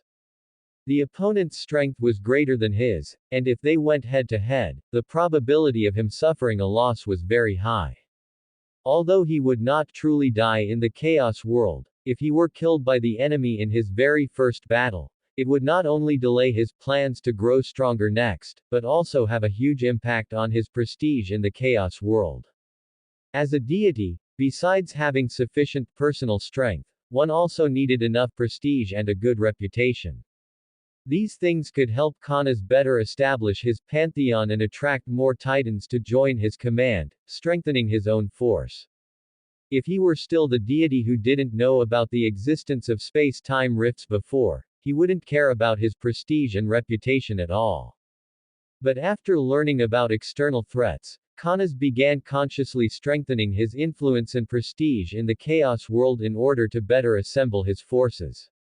Even for a deity high above with all might concentrated in oneself, having one's own forces was still better than fighting alone. Especially in this kind of world-level war. Unless Caunus's personal strength could reach above the God-King level, which was the level of primordial gods, could he get rid of this state. As the wind god, Caunus's speed in the Chaos world could be called the strongest at the same level. Even the vast majority of intermediate divine powers couldn't keep up with Caunus's pace. If it were some Earth-type deities, even high divine powers might end up eating Caunus's dust. Through perception, Caunus was able to determine that the two hostile deities outside the island should originate from the primordial marine pantheon. Only he didn't know whether they belonged to the primordial marine pantheon of Pontus or the oceanic pantheon of Oceanus. Caunus hoped it was the latter, because the deities of the oceanic pantheon were easier to communicate with and generally not very strong. But if it was the former, that would be a bit ominous. The number of deities in the primordial marine pantheon was relatively smaller compared to the oceanic pantheon, but their individual strength was stronger. Most importantly, the personalities of the deities in the primordial marine pantheon were generally quite irritable and difficult to deal with. But as the saying goes, whatever you fear comes to pass. When Caunus's figure appeared on the periphery of the karst island waters, the two figures appearing before his eyes instantly made his originally smooth brows furrow. Of the two figures emerging before his eyes, one had a tall and robust upper body with bristling hair and beard, a red body surface and light gray hair, a pair of pincers similar to a lobster's forelimbs growing on his abdomen, and a lower body resembling a sea snake's tail. As for the other, her upper body was a charming female image with a graceful figure and quite seductive looks. But her lower body was a twisted shape formed by many snakes entwined together. Wrath of the sea, Phorcys. Danger of the sea, Ceto. What brings you two to Karst Island? Facing two beings with such unique appearances, Caunus barely thought much before associating them with their identities. After all, looking across the entire chaos world, besides these two, there probably was no one else who could look so abstract and still dare to swaggeringly radiate hostility toward him. Phorcys and Ceto, these two deities were both offspring born from Earth Mother Gaia and primordial sea god Pontus. The two were both siblings and partners. Together, they bred a host of famous and unknown sea monsters, such as the Gorgon sisters, the Gryae sisters, and Echidna. It could be said this way. Any sea monster currently running amok on the Great Sea had more or less some blood relation with these two. Hey, fledgling Caunus, weak-wind god, look at what this is. Phorcys did not speak, just glaring with an angry state at Caunus standing before him. Answering his question was the danger of the sea, Ceto, standing by his side. Ceto's divine authority was extremely abstract. She was the embodiment of the danger brought by the sea to other creatures, and also the symbol of unknown lands and various bizarre creatures. To put it bluntly, Ceto was the deity of marine danger, marine unknown, and sea monster. All dangers encountered on the ocean, all unknown existences, and the concept of sea monster could all be regarded as Ceto herself. Facing Caunus's question, she sneered, then slowly spoke, using divine power to manipulate huge waves and throwing a black shadow in front of Caunus. Her voice was very harsh, sounding like long fingernails scratching glass, giving Caunus a feeling of goosebumps all over his body. This is a Titan soldier under my command. Seeing this, Caunus didn't panic, he manipulated the air currents to catch it steadily.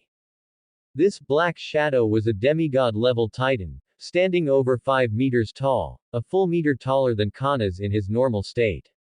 He wore a light green toga on his body, embroidered with a delicate breeze mark.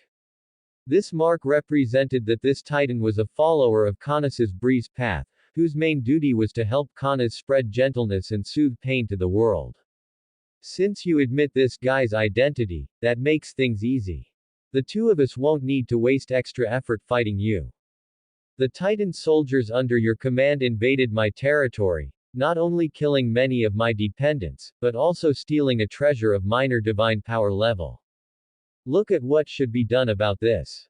During this period, Phorcys, who had a robust figure and was full of ferocity, never spoke, and it was always Ceto communicating with Caunus. At first, Caunus didn't figure out the trick. But after communicating for a while, he discovered that it wasn't that Phorcys didn't like to speak, but that he was actively restraining himself. Hearing this, Caunus was somewhat stunned. Originally he thought the other party was here to pick a fight, but he didn't expect that the one who started the trouble was actually someone under his own command. Wasn't this development a bit wrong? According to the normal process, shouldn't the next plot be him, Caunus, displaying divine might to repel the enemy and establish his own authority? How did it suddenly turn into an unlucky parent wiping the backside of a mischievous child?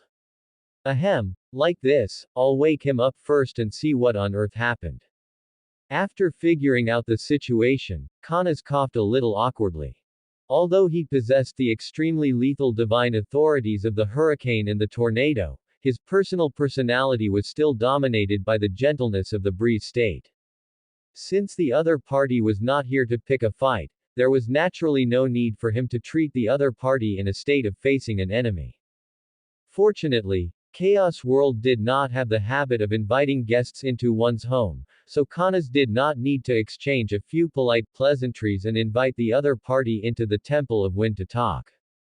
Finished speaking, Kanas's palm lifted slightly, transforming into a breeze that rushed onto the Titan's face. However, what Kanas did not notice was that when his breeze blew across the Titan, the eyes of Forces, the wrath of the sea not far away, noticeably brightened a lot, no longer maintaining the fiercely aggressive and violent appearance from just moments ago. Ah! Where is this? Under the blowing of the breeze, that Titan slowly awakened. Upon seeing Forces and Sito, a clear look of fear surfaced on the Titan's face. As demigods, death could act upon them. Therefore, they feared the arrival of death. Do not panic, my practitioner. Seeing this scene, Kanas took the initiative to speak and comfort him. Although this fellow was very likely to have caused trouble for him, to be honest, he still quite liked this kind of fellow. To be able to use demigod-level strength to provoke a high divine power and a medium divine power into coming to demand an explanation without losing one's life, how could this not be a kind of ability? Your Highness. Upon hearing Kanas's unfamiliar yet somewhat familiar tone, the Titan trembled all over and looked back in disbelief. The instant he saw Kanas's figure, the Titan dropped to his knees on the ground with a thump. Among the multitude of Titans, he was one of the few who truly believed in Kanas's path of the breeze. In his view, the world could not only be about fighting and killing, the breeze symbolizing comfort ought to be carried forward and spread in Chaos World. Only in this way could Chaos World become a gentle world, and it would no longer be like the place where he lived before, where every day consisted of nothing but fighting. This completely stunned Kanas, leaving him at a loss for words. No one had ever told him that the Titan soldiers under his command must also believe in him. Titan soldiers only needed to ensure loyalty. As for faith, the Titan gods of today did not yet need faith. Speak. What on earth happened? Why are you, a demigod Titan, jointly accused by two deities of slaughtering their kin and stealing their treasures?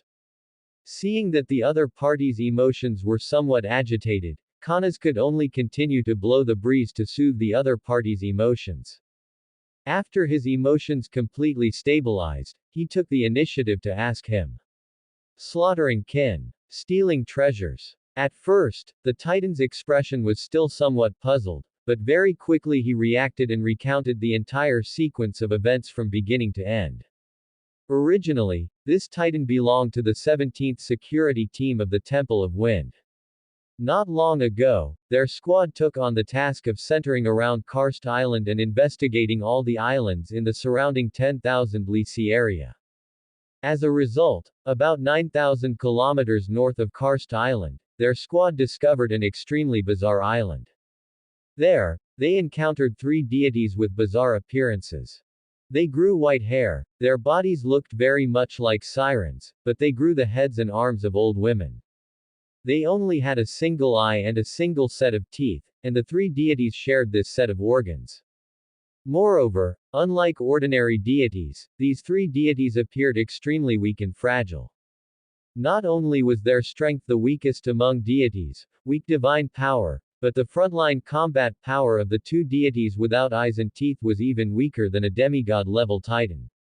When their team of titans landed on the island, it happened to be the moment when the three goddesses were exchanging the usage rights of the eyes and teeth. It seems that due to our arrival, those three deities suddenly began to fight over the eyes and teeth on the ground. We demigods originally wanted to directly evacuate the island. After all, with our strength, we had no qualifications to meddle in wars between deities, even though those three deities looked comical and pitiful. But it seemed as if fate was teasing us. When speaking of this matter, the expression on that titan's face suddenly became very strange. Mainly because one by one, the facts of what happened next were simply too coincidental. Quote.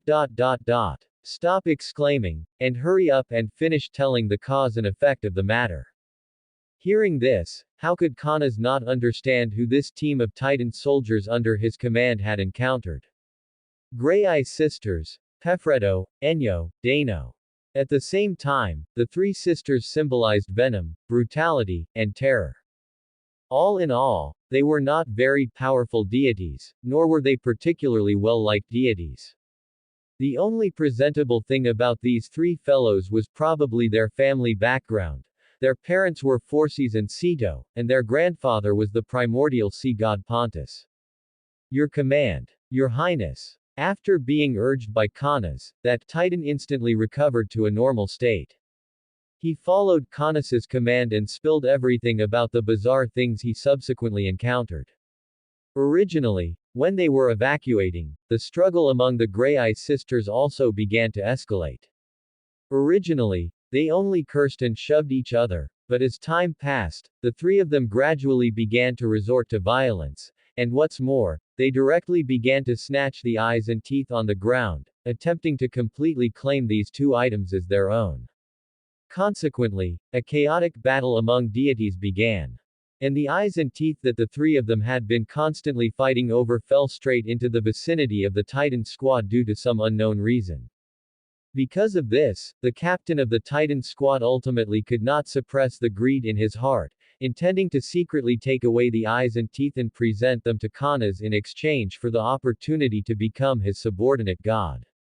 But unfortunately, the Titan captain who rashly contacted these two items was torn into pieces by the enraged Grey Eye sisters almost instantly, to the point where even a complete corpse could not be pieced together. Not only the Titan captain, but even the other members of the squad were regarded as thieves by the Grey Eye sisters, and they began to kill mercilessly. After a period of flight, the originally 10-member Titan squad was left with only the Titan before them. That's it. After waiting for a long time and finding that there was no follow-up, Canas couldn't help but ask. Ah, they're gone. Hearing this, the Titan froze for a moment, pondered for a while, and then nodded firmly. This was already the entire sequence of events that he knew. After seeing his teammates slaughtered, he fled the island alone and encountered Phorcys and Ceto on the way. And then, it was the process of recounting what happened after waking up in front of Canas. Canas was somewhat baffled. Just now, Phorcys and Ceto had made it very clear that the group of titans under his command not only wantonly slaughtered their dependents, but even stole a divine-level treasure. But the problem was that what his subordinate titan said was completely different from what the two of them said. What is your name, my practitioner? Asking up to now, Canas only realized that he didn't even know the name of this titan under his command. Your Highness, my name is Dumos. I am the most loyal follower and petitioner under the symbol of your breeze. Upon hearing Canas's voice, Dumos did not hesitate at all and directly stated his origins and current identity. Any titan capable of becoming a demigod was no fool, let alone that Dumos's background was even more noble than those ordinary demigod-level titans of the Temple of Wind. Solely in terms of seniority, Dumos's seniority was actually the same as Canas's, both belonging to the fourth generation of titans. However, according to the unwritten rules of the Chaos world, undeified titans were generally not included in the lineage planning of the Titan pantheon. Therefore, Dumos could not regard himself as a fourth-generation titan. The only privilege granted to him by his demigod-level strength was the retention of his rights as a titan race. As for the so-called symbol of breeze in his mouth, it was actually a faction carved out by the titans under Canas's command for themselves. Once there were many people, small cliques would appear. This principle was the same in Titan society. As there were more titans under Canas, everyone's personality and pursuits were also different. Among them, most titans chose to follow Canas's Tornado divine persona, not only yearning for Tornado's powerful frontal combat ability, but also eyeing the three lesser divine personas subordinate to the Tornado divine persona. Meanwhile, a portion of them with gentler personalities joined Canas's Breeze faction. With bringing comfort and healing to the world as their main goal, they were currently the branch whose actions best matched Canas's personality. As for Hurricane, the number of Titans currently joining was not large. Mainly because Hurricane was different from Tornado.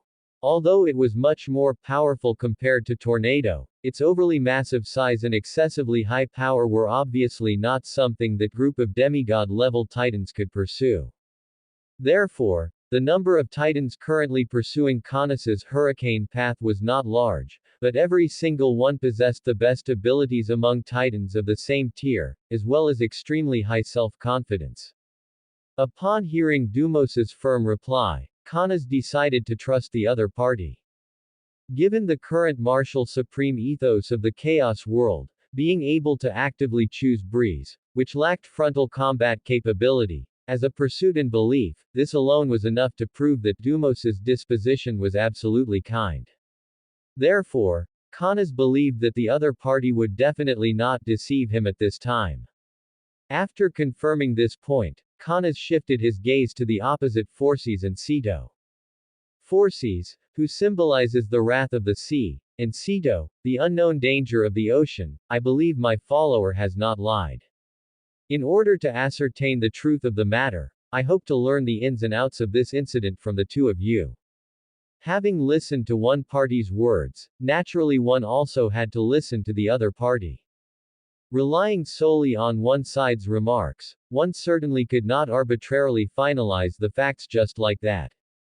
Let me speak. Hearing this, Ceto furrowed her brows slightly. In her view, as a medium divine power, the daughter of the primordial sea god Pontus and Earth Mother Gaia, being able to personally bring the thief who invaded her territory, slaughtered her dependents, and stole her items to find Caunus for an explanation was already considered giving the other party plenty of face. Yet the other party put on such an attitude of an arbiter, making her feel as though she had suddenly fallen a head short of him. But what the other party said seemed quite reasonable. With Ceto's brain, she unexpectedly didn't know how to refute the other party for a moment. According to her intelligence, this newly minted wind god seemed to be highly valued by the god King Cronus and Earth Mother Gaia. If she were to offend the other party because of this, I'm afraid from now on she wouldn't be able to frolic freely on the Great Sea as before and casually stir up disasters. Fortunately, her husband, Phorcys standing to the side, spoke up. When we arrived at the island where our daughters, the three deities fighting over the eye in that Titan's mouth, lived, all life on the island had already vanished. Those nymphs, the Grey-Eye sisters, and the 9 Titan teammates he mentioned have all vanished. Only he was lying on an islet in the center of the lake at the center of the island, not knowing whether he was dead or alive. Oh right, we also noticed that on the entire island, aside from the traces of the Grey-Eye sisters and the others fighting, no other traces related to combat were found.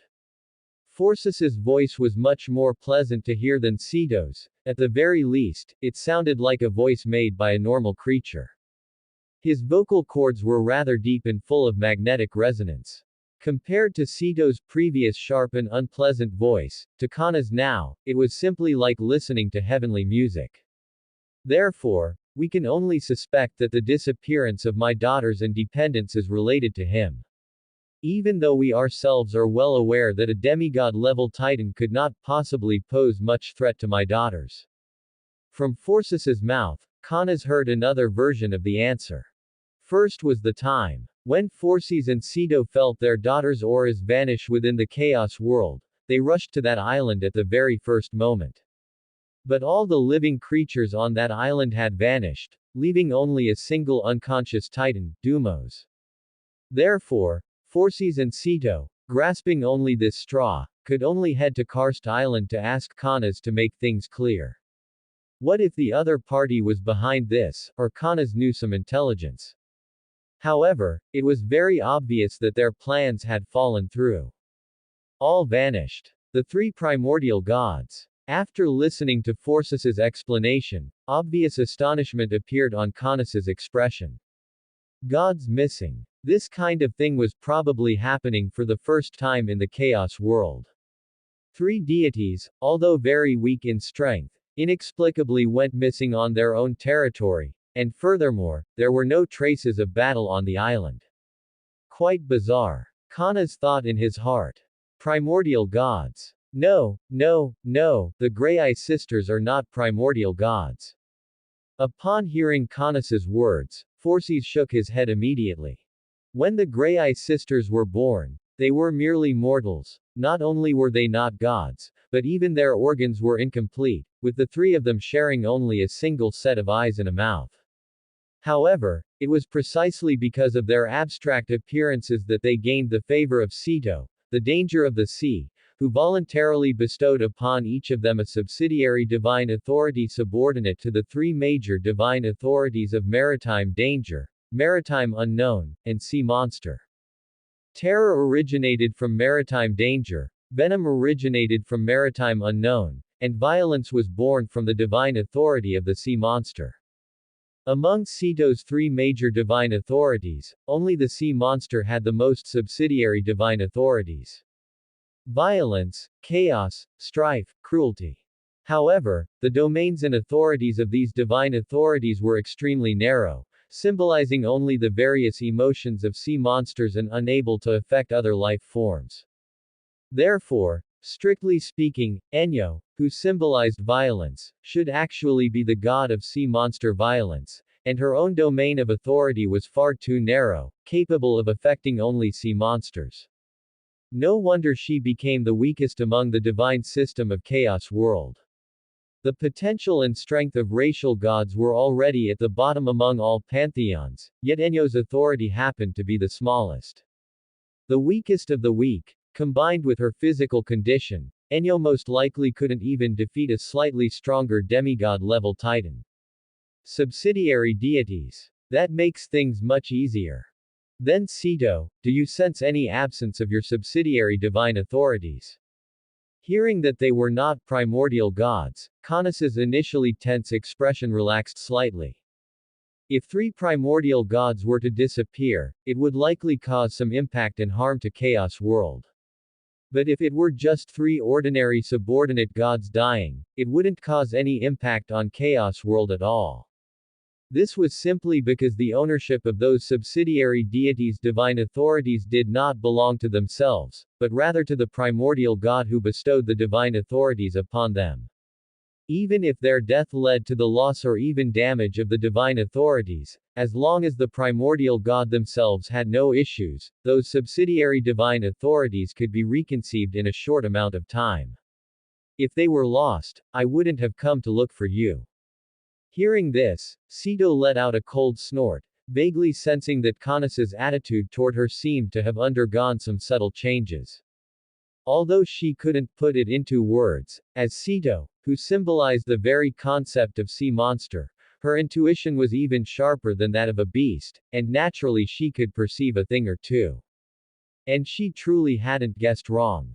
Previously, Kanas needed to be a bit careful because he worried that Forces and Sito, these two powder kegs, would ignite at the slightest touch. But through the conversation and probing just now, he discovered that these two fellows were not as unstable, moody, violent, and irritable as rumors claimed. At the very least, these two fellows could communicate normally with him. Not lost, which means the Grey-Eye sisters are still alive. But where could they have gone, to the extent that the entire Chaos World has lost their aura? As he thought about it, Kanas suddenly thought of something. He glanced at Dumos aside, then looked at Forces and Sito opposite him. Then, he waved his right hand slightly, and an emerald green breeze surrounded Dumos, lifting him up and carrying him toward the distant Temple of Wind below. You go back to the temple to rest first. You are not allowed to step out of the room a single step without my orders. I have some matters to discuss with Lord Fury of the Sea and the others. Dismissing the obstructive Dumos, Kanas flew forward a few steps to meet the puzzled gazes of Forces and Sito. After using divine power to create a wind field that blocked sound from spreading, he took the initiative to speak. I wonder if the two of you know about that thing deep within Tartarus. Before verifying his own conjecture, Kanas did not forget to fulfill his oath, ensuring that Forces and Sito were aware of the existence of that space-time rift deep within Tartarus. Although it was unlikely that the other party didn't know, what if a loophole occurred? Wouldn't he, Kanas, be breaking his promise? By then, he would die for nothing once more and suffer a loss in vain. You mean the space-time rift? Rest assured, both Sito and I know about it. Speak your mind if you have any thoughts. Upon seeing Kanas's actions, Forces's expression also grew somewhat heavy. The disappearance of the Grey-Eye sisters was not important to him. If Sito hadn't insisted on bringing him out, he would have preferred to stay in his underwater temple to slumber. But looking at Kanas's actions, coupled with his proactive mention of the space-time rift's existence, it instinctively raised an ominous premonition in Forces's heart. I haven't been to the scene myself, so everything I say is merely my conjecture. Only after receiving an affirmative reply from the other party did Kanas feel relieved. He gathered all the clues he had integrated from current intelligence and presented his guess. First, the Grey-Eye sisters have indeed disappeared and are no longer in Chaos World. Can you confirm this point? After saying this, Kanas cast his gaze toward Sito. Hearing this, Sito didn't say much more, merely nodding firmly. As a primary god, Sito's control over subordinate gods was very strong. With just a thought, she could take back the divine authorities within her subordinate gods. Yet at this moment, she couldn't sense a single subsidiary divine authority symbolizing the Grey-Eye sisters. This only represented one result. They had already left Chaos World and were no longer bound by the rules of Chaos World. Very well, since this point has been confirmed, the next thing to determine is the second point. Given the strength of the Grey-Eye sisters, those weak demigods and ordinarily strong gods couldn't make them disappear silently within Chaos World. Do you agree with this point? Kanas's meaning was very simple. To be able to make the Grey-Eye sisters disappear so silently, either the opponent mastered a divine authority related to this, or the opponent's strength had reached a certain level to deceive the surveillance of the entire Chaos World. However, in Kanas's view, he still leaned more toward the former. After all, that the other party could choose the Grey-Eye sisters, who were the weakest in the divine system, was enough to prove that the other party didn't have too much confidence in their own strength. And this precisely showed that the other party's strength wasn't strong enough to ignore all gods. Combining the arguments I mentioned above and some intelligence, I have reason to suspect that the Grey-Eye sisters were likely abducted by an unfamiliar god, or even an outer world god, and have already reached the world on the opposite side through the space-time rift. That's the end of part 2. Part 3 is coming soon. Thanks for watching. Please subscribe and support our channel for more stories.